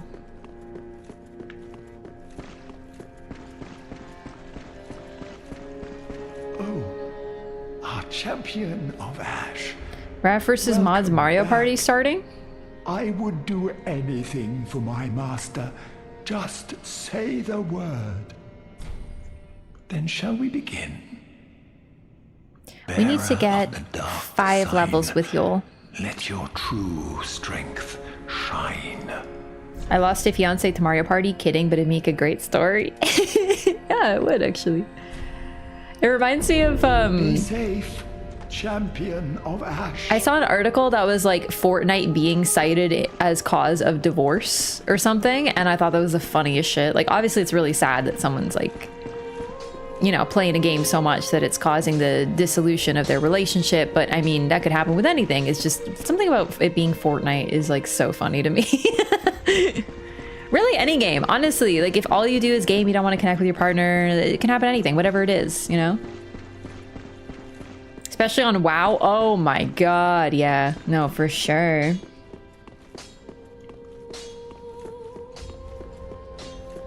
Equip that sigil for automatic summoning? I have, but I'm offline. Yeah, exactly, Lyco, thank you. Unless it's Marlo? Yes, yes. Marlo, as my pet name for my pet is acceptable. Can I get more levels, actually? This is just like, I don't really remember the rules, I'm gonna be honest with you, for Yol. No, we have to just do it over time. Alas, but I can't. I'm a weep, but though. All right. Nothing new, that's why I skipped it. We're good. Be safe, champion of Ash. If you play Fortnite, it's a red flag. Yeah. Totally. It's not. It's honestly anything. Like, whatever the game is, you know?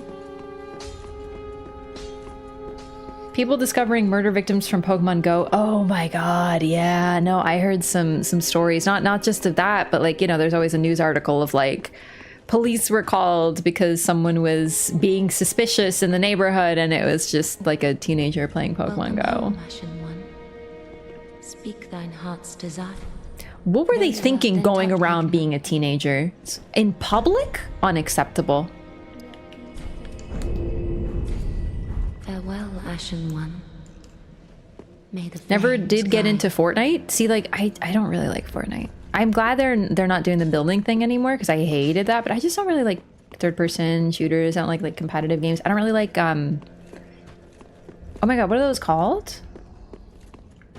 Where they're like, you know, you drop down and you have to fight a bunch, and then you slowly win and whatever. What are those called? Battle Royale? Battle Royale, right? Yeah. Oh my god. Yeah, oh my god, I had a moment. I feel for a while every single game on the planet was a Battle Royale, so I'm glad we're done that era. They're still making them though, don't get me wrong.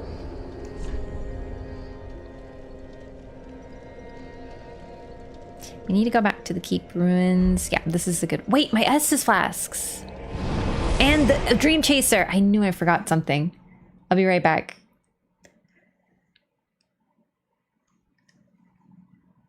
Now it's wrapped as an extraction shooter? Wait, you can extract? What? You can? What year was Battle Royale? 2022? I feel like 2021 to 2022 is like the year of Battle Royales. Extraction shooter are the new thing. Oh, okay. Ah, well met, Ashen One. How may I be of service? All right, so when we give her the Dream Chaser's ashes, she is particularly savage. Ashen One, what woeful umbral ash is this? This barren dust, stuff of a fool, won't yield aught. Where didst thou happen upon the stuff? Tell me for the sport. Oh yes, I see. Clinging to lofty dreams in this dying world, more's the pity. It must come from one most foolish indeed. Rumbleverse? Yeah. Wouldst thou not agree? The finals was a big one for a while. Is the finals a Battle Royale?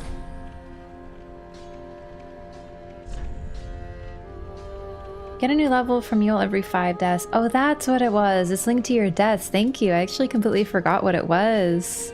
I haven't done this particular questline. I mean, I haven't played Dark Souls 3 in a long time, but... Exile Mask. Iron Mask of the Watchdogs of Farron's Keep. After the Legion's Watchers became Lords of Cinder, the wolf blood dried up, and Farron was consumed by a festering wood. That would probably be the Gru and their woods. Within the wood, an emaciated old wolf commands watchdogs to defend the sanctity of sleeping warriors.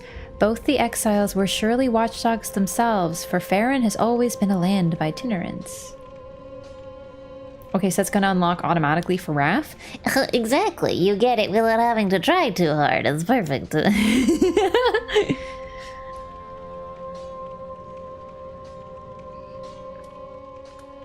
So these are the ones we killed. We took them out, the exiles. The life ring. I won't buy it right now, but...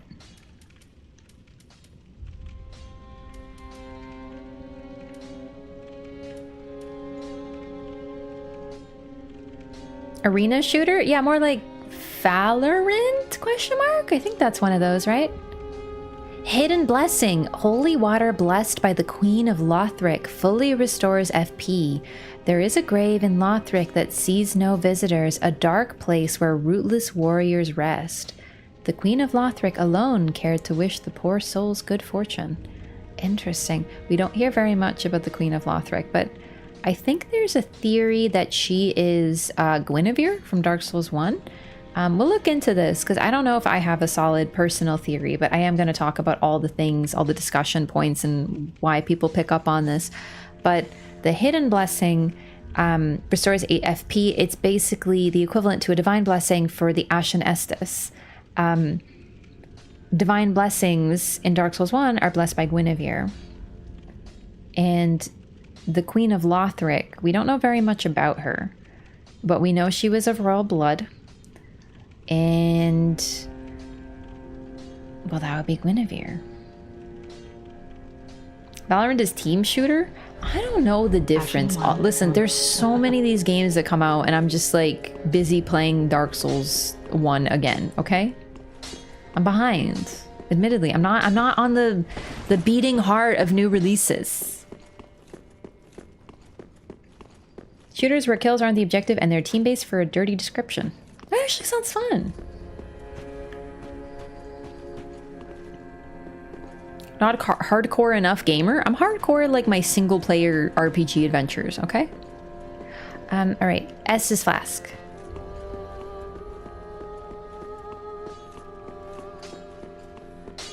Ah, well, 'tis good to see ye in good health. What needs me? Like, BG3 came out in 2023 and I'm finally thinking about playing it, but I'm having tech issues, that's another problem. Well, well. What's the Undead Legion doing with a coal such as this? They got it from the Crystal Sage. I heard one of the Crystal Sages had sided with Farron's Abyss Watchers. Ooh, lore. I suppose it must be true. You should know, this coal is imbued with magic. First one I've ever seen. BG3 is a looter shooter? Poggy. Hardly a surprise, is it? I've never been one for books or wise men. Returnal for the DLC tower stuff? I didn't even realize there was DLC. I don't know, maybe. Some people think Rosaria is the queen, or maybe even Guinevere. Yeah, no, I've heard of Rosaria being thought of as the queen. Some people think that Guinevere is Rosaria.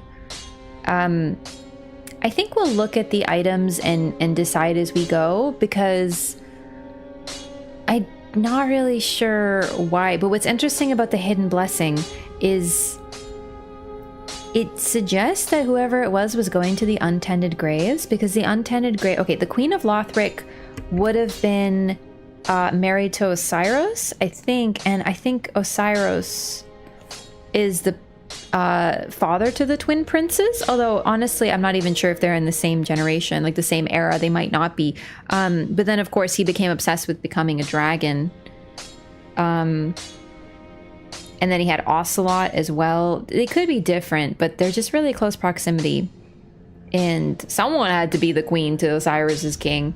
But the untended graves is directly behind him. And if she was the queen, she would have access to that area. And she would have visited these graves, and thus the Divine Blessing took on like a new affinity in the dark. It's almost like the Ashen Estus. The Ashen Estus doesn't exist in the other games, but the Unkindled don't either.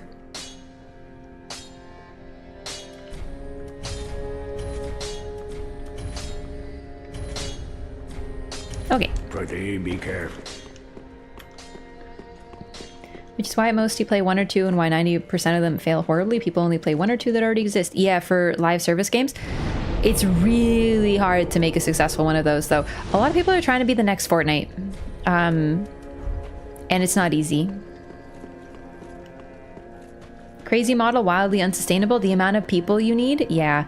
Also, they're also, when they succeed, though, they are really, really, really successful. Look at fucking Fortnite. Now we have like a Lego Fortnite or whatever. One of Gwyn's descendants with a coven in Dark Souls 3's Lothric? I mean, there's Yorshka.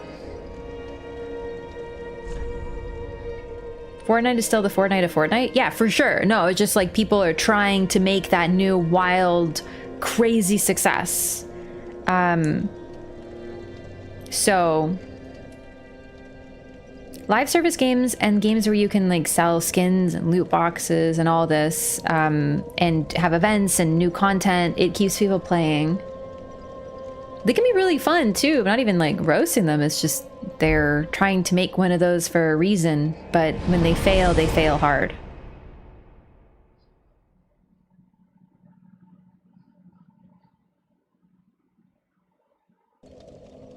There's always a game that inspires other games. So like Stardew Valley has led to an absolute explosion in farming simulators and cozy games attempting to be like Stardew. Fortnite has led to an increase in live service games. Minecraft leading to builders, you know?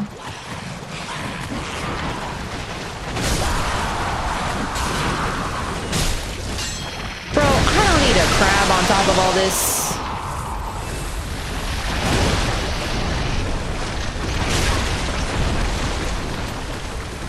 I'm always the biggest fan of, I mean, single player RPGs. That's like probably my favorite, right? So, okay, let's go over here.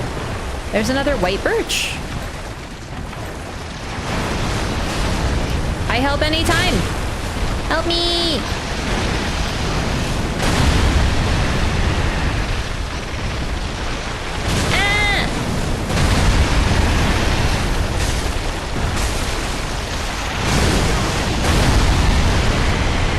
It's so loud!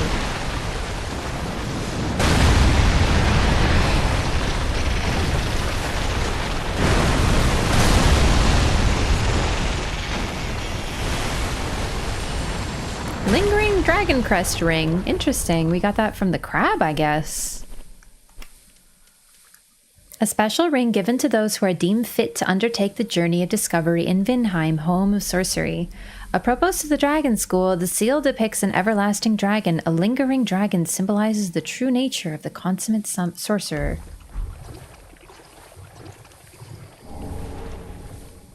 So yeah, the giant can see us from here. Or the white birches, at least.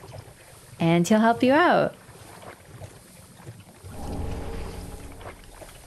Why does YouTube look better than Twitch? It just does. YouTube allows streaming at a higher bitrate or quality or some shit. Listen, I don't understand the technical term, but YouTube allows for higher quality streaming.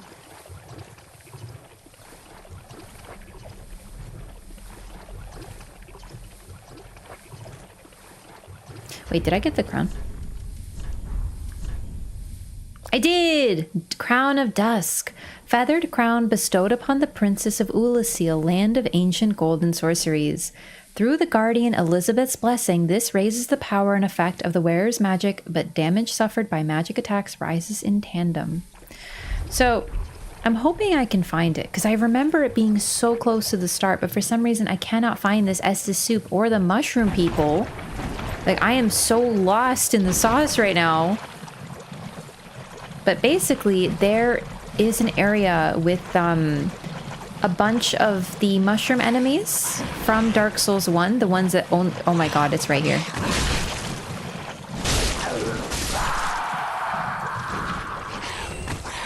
This is another reason that this might be... Don't kill me, dude! I just found it! Oh, Dark Souls 3 is so fucking annoying. Every enemy feels like it attacks in fast forward, but I'm attacking in fucking slow down at 0.5 speed is how it feels. That's Dark Souls 3 in a nutshell. No wonder I can never connect with it like Bloodborne. Bloodborne is like lightning fast, so responsive. Dark Souls 3 is just like the enemy attacks 80 times and you work like a little dingus. Are you humbled yet? No, I blame Dark Souls 3. This is just cementing how I feel about it. Like, I still really like it, but it's always felt fucking weird to me. And I think now that I've played all the games so recently, I can really narrow it down.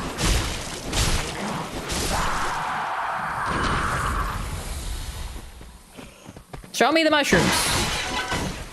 Am I supposed to feel like I got defeated by some dumb nerd who uses a shield?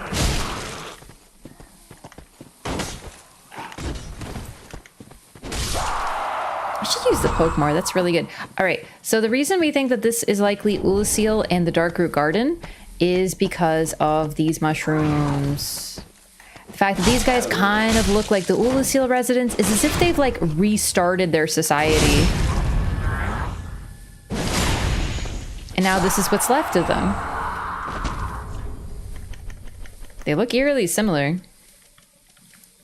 Grue Rot Shield, a rotting makeshift shield scavenged by the forest-dwelling Grues. Barely effective as a shield, however, its rotten state has made it poisonous and resistant to other poisons as a result.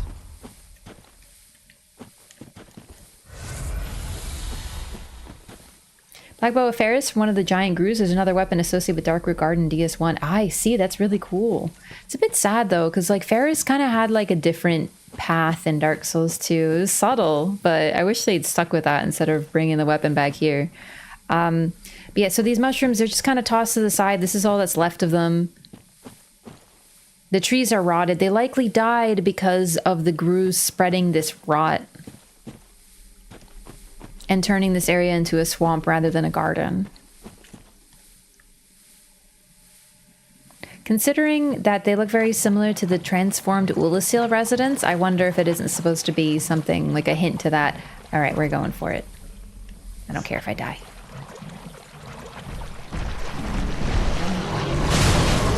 Oh my god, that hurt so much more than I expected. Okay, admittedly, I at least wanted the shiny before I died, but I did say I don't care if I die. The shield appears to be corrupted by dark. There are dark wraiths here as well.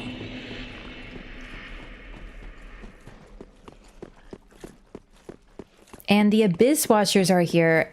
It would make sense that they would stay in the place where the covenant between, you know, the wolf and Artorias was in the first place. The man who watched the dark and prevented it from spreading in the first place.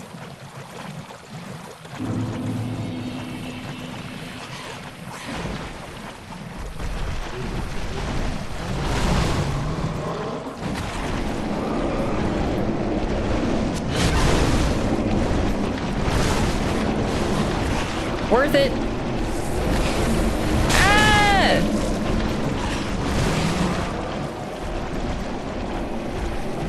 I'm still missing one the lights do.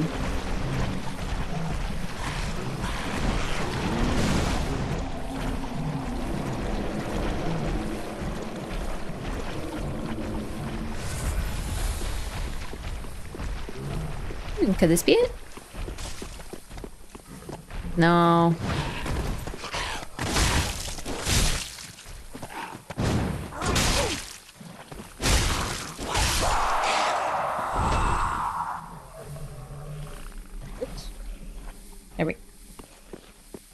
Skyrim changed gaming the most recently. Almost all open world games were influenced by it.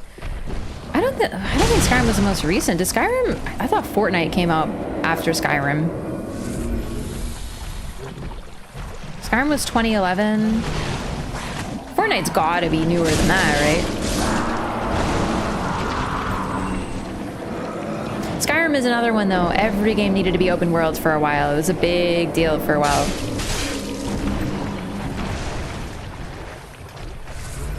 The Estus soup! I found it!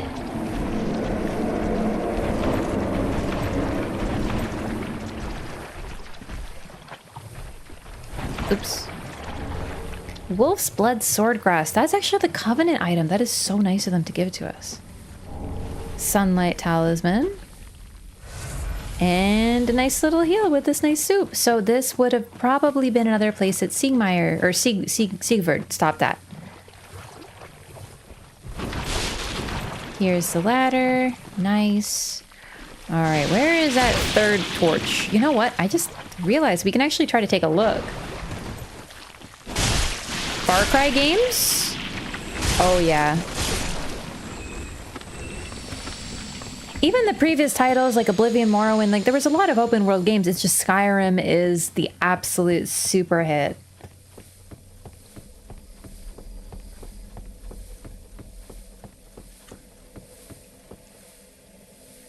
It's over there. All right, so I have to get over there. So just like go over there. Okay.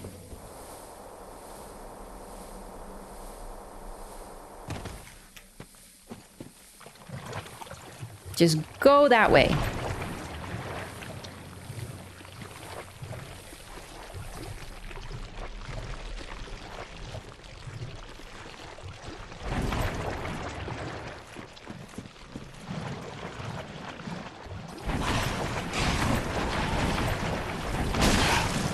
Okay, quit it.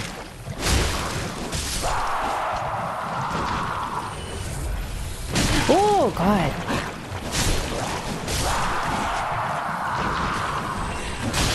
I struggled a lot with Far Cry, unfortunately. I never got into it. I tried playing Far Cry 2.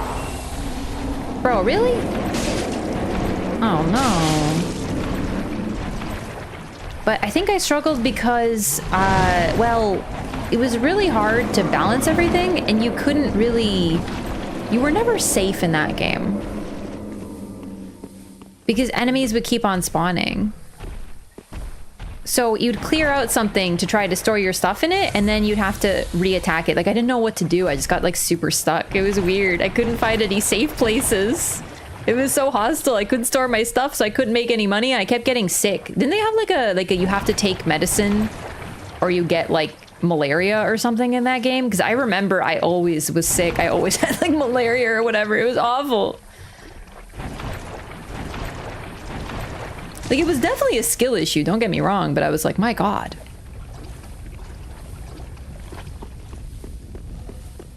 Oh my God. We've done it.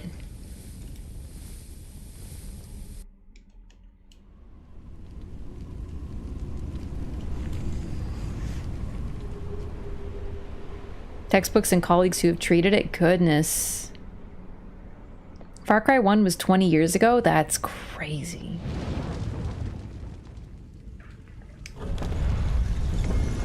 The door is opening! We've done it!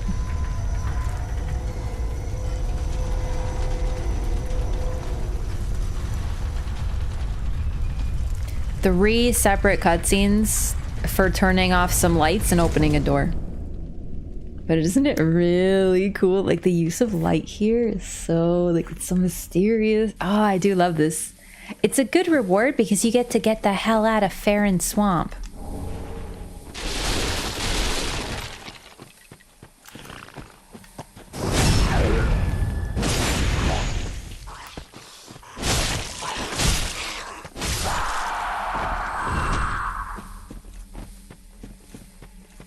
Although we'd have to do all this. I remember there is some important stuff that I can't quite reach yet, but... Basilisks. Oh, fuck. No, come on. I'm not scared of you. I'm a little scared of you. But you don't know that. Because I'm brave. I'm being really brave about it.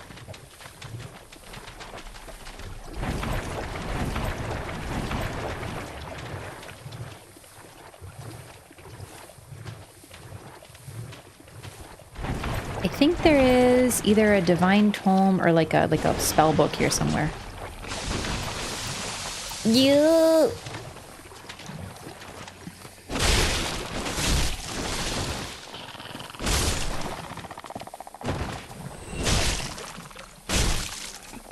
I don't think basilisks are as bad in this game. I don't remember what curse does. Used to, we had more than 4 cutscenes regarding ladders, but that starred Laddersmith Gilligan, the main character of Dark Souls 2. So that's very important. You can't think that's the same thing.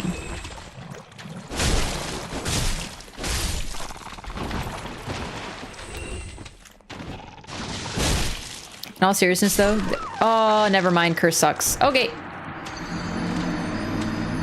Just like Dark Souls 1. Well, that was a little careless. Still kind of a bad time. I was like about to be done with Farron Keep. I was so excited, like the swamp. I was almost free. I think it had to be over here.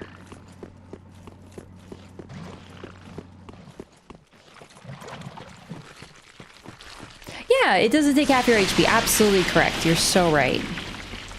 Oh, look at that! Does the soup indeed respawn? You know, the bridge slash random things happening in the world cutscenes are a very important tradition of FromSoft games. The soup does respawn! That's so nice! Alrighty. It's over here, I think.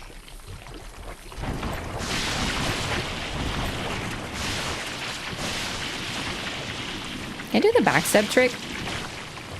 No, not really.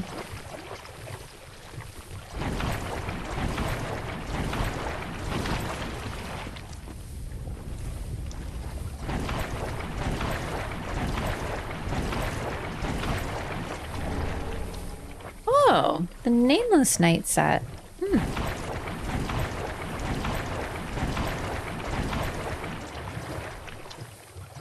FromSoft did right everything Skyrim does wrong?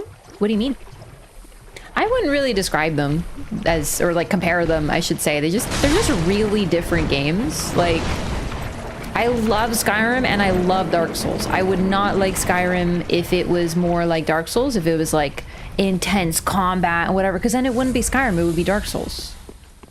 I'm glad we have both. They came out the same year. They're both RPGs. They're both fantasy games. Both have like knights and dragons and magic and stories and lore. But they're also very different.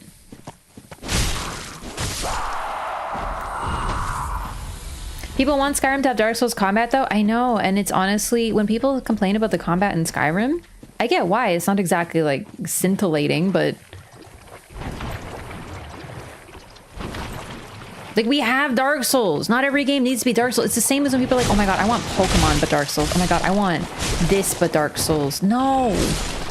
No. Both games would suffer.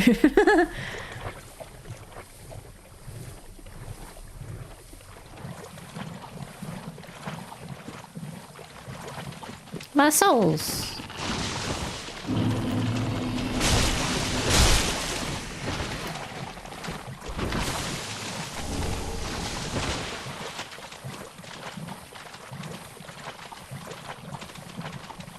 Here.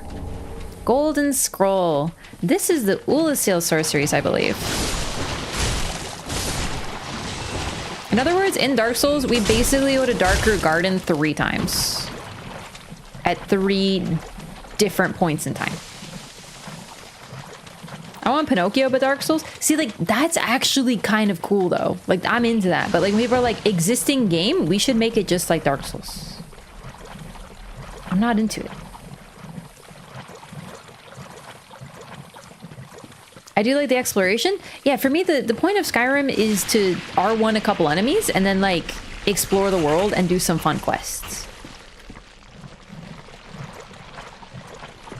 I also don't want the world to be super mean to me about it.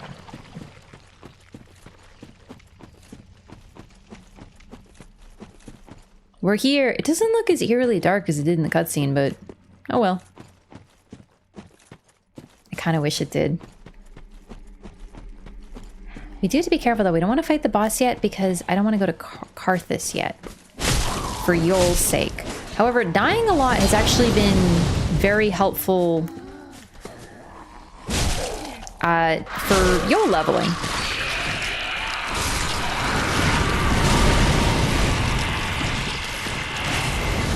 Fun quest, progressing to prettier armors and shenanigans. Exactly!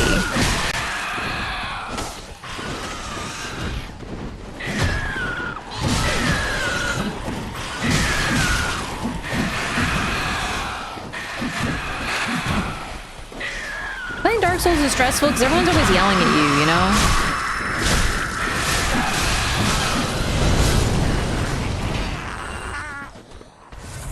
Everything's like mean and screaming and stabbing you and jumping out of nowhere.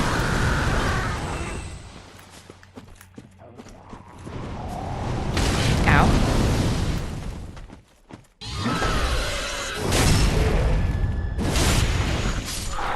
Can I have your staff? Oh, damn. Imagine Dark Souls written by George R.R. Martin. Unfortunately, I don't have to.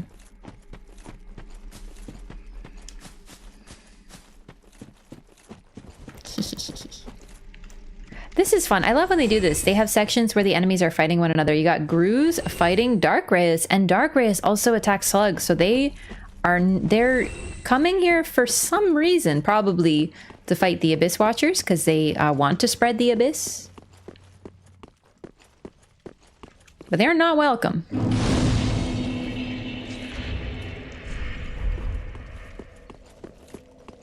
Dark Souls 2 is better. I mean, I definitely prefer Dark Souls 2. It doesn't mean that Dark Souls 3 is bad, though. I still really like it. It's just like, Dark Souls 2 is the best.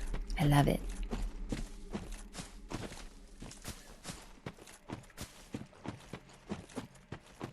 Oblivion has some of the best written quests. Agreed. Absolutely. Oblivion for me is peak. Also, if you think of it as a trilogy from Morrowind to Oblivion to Skyrim, just because Elder Scrolls 1 and 2 are really different, but like Morrowind is like when it starts. So if Morrowind is Dark Souls 1, Oblivion is Dark Souls 2, and Dark Souls 3 is Skyrim, they're so similar. And the second one is always the best.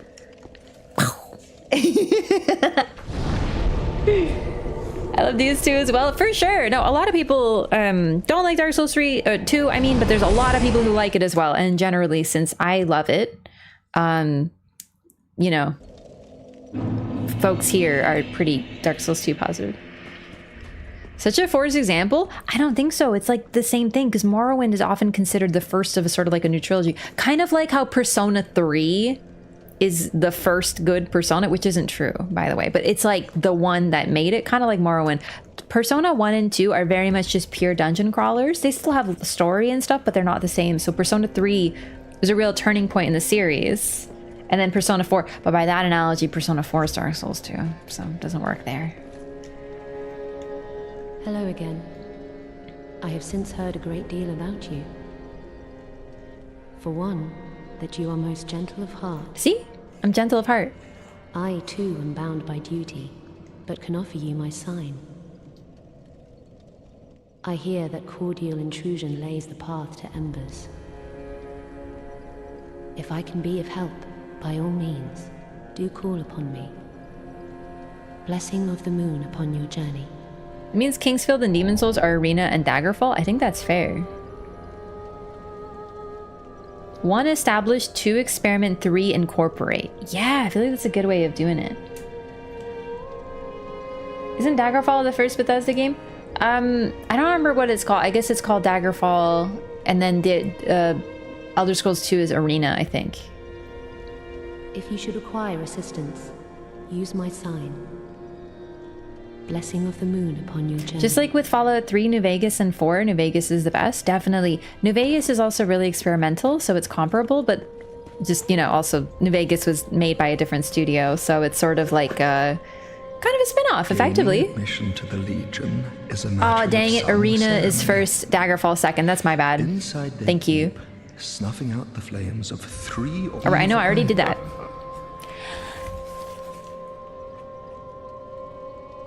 Well, everybody loves Skyrim? Yeah, that's like Dark Souls 3.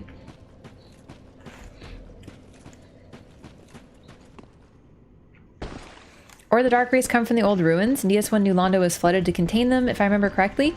Yeah, so... Do you mean the Karthus ruins? Oh, our champion of Ash. Welcome back. I would do anything for my master. Just say the word. My favorite is still Fallout 3. Then shall we begin? Still worth checking Skyrim today? I would say so. Sign. Let your thanks, y'all. I mean, I want to play Morrowind for the first time. Still, to this day, like, I still haven't played it, so... I would definitely recommend Skyrim now. I mean, not to mention it's been re-released, like, 20 times, so... Hello. Welcome home, Ashen One. Speak thine heart's desire. Ashen One, to be unsovereign. All right. Ashen One. Okay. Farewell. You remember how I've been slowly amassing hollow levels? Let's see how we're looking right now. Oh no, we're becoming hollow. Let's cover that back up. Oh. New Vegas overall just had better systems to me.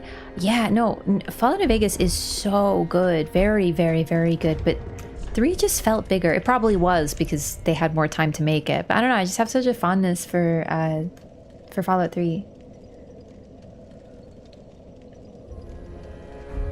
I got the Nameless Knight set. I just want to see what that says. Oh, and the Sellsword, I never read it. It's a starting class though, so it's just sort of, it is like considering the build. Not too much crazy lore here. Watchers themselves march to Karthus to fight the Abyss after waking up, I think. Not sure anymore. It's definitely possible. The thing about Karthus, like, it could be a remnant of Londo. But the thing is, all right, so we know that the land is converging, because that's actually really interesting. I didn't think about that. Maybe that the Dark Wraiths are coming out of there. We know the Dark Wraiths were in New Londo. They drowned. And we also have the Four Kings in Dark Souls 1 who are in the Abyss. When we fight them, we literally have to walk on the Abyss, but they're in it. Their legs are sunk into it, and they seem to float because they are a part of the Abyss now. And the Dark Wraiths were so threatening that New Londo had to be flooded to contain them, but now we have them back here. Karthus was a land that the Abyss emerged from. Someone accepted the Abyss there, Wolnir in this case. But we also know that the lands are converging, so literally places are just like attached to one another that otherwise weren't attached to each other before. Even the High Wall appeared one day, apparently. So like Lothric just was there one day next to the undead settlement. It's like places are coming together all across time. I don't think Karthus is literally New Londo, because I mean New Londo isn't even connected to Darkroot. But it could have combined. I don't know. I just think Karthus is a different realm, like a new entry to the lore series. Your character needs to wear sunscreen? Yeah, better wear sunscreen. You're gonna look like this. All right, nothing too spicy. Conjurator rope. Oh my god, I totally forgot to read this. Attire of traveling conjurators. Conjurators were the predecessors to pyromancers and spent their lives roaming the lands. This is Laurentius's gear from Dark Souls 1, like very much, just one-to-one. No wonder their attire was designed to protect them from fire, poison, and other threats of nature. Can't play Oblivion on PS5? That I don't know about. I don't know. I have it on PC now, so... I got a physical copy of the game from GameStop a few years back. I have all of the Elder Scrolls games. I got this like disc thingy. Well met. 'Tis good to see ye in good health. Never gotten it right. That's fair. That's fair. I have a great fondness for Fallout 3 because I played it. It was like right after Oblivion. So before or after we were GameStop. Oh my god, this is so much. This is like long ago. Thank goodness. I don't really go to GameStop that often because I mostly get digital games. Not even that I buy them digital. If there's a game I want physical, I go get it at GameStop. But like, I mean, most of the time, the last game I got was Metaphor, and they gave me a code, and then Persona 3 Reload, and I got a code. So I just like, I just get keys since I stream. So can't remember the last time I got a game. Oh my god. When is the last time I got a game? Oh, BG3, but that was on Steam. So. Can I level up? No, I can't. We'll level up the Sellsword Twin Blades.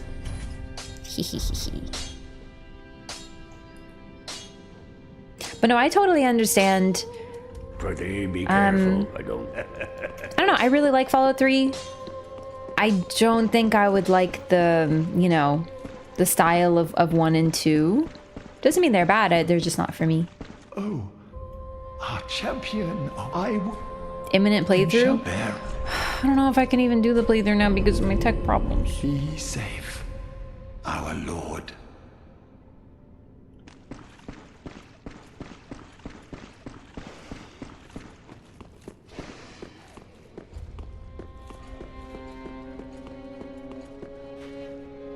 Sir, Cornix and Irina are who I wanted to talk to.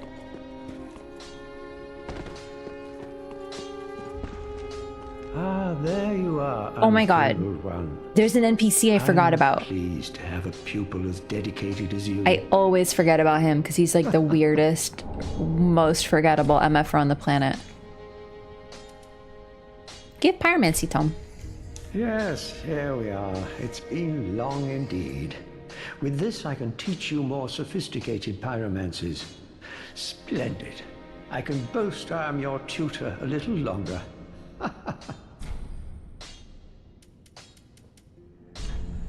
Ulasil, what area in DS3? It's more Darkroot, but we find things from Ulasil in Farron Keep. Orbeck? That's who I'm talking about, Orbeck. We're getting him.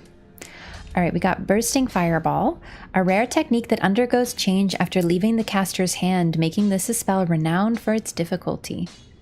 Pyromancy of Old restored by Cornix.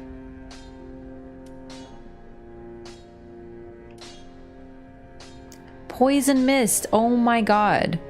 Unique pyromancy crafted by Angie, a heretic inhabiting the Great Swamp long ago, creates a poison mist. Angie was driven from the Great Swamp, however his pyromancy continues to succeed him. Perhaps dwellers of the Great Swamp were reminded that their very existence is one rooted in heresy.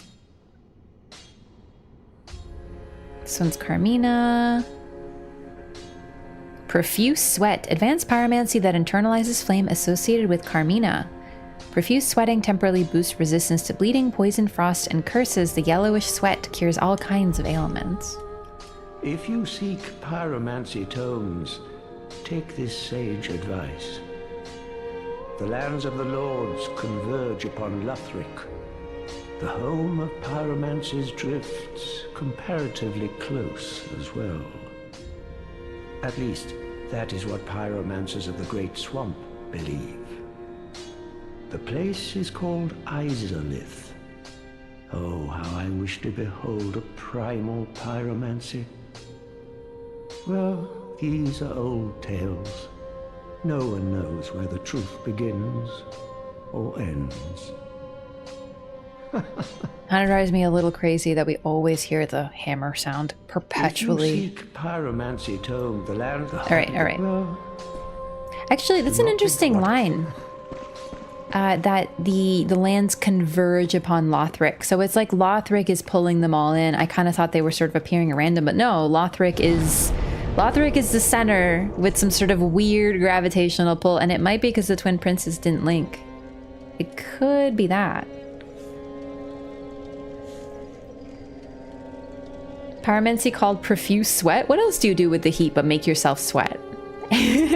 All right, so Orbeck. Orbeck is here. You can stop the hammer noise.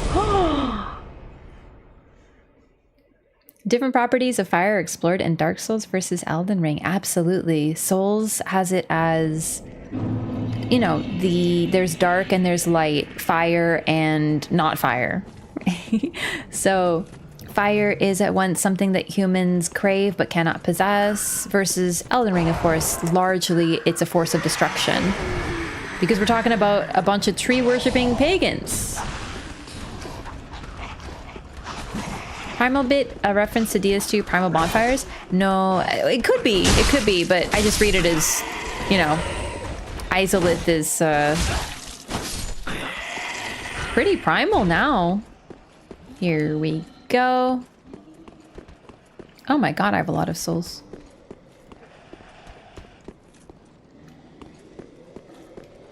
Hello, nerd. My god, you are shiny. Well, this is unexpected. I don't often have visitors.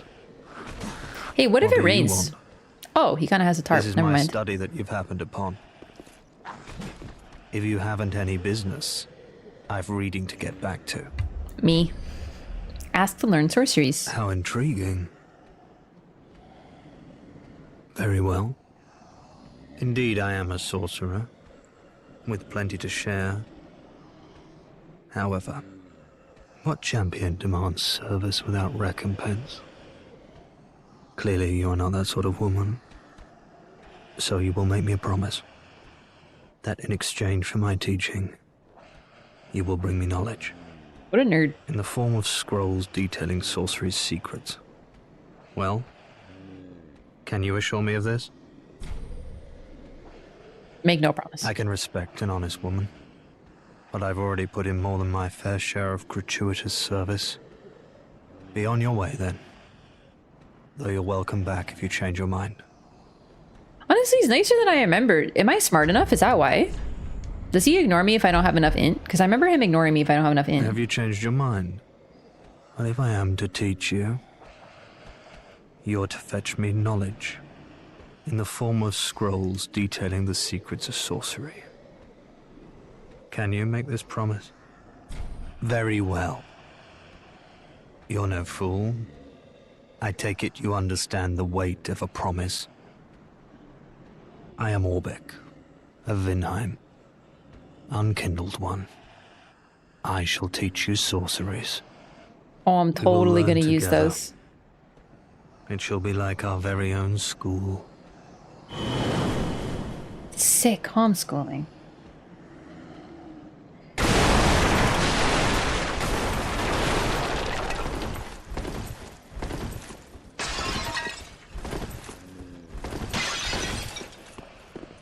Yeah! This one broke, so it doesn't, it's just floating, but you know, whatever, anyway. Should have brought the scrolls!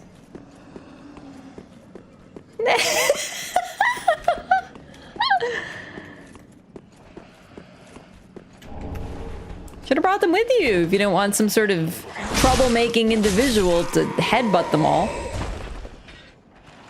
I have to say that that is one weakness of Dark Souls 3, in my opinion. Really, really forgettable NPCs. I always forget every NPC in this game. I don't really have a fondness for any of them.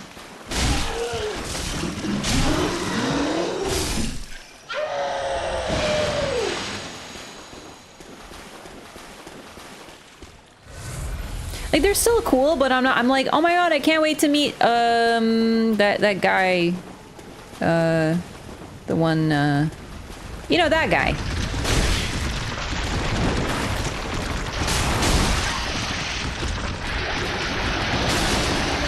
Bro, I have enough problems, Crab. He always stares at you as he crunches you like some sort of beast.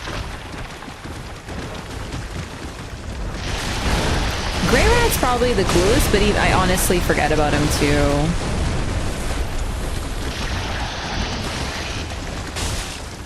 Egon's cool because he calls us all degenerates, I think, and that always makes me laugh.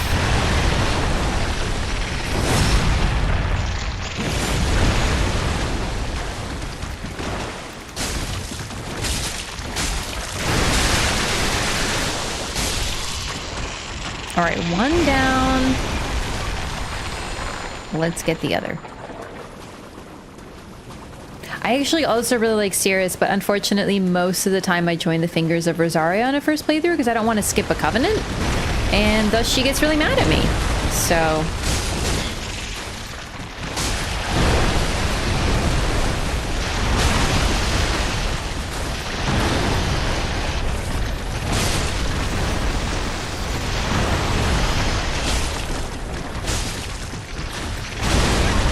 okay.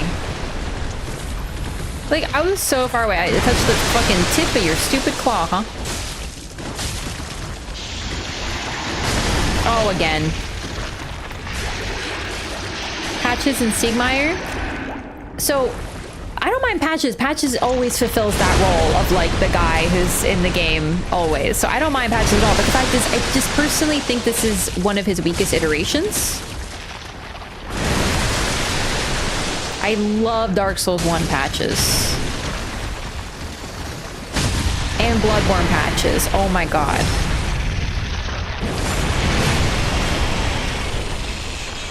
Yay!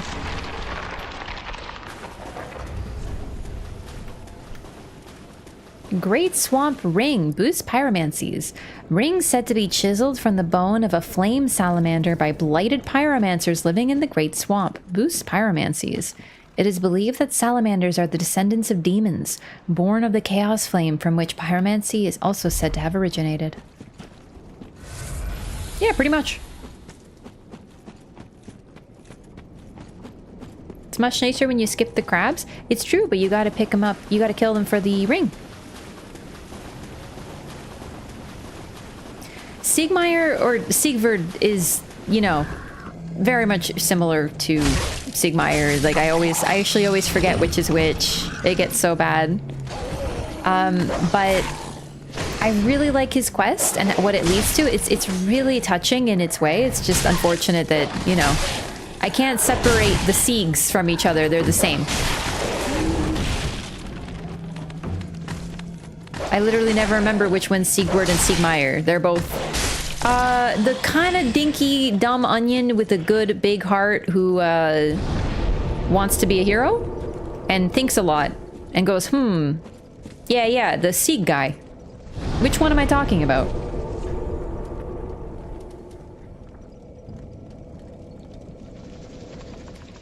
Here we go. Here's Farron Keep Perimeter. Did I have 5 levels? Yes. All right. Accumulates curse. Here we go. The whole lap thing is really cool in the DLC for sure. Absolutely. I thought that was pretty clever. A great way to sort of send it off, especially since well, we have Patches in Elden Ring actually. I love Patches in Elden Ring. I think that might be one of my favorite of his appearances actually. How do you understand the eclipse here in DS3? It's like the sun is repressed here. The dark sign is like always there once we get to Lothric. Oh, hello, you're back. And in one piece. Well, now it's time I do my part, huh? Oh, I forgot about Orbeck already. Hey, bud. Didn't bring much of your books, huh? Oh, you're back then. Again. I'm Orbeck of Vinheim, here to teach you sorceries. Why you got such a sexy voice? Working with the basics. The ideal sorcerer bears the twin faces of the dragon. What? Oh, you could at least act as if you're paying attention. He called me. He knows. It is folly to claim lives recklessly, friend. Do not be tempted. No matter the victim's stature, every killing has a consequence. But I get these temptations. Even as I bloodied my hands, I never realized this simple truth. There I was, the very definition of a fool. Hey Orbeck, can I get your teaching credentials? I don't mean to seem overbearing, but have you forgotten? In exchange for my sorceries, you are to bring me knowledge in the form of scrolls detailing the secrets of sorcery. I hope you're not one to break a promise.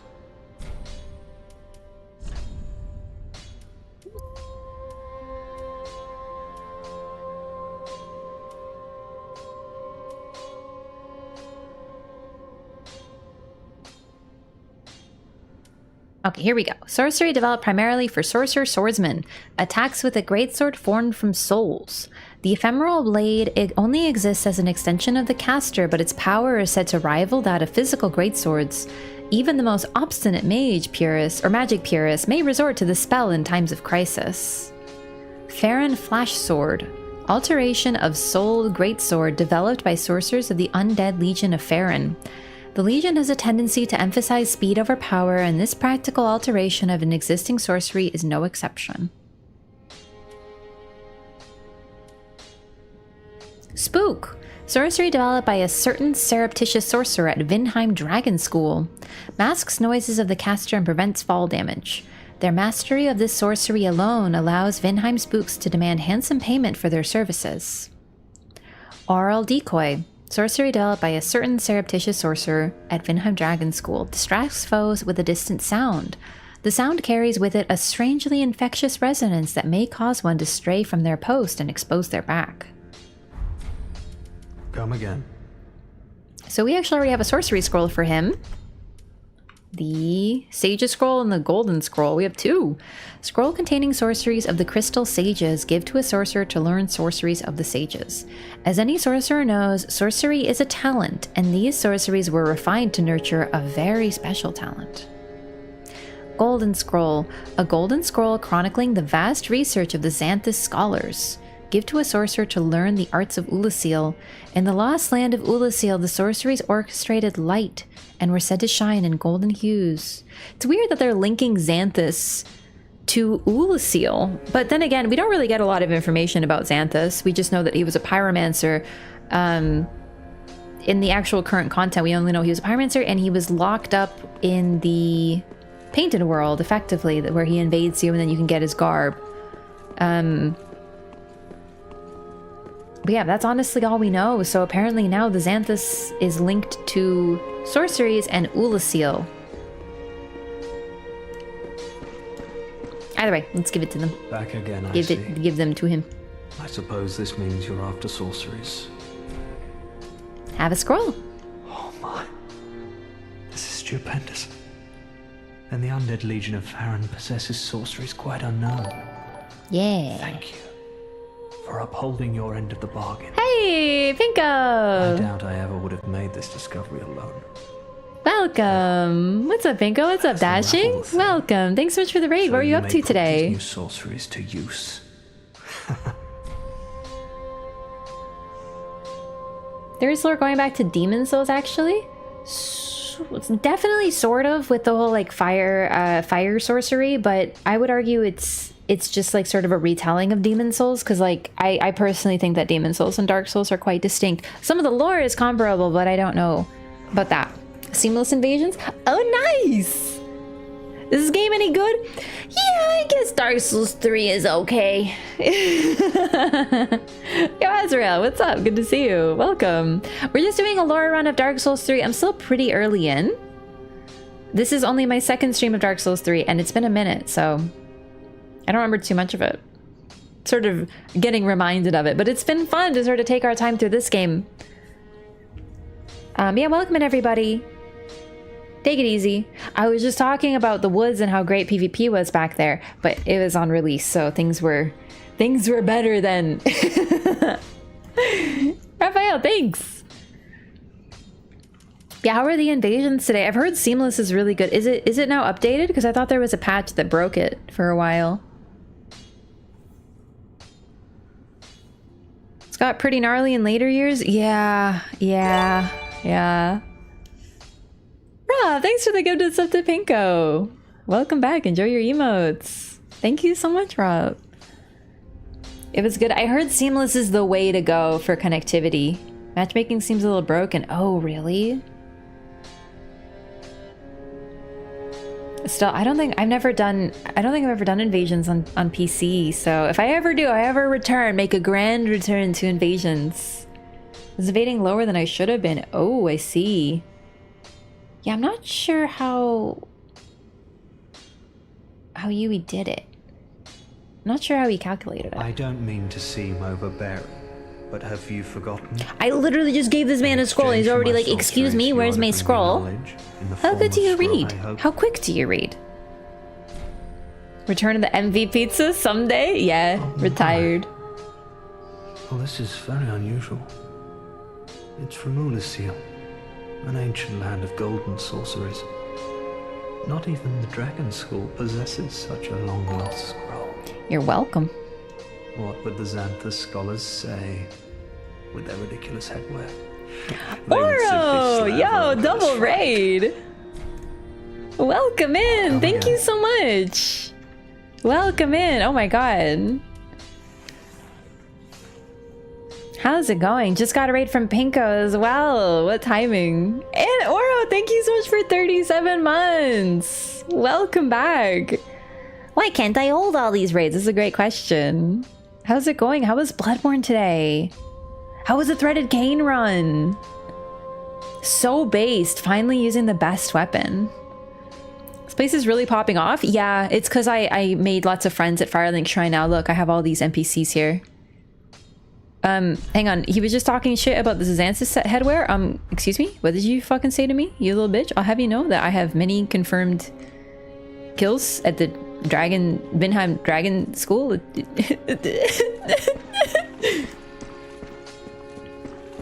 Best weapon? It's the best if you're based. I love the Threaded Cane. Oh no! I forgot.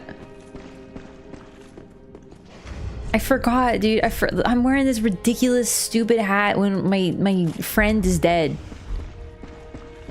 So when you get 5 levels in this Dark Sigil, Yul dies, but she shows up at the exact same time. The implications are troubling. Raph is the top Navy SEAL, Navy lore SEAL. Nothing like hanging out in the gutter with our friends waiting for the world to end. Yeah, you know, now you mention it, it is a little sewery in here. We're just chilling in some water, huh? Excellent point. Welcome in, Mantis, as well. Really long cat, hello. Hey, Pan. Implications are totally innocent. What are you talking about? Yeah, it's a little... I don't know. But, I mean...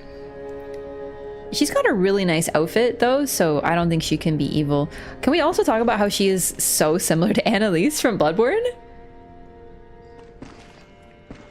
MV PhD in lore? That's me, yeah. Oh, yeah, right, Raiders, we're doing a lore run of Dark Souls 3. This is my second time playing it today, like my second stream of it. I played it before, though. I have so much time in Dark Souls 3. I think, honestly, I probably have the least time in Dark Souls 3 now. And, like, half my time was Covenant farming and PvP back in the day. So, Yuria did nothing wrong ever? Yeah, all she did is, she wouldn't slay somebody. She just slays that fit, you know what I'm saying? I do love her, though. Hi, Yuria. Oh, prithee, art thou good Yols, master? I am Yuria of Londor, a close friend of his. Yeah, he tripped and fell and died. Thanks to thee, Yol's soul is redeemed. Oh. Allow me to express my gratitude in his stead. To be fair, his whole goal was to die, as was ordained. So, you know, it's not like the saddest thing ever. Yeah, okay. Another matter. That a lord art thou not? Bearer of the dark sigil, and our Lord of Hollows. For the time thou remainest our Lord, we of Londor shall serve thee. She gets really pissed if you remove the dark sigil. Oh, damn. I'm listening. Hollow Slayer Greatsword? I've never used it before. I'm kind of doing like a soft Lucatiel run because I got the Lucatiel pants, or Lucatiel chest piece, I mean, you know. It's really sad that it's Lucatiel's weapon, but also kind of touching. Oh, good Hollow. I'm afraid I must say, Orbeck of Vinheim is a cause of much consternation. Uh-oh. He proclaimeth himself Lord of Hollows. He did what? If left alone, he may one day imperil thy rule. What? How dare he? Fall to this matter yearly, else we are unraveled. Decisiveness is the mark of a true monarch. Oh, monarchs and shit? What is this, Dark Souls 2? Orbeck of Vinheim is a cause of much consternation. If left alone, he may one day imperil thy rule. Okay, Lady Macbeth. Fall to this matter till we meet again. Yarely? Yeah, dude. She uses words that I don't even know what they are, and I know so many stupid words. Purging Stone reduces undead curse buildup and cures hollowing. Ash-colored stone encasing a skull reduces undead curse buildup and cures hollowing. Inhabitants of Londor, the land of hollows, use this secret treasure to feign normalcy. Occasionally a hollow fools even himself and turns on his own kind. Poison throwing knife. A throwing knife dipped in poison, throw at enemies to inflict poison damage. Used by assassins of Londor, land of hollows. The poison is jokingly known as Hollow's blood. Orbeck ever referenced any of this Lord of Hollows stuff? Not that I remember. I think I'll have to see what happens because it's been a long time since I've done this. I might have to actually double check a few things. But Yuria, so the thing about Londor and Hollows and these sorts of things, there can only be one. It's like a very key point, to the point that even though there is another one, Henri, part of the questline to being the true Dark Lord, the Lord of Hollows, is to eliminate anyone else who could contest you. That's like a big part of the journey. This is 50? Oh my god.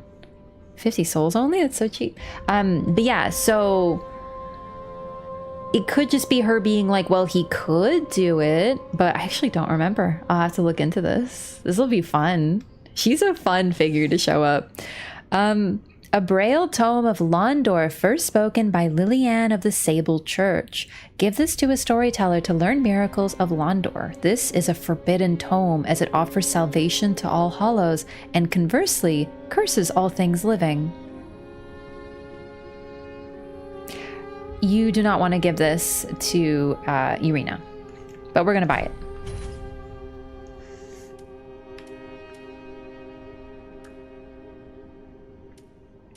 It is also interesting she knows a lot of sorceries. Dark Hand, weapon that allows its wielder to evoke an art unique to Londor, the land of the Hollow. It is also said to be an ancient relic of a primordial serpent. The Dark Hand mercilessly saps the essence of its victims and can also double as a special shield, cannot be used two-handed. Life Drain, embrace the victim and steal their HP, can only be used against humans. Raid-like activity in Diablo 4 was super cool. Nice! That's awesome. Wants to start, continue some sort of dynasty? Yeah, I think it's more a design inspiration. She definitely has a similar vibe to Annalise, but Annalise wants to start her own thing versus Yuria is supporting you in becoming Lord, along with her sisters. Although, really, only one of her sisters still now. Here we go. Untrue Dark Ring. One of the illusory rings worn by the Hollows of Londor retain human appearance while hollow. The Hollows of Londor are wretchedly aged, fraught with deceit, and dubiously secretive. It is no wonder that they are deeply detested. Okay. Untrue White Ring. One of the illusory rings worn by the Hollows of Londor take the appearance of a phantom, and then a bunch of rings of sacrifice. Definitely need the fashion ring. Orbeck of Vinheim. Alright. Till we meet again. May the dark sigil guide thee.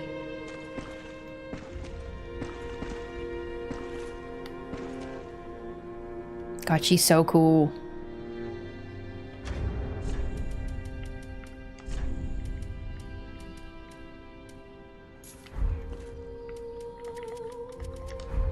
Ta-da! We look normal again.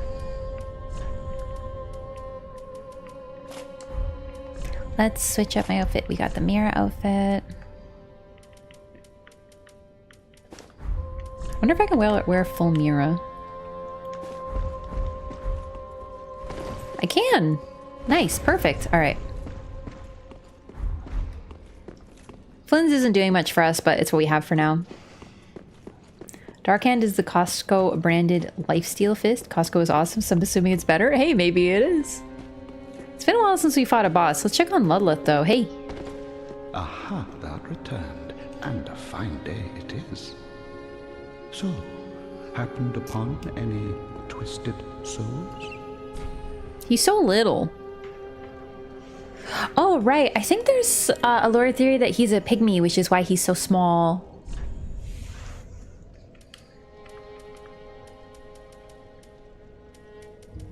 Okay, nothing.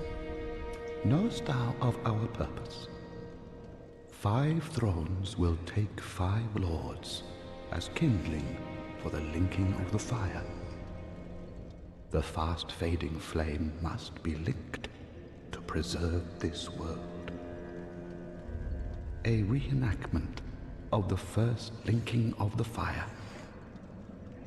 Missing his legs, for sure. I became a lord of Cinder.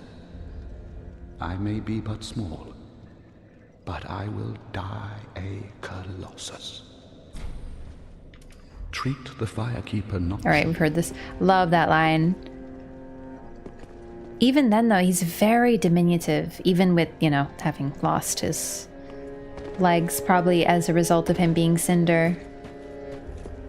People get smaller with age. Yeah, but, like, we also get, like, actual pygmies are in this game. Like, pygmies, like the furtive pygmy, so easily forgotten. Don't forget that. Let's buy a couple spells, actually. I would like to level, but I think we're set for now. Orbeck gives you the Young Dragon Ring if you buy Spook and Oral Decoy. Cool, we are planning to buy all the spells from everybody. I suppose. But for now, I'm just going to read the lore of them because we got some new ones from him. Pestilent Mist, highly dangerous sorcery employed by Dragon School spooks, only taught to trusted members. Releases dense mist that eats away at HP. Beware, as the caster is not immune to its effect. A body caught in the silent mist cloud lies still while the face twists in a tortured scream. The names of these learned sorcerers became feared for this gruesome spectacle. So he trusts us now, I guess, because we unlocked this. Cast Light, lost sorcery from Ulasil, land of ancient golden sorceries. This light-producing magic is elementary, but nonetheless demonstrates the pure nature of golden sorceries, the likes of which have not been developed even at the Dragon School. Repair. While the effects of this spell are rather subtle, its foundations are a well-guarded secret. Light is time, and the reversal of its effects is a forbidden art. Well, we also go back in time too, Ulasil, at some point. Hidden Weapon turns right weapon invisible. The effect itself undergoes no inherent changes. Effective use of this, like any tool, perhaps, is reliant upon the ingenuity of its caster. Hidden Body turns body nigh on invisible.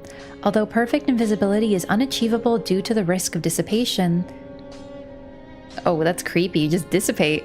The caster needs only stand still for a moment to blend into environs with astounding camouflage. Twisted Wall of Light distorts light in order to deflect magic. A closely guarded light manipulation spell that contorts the very fabric of fundamental laws, negating magic by denying its claim to physicality. That's so cool. Ulasil's always been very strange, but I feel like this game enhances like this Twisted Wall of Light with its just how dramatic it is, and sort of really sinks in that this is about like bending the laws of physics, effectively manipulating light and being able to manipulate time as well. Farron Hail. Here we go. Okay.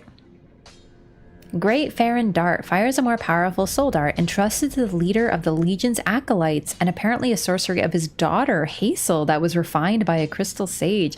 Oh. So the Legion's acolytes... So Heysel created this, but she was a bloody finger. And then the crystal sage refined it. Interesting. Same with this. All right, that's it for the new stuff. Come again. Oh, we should talk about this, actually. Back again, I suppose. You have anything to say? I don't mean to seem over. Oh, okay. Come again. Thought we might talk about him being... Wait, actually, let's actually buy some spells. Oops. Back again. Hello, Orbeck. Come again. Why is it default to the bottom? Back again, I suppose. Default to the top.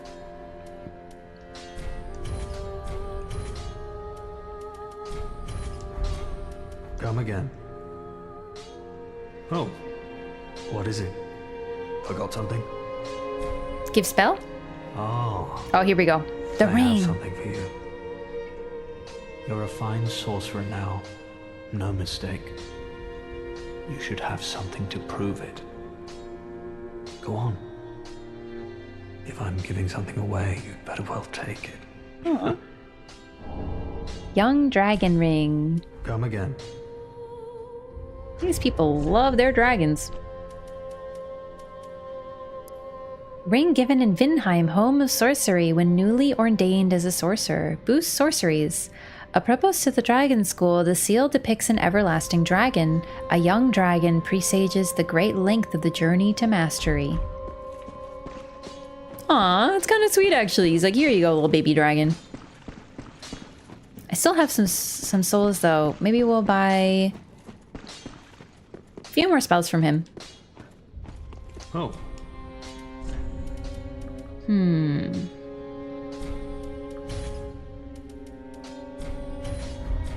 Come again. Bye-bye. Alright, so now that Yol is done, like I don't have to worry about progressing because he will die after Karthus. Gaining admission to the Legion. Okay. Leonard, you have anything else to say? Oh, he's gone. Never mind. So serious.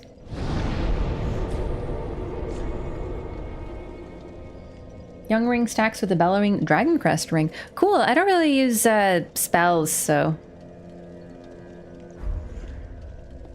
we could actually fight the Abyss Watchers. They're a pretty neat boss fight.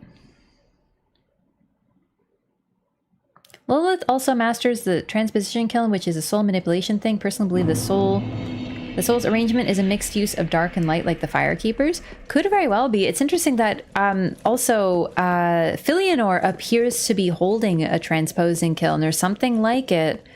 And it cracks, which is sort of what leads to time catching up with itself. So, I don't know, it does suggest to me a link between him and the Pygmies, but we really don't know. We can get some lore out of size, you know, but not always. Normally, they just make enemies bigger for epicness. So, like, why is Guinevere so huge? She just is. Pretty, be careful. Oh, right! The crystal lizard!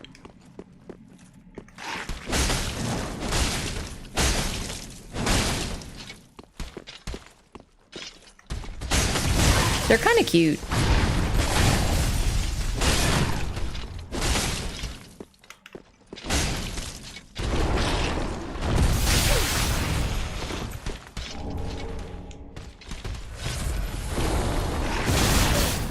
Okay, didn't think that would connect, but that's alright. It was a bit of an AoE.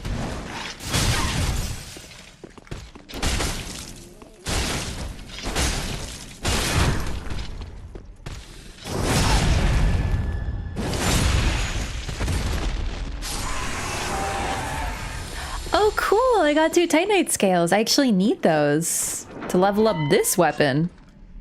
Perfect.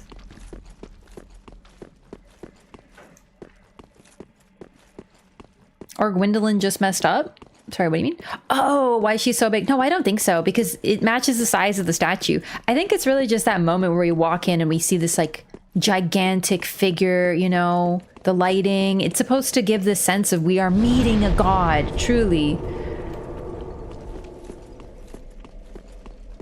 So yeah, there is sometimes lore, but like, why is Gascoigne in Bloodborne so big? He just is.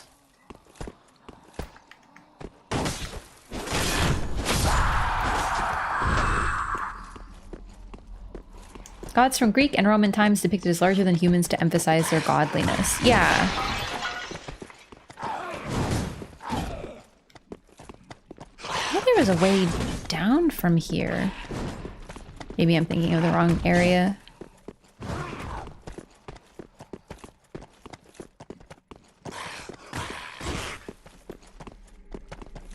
Ah, here we go. Perfect. There's some items down here.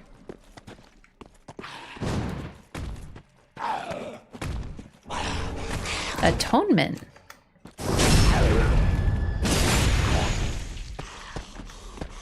Yeah, at this point I really need to level this weapon up. Or I'm gonna switch to the Sellsword Twin Blades again. Hollow gem. Atonement. Miracle. Miracle given to those cast out from the Sable Church of Londor attracts more attention from foes. This is the only tale known by the exiles who believe it carries words of forgiveness. Cursed journeys, too, must ultimately come to an end.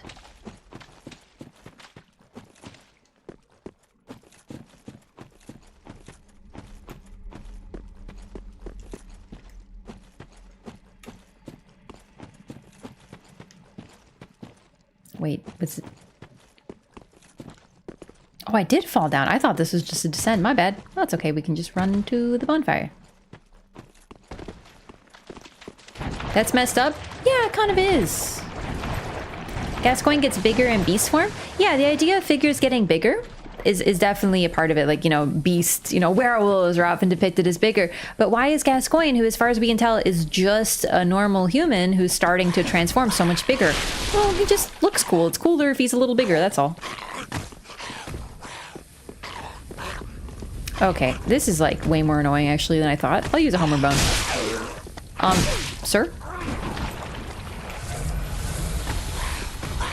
The ones on 2 legs are terrifying. Holy, excuse me.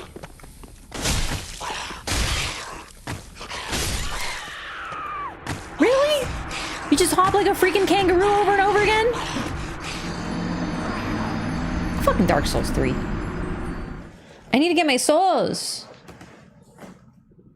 Actually gonna cast any of these? No, probably not. Yeah, we need it for the lore. I don't really use spells in any of these games, like, ever. He was like, where's my hug? No! The 2-legged ones are particularly annoying because they just jump. It's very much like an Elden Ring moment. They just like jump out of your reach and you're like, okay, well, that's okay. It wasn't too far, all things considered. It's just I would have rather not do this.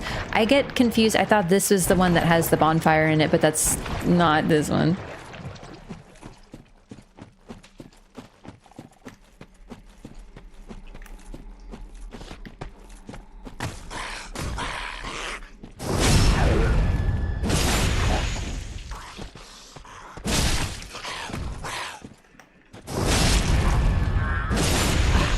There.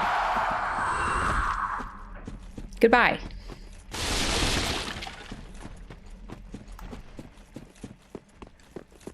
And now we homer bone.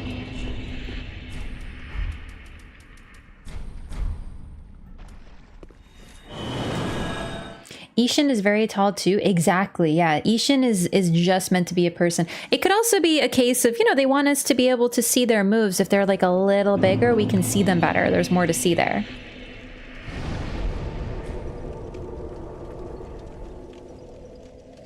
If we're gonna fight a boss, I don't really want to bring souls. And we do want to level up our weapon now that we have some Titanite scales. We can also take out that other crystal lizard near the start in the tutorial zone. Welcome home, Ashen One. Speak thine heart's desire. Ashen One, to be unsovereignless. All right, I wasn't sure if you would say anything different now. No problem.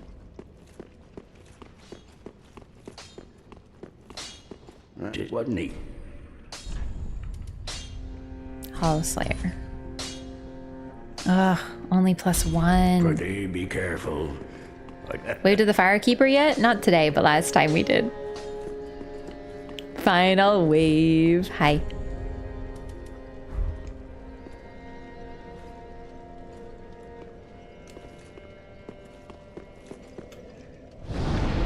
I like the doll better. She's still cute, but like the doll is so cute. I like when the doll goes, huh?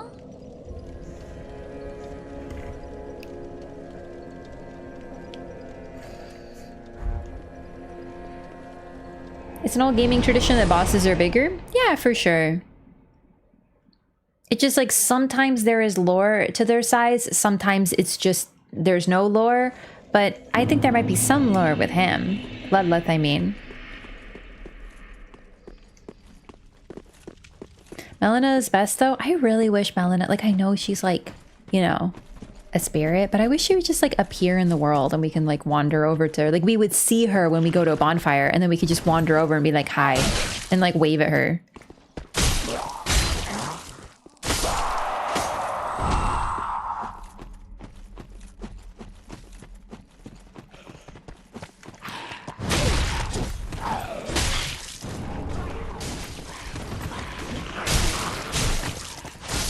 Actual bestie Shanalot?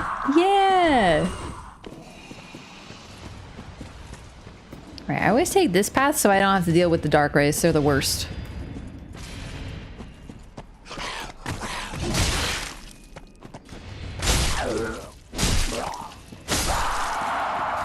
Make lore content? No, really, just stream.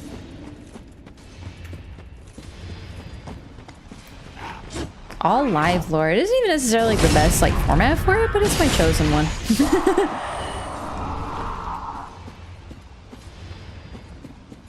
Almost like she's a figment of our imagination. Kind of, yeah. It's really just, I would have really liked it. It would have helped me, I think, connect both with Melina and Torrent. Torrent's there, but the way that we use Torrent, he's like a tool. He just shows up when we need him, and then, you know, he's gone otherwise. Imagine if he rested a bonfire and like Torrent just shows up there and like Melon is like petting him in the background or something. Like that would bring so much life to Elden Ring to me. Would it really make sense? No, but I don't care. I like it. It's cute. Or even if she just appears looking at something. Because a lot of the time I forgot she was there.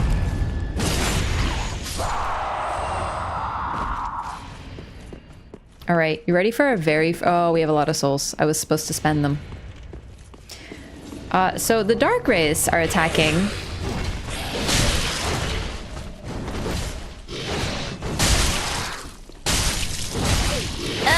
No! My drop! I rolled. I did! I was probably still in animation.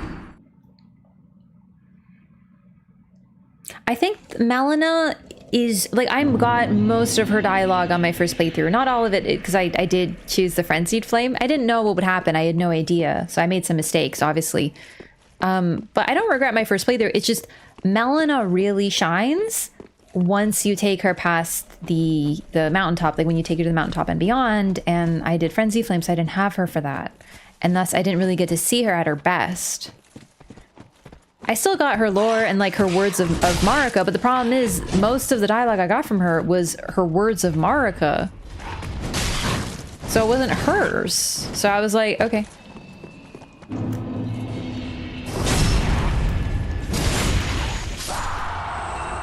I like the idea of us traveling with Melina, but I never really felt like I was traveling with her. I forgot she was there most of the time. Oh my god, you really had to poison me? Ugh, whatever. The Dark Race usually win here. But it does suggest... Oh, I forgot actually. The Gru are likely working with Farron watchdogs, which is also why they're defending and fighting against the Dark Race. But the Gru are... they hold the Covenant item, the Wolf's Blood Swordsgrass, which I got one actually. I forgot to read it. Pretty great at the Frenzied Flame ending. Yeah, but I didn't actually get the Frenzied Flame ending. I chose Frenzied Flame, but then I removed it. So I didn't get her ending either. So it's just on my first playthrough, I missed a lot of what makes Melina super cool. So it took me a while to like her because I didn't get her really showing her resolve. At first I was like, okay, I don't know what you're really doing. You're just like doing what other people told you. But on the mountaintop, she makes it really clear she's doing this for herself and it's her own choice and no one can take it from her. And I love that, but I never got it until the second playthrough. So at first I was like, oh, whatever, who's Melina? I don't care. Oh, the Wolf's Blood Swordsgrass. Yeah, here it is. A leaf signifying a duty fulfilled by the watchdogs of Farron who stand beside the old wolf to ensure the serenity of those at rest. Depicts a swordgrass leaf stained with dried blood. Long ago, the swordgrass leaf quietly identified members of the Undead Legion. In the rotted forest rests the spirits of warriors past. Their acceptance of and gratitude toward their guardians is expressed eloquently by the humble leaf. That's actually very beautiful. Does being born of a mother mean one behave in such a manner? Melina's most intriguing line for me. I love that. My favorite part of that is it shows... The reason she immediately connects with Bok is she recognizes her own feelings in him, which is why she looks at him and knows immediately that he wants to be told that he's beautiful. And when you do, she says that because she realizes she has the same urges. That's why she's seeking her mother. She wants to speak to her again because she wants comfort from her, and apparently she gets it because once we reunite with her, she is a completely different person. She is kind of cheerful. I love her first line. She's like, hello, old friend. It's really beautiful. Melina's a really, really interesting character. It's just on a first playthrough, I didn't get most of what makes her shine.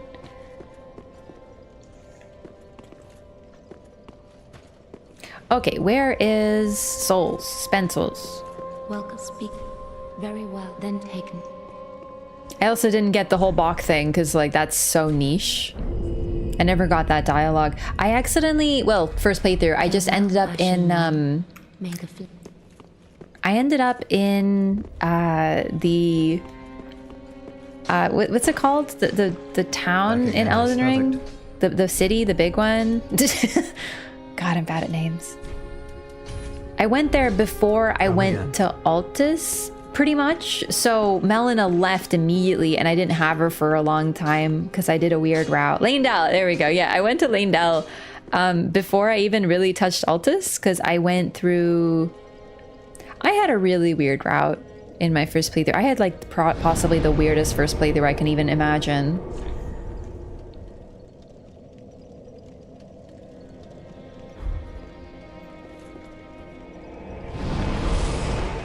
So I didn't get the Bach thing, unfortunately. Even then, I don't know that I would have. It's so niche. You have to use a You Are Beautiful thing. I probably wouldn't have figured that out. But still, I love how we develop Melina through subtle things like how she looks at Bach and immediately knows what can help him because that's how she feels. She's seeking her mother for a similar reason that Bach is. Although Bach knows his mother's gone. So many places at top speed. I really took my time. It's just, unfortunately, if I saw a teleporter, what am I going to say? No? Of course I teleported. All right, time for a major boss. I'm actually really excited. I really like the Abyss Watchers. They are...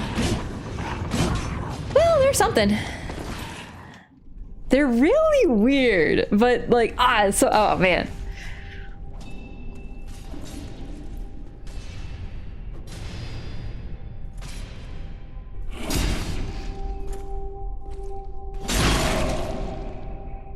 A little bit of friendly fire.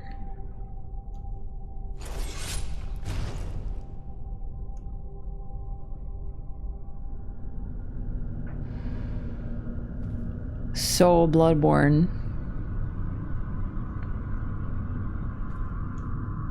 Are these guys hollow? They're definitely undead.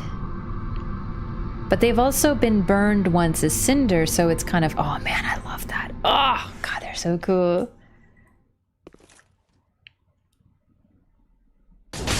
What the fuck, Gru? Get out of here.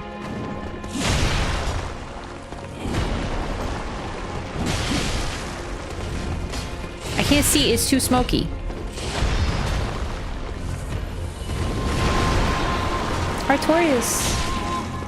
Is that you?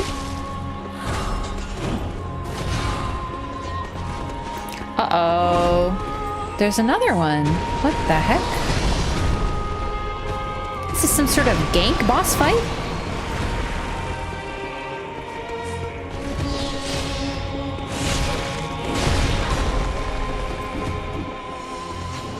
Why are they killing each other? They're fighting ones that are abyss corrupted.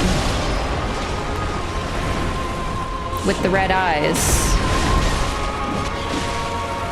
Alright, can I get a hit in, please? So the red one is not my ally, but at least I can get a little bit of aggro spread.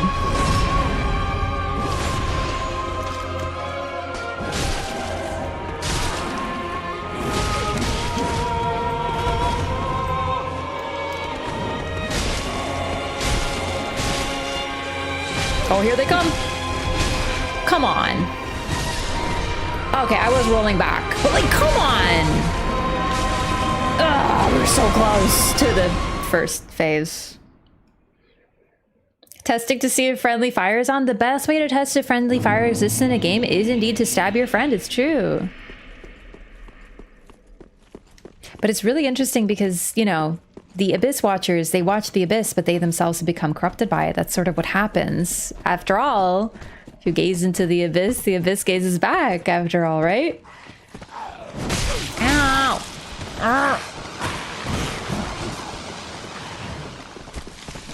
Taken literally, which is important to consider Miyazaki's games, you have to wonder if birth is normal in the world. Birth is definitely not normal in the world.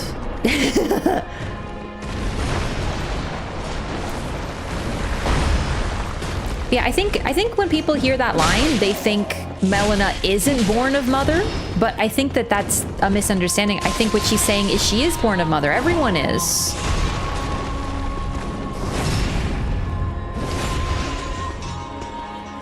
Even Millicent, without knowing, she craves the equivalent to her mother, who is Melania. She has this affinity for her. But that's a slightly different thing because Melania isn't a traditional mother. It's sort of like this, the daughters of Manus sort of thing.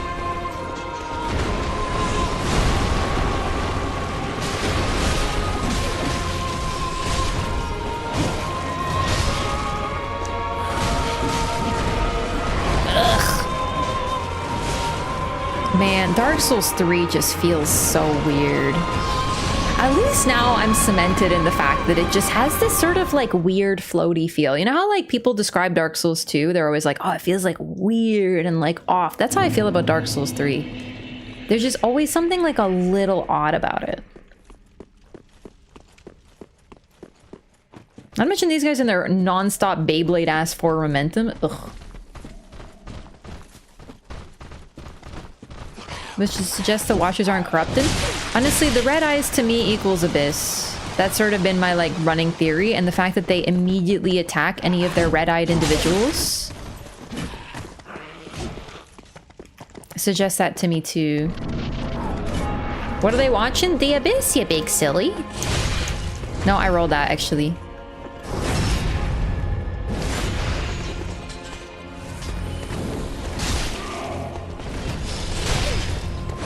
Maybe they're watching Dark. You know, that TV show. The German one. Oh, fuck. I don't even hear you spawn, you big stealthy weirdo.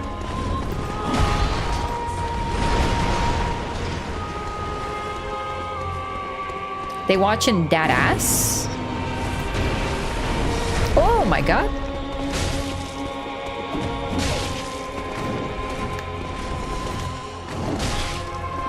How did my attack get stopped and your dinky little dagger hit didn't, huh?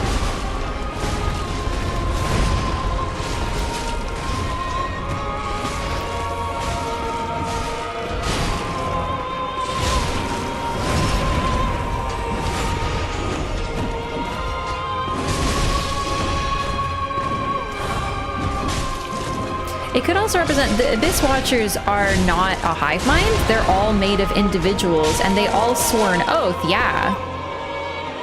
But it doesn't mean that they all agree, so maybe some want to burn as cinders again and some don't, and thus they need to be all killed to be forced back onto their throne.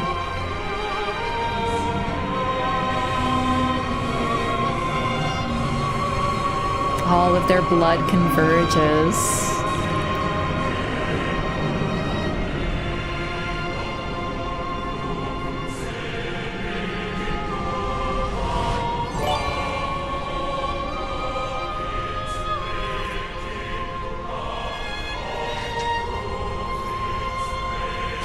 Look at the corruption on their armor as well.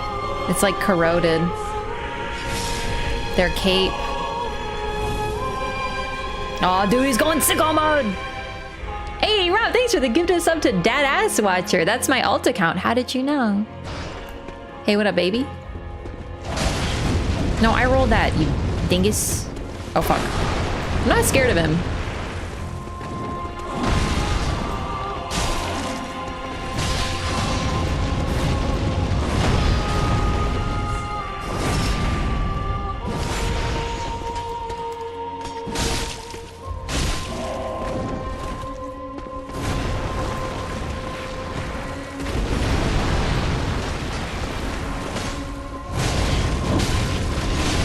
No, I'm actually so proud of that jump attack and you had to do me like that.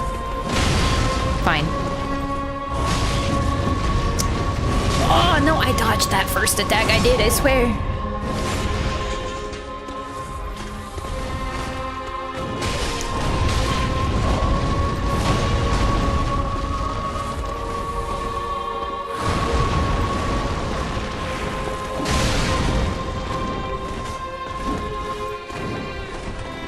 Dude, stop rolling. It's only my job to roll. Don't you know your role? Pun may be intended? Hey, Master FPS, thanks for the gift of stuff to Raffle. Oh, fuck.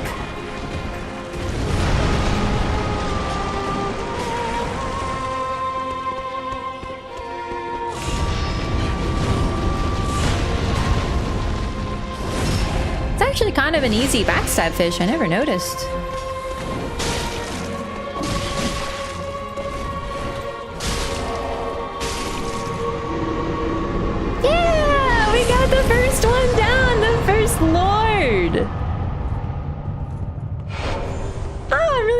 at that. Yo, thanks for the gift of sub again, Master MPS and Rob. Favorite boss lore is Abyss Watchers. I actually have a massive soft spot for these guys. It's also like so sad. You walk into the arena, you see the remnants of all those that have been, they've been fighting all this time.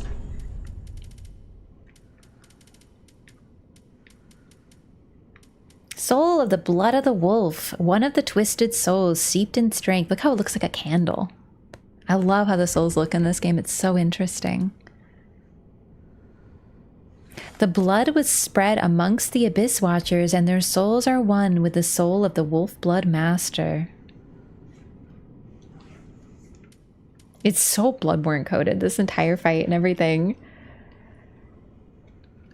Stuck on Abyss Watchers for 3 days. Oh my god, my first time playing this, I got super stuck on Abyss Watchers. I went first toward the cathedral and I first tried the crystal stage. I was so proud of myself. I know they're not really that hard, but I was like so pumped, and like I was playing this at the same time as a bunch of friends, so I was like texting them and being like, hey, I got here, did you get here? And then like, yeah, I got here. And then I got so stuck on Abyss Watchers that I asked my friend to help me. And we fought it together in co-op. A collective soul made of many undead, all linked by blood. It's really interesting. Stuck on Old Demon King for 2 days. Don't laugh, man. All he does is drop that ass. Are you really weak to that ass? It's understandable. I'm not like, you know, we all have our weaknesses. Cinders of a lord left by the Abyss Watchers. If the lords will not return to their thrones themselves, let them return. Let them return as cinders. So threatening. That's what we're doing. We're hunting these guys down because they're not doing their job. But the thing is, they've already burned. The flame is so desperate for more fuel that it's somehow bringing back those who have burnt already and forcing them to burn yet again. The Watchers of the Abyss swore upon their shared wolf's blood, which also served as their mandate as lords. First tried Abyss Watchers, that's solely because I used the sword and board build. What? That's crazy. Yeah, my first time playing this, I struggled so much. Although, to be fair, I still feel like the timing of Dark Souls 3 is weird. Like, to this day, after playing all these games so much, I still have a weirdness with 3. The other games I eventually click, but this game I always kind of have this like strange feeling with it. And at the time I'd only played Bloodborne, and I kept being like, this is just like Bloodborne. It's not, you know? So it just be like that. Really love the Abyss Watchers, but oh man, maybe I shouldn't have done them first. I love them. Now I'm like bummed. They have like 0 poise. I did notice that, yeah. Rap doesn't look very happy today. What do you mean? I'm totally happy. I'm just a little tired. Don't psychoanalyze my body language, YouTube. I'm just eepy. Soul of the... Oh, I already read this. Right. Okay, that one's already read. But now that we have our very first throne. Always happy, she's just eepy? Yeah, pretty much. She's hungry. I'm also a little hungry, actually, now you mention it. Yeah. Same way about Elden Ring, that it feels floaty. That's so interesting. It's all very subjective, of course. Like, I'm not saying that everyone needs to agree, but it's so weird that like everyone says that 3 is like the super tight one, and I always thought it was weird, but I like Dark Souls 2. So is blood a medium for souls? Blood of the Dark Soul to paint a world with souls? Is everything made of souls even outside the painting? Souls are very key, but blood and souls have always been linked. Even in Dark Souls 1, when you die, you don't pick up your... You do pick up your souls, but you pick up your blood stain. That's what you're acquiring. So your souls remain with your blood. So the link between them has always been present. The idea of collecting the Dark Soul via blood is really interesting. That we encounter in the DLC. But blood linking all these figures together has also been there. I also think the Abyss Watchers are sort of a nod to Bloodborne. Their design is very inspired. It's also, they were worked on at the same time. But this idea of all the blood coming together and creating like one representative of the Abyss Watchers is really interesting, considering Bloodborne is all about like the purity of blood, how it transforms you. It's all very linked together. It's very neat. How spammy the controls feel? They cancel pretty quick? Could be. Hungry for knowledge, hungry for lore. I'm also just hungry for pasta.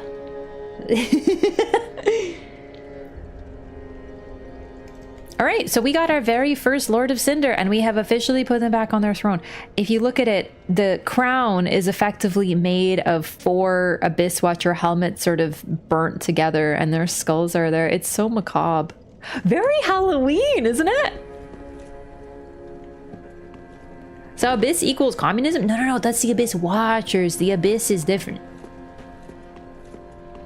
Wow. Oh my god, now that we have the Elden Ring DLC, that pasta is... Maybe I don't want that type of pasta, but thank you. You know, we can buy? We have 22,000 souls. Let's buy the fucking key, for real. Where is it? The tower key. Ashen One, be sure to bring more souls.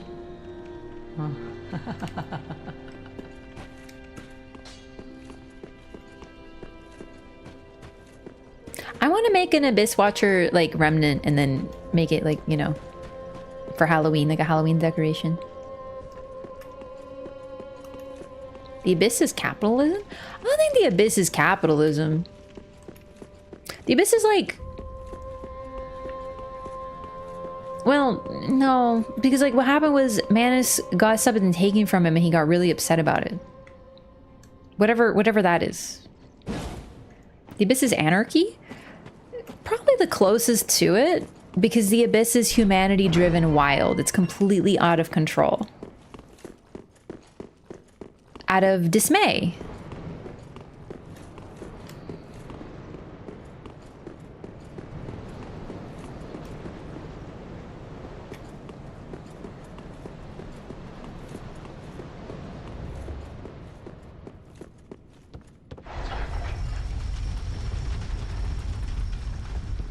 Any mentions of heart in Dark Souls? Not so much.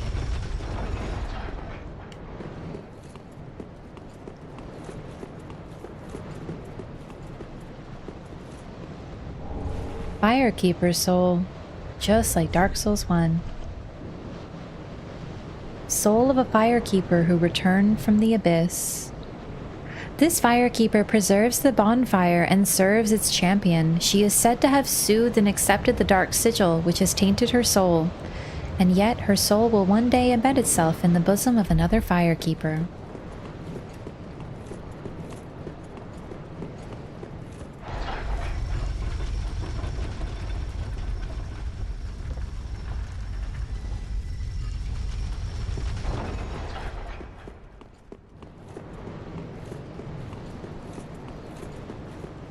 Oh, there's more stuff here, but I want to check something first.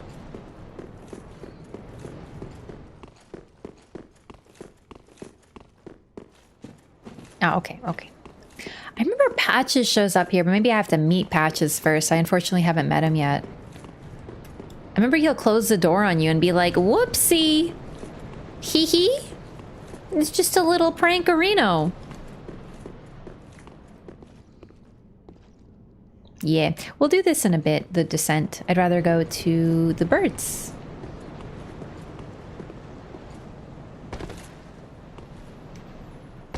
Patches did nothing wrong. I'm actually a big Patches supporter. I kind of feel like this is one of his weakest iterations, though. Like, sorry, I love Patches, but I just feel like he's kind of like, in this one.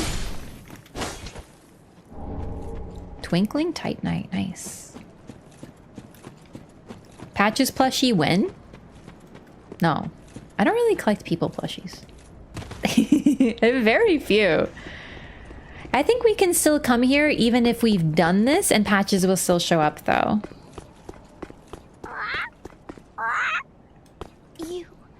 You. Me, pickle pea. Me, bumperum. Okay, what do I give the birds? Like, what's a good present that I could receive? Something I don't actually know. Can I give you an ember? You. Nope. No. Nailed it. That new pickle pea.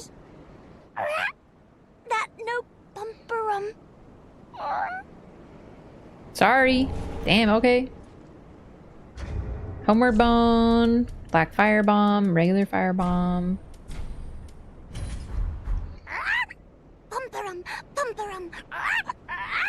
So this bird doesn't want Ember, but it wants a fucking bomb?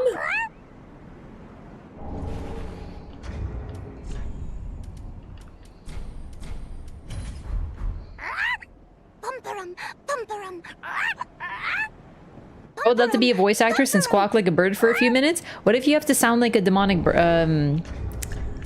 horse, like in Bloodborne?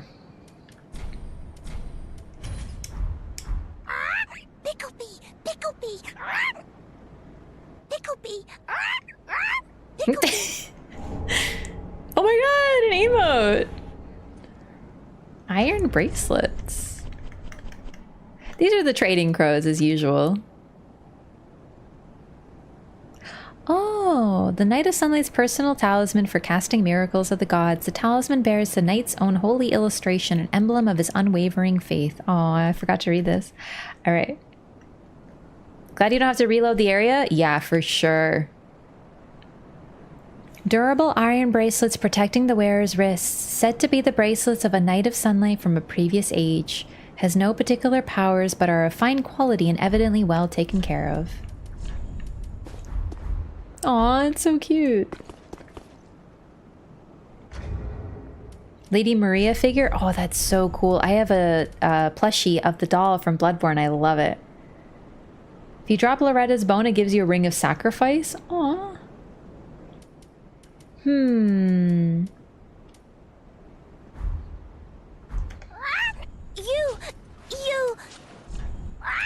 me, Picklebee. I know what you are. Me, Bumperum. Hey. I love the echo. Cute. All right, bye-bye, bird. I'll be back. We can get here easily now, and then we can do the drop-down thing. I want to meet Patches and then have him trap me here, because I think he'll still do it, fortunately. Oh, right! I totally forgot about the giant tree here. Seed of a giant tree. Right, it's a consumable. Makes enemies react to invaders. The giant trees were also known as watcher trees, and their seeds unmask invaders. When used effectively, these seeds will help counter dark spirits. Lightning Urn, Seagrow, and Giant Tree Seed drop the rest of the Slayer set. Oh, really?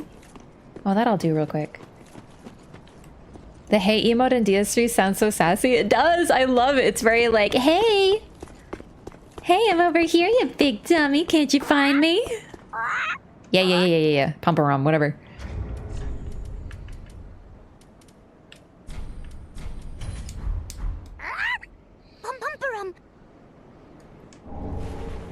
Iron leggings. Seagrow is the other one.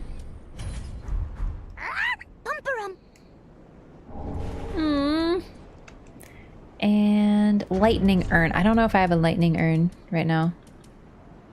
I don't think I have any urns. Maybe I should craft some. Haha. Just kidding, wrong game. All right, well, we'll get the rest, but still, that's really sweet. The choice attire of a singular Knight of Sunlight from a previous age. The symbol was painted by the knight himself, but the armor never bore any special powers, sacred or otherwise. You. Go away, I'm cool now.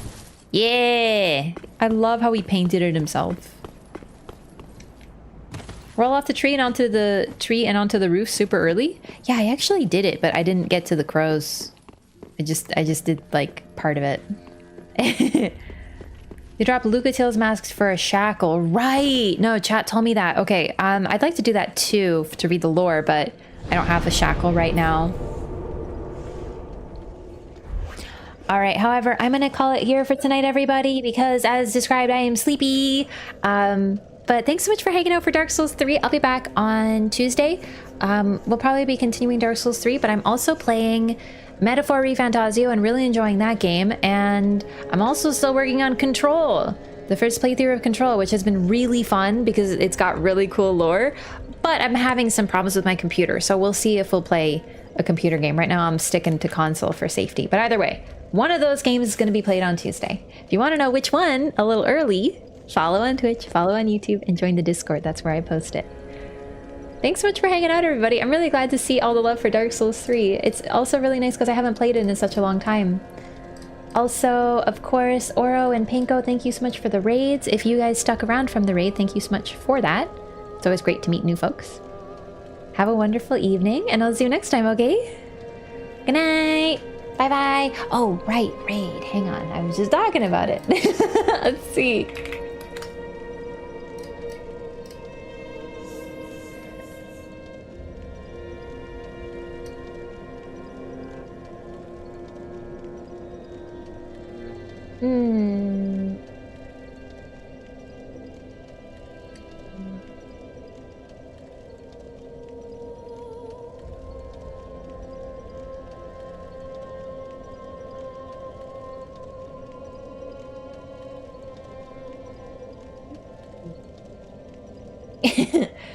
I'm gonna send you over to Bullet Paper playing some Silent Hill 2.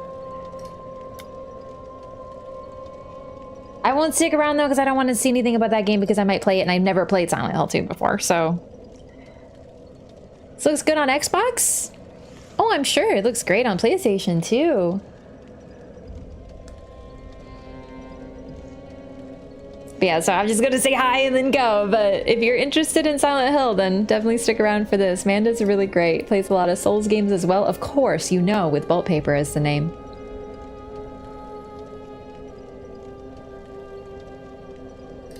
But yeah, see you next time. Thanks again for hanging out. Good night, everybody. Bye-bye. See you Tuesday.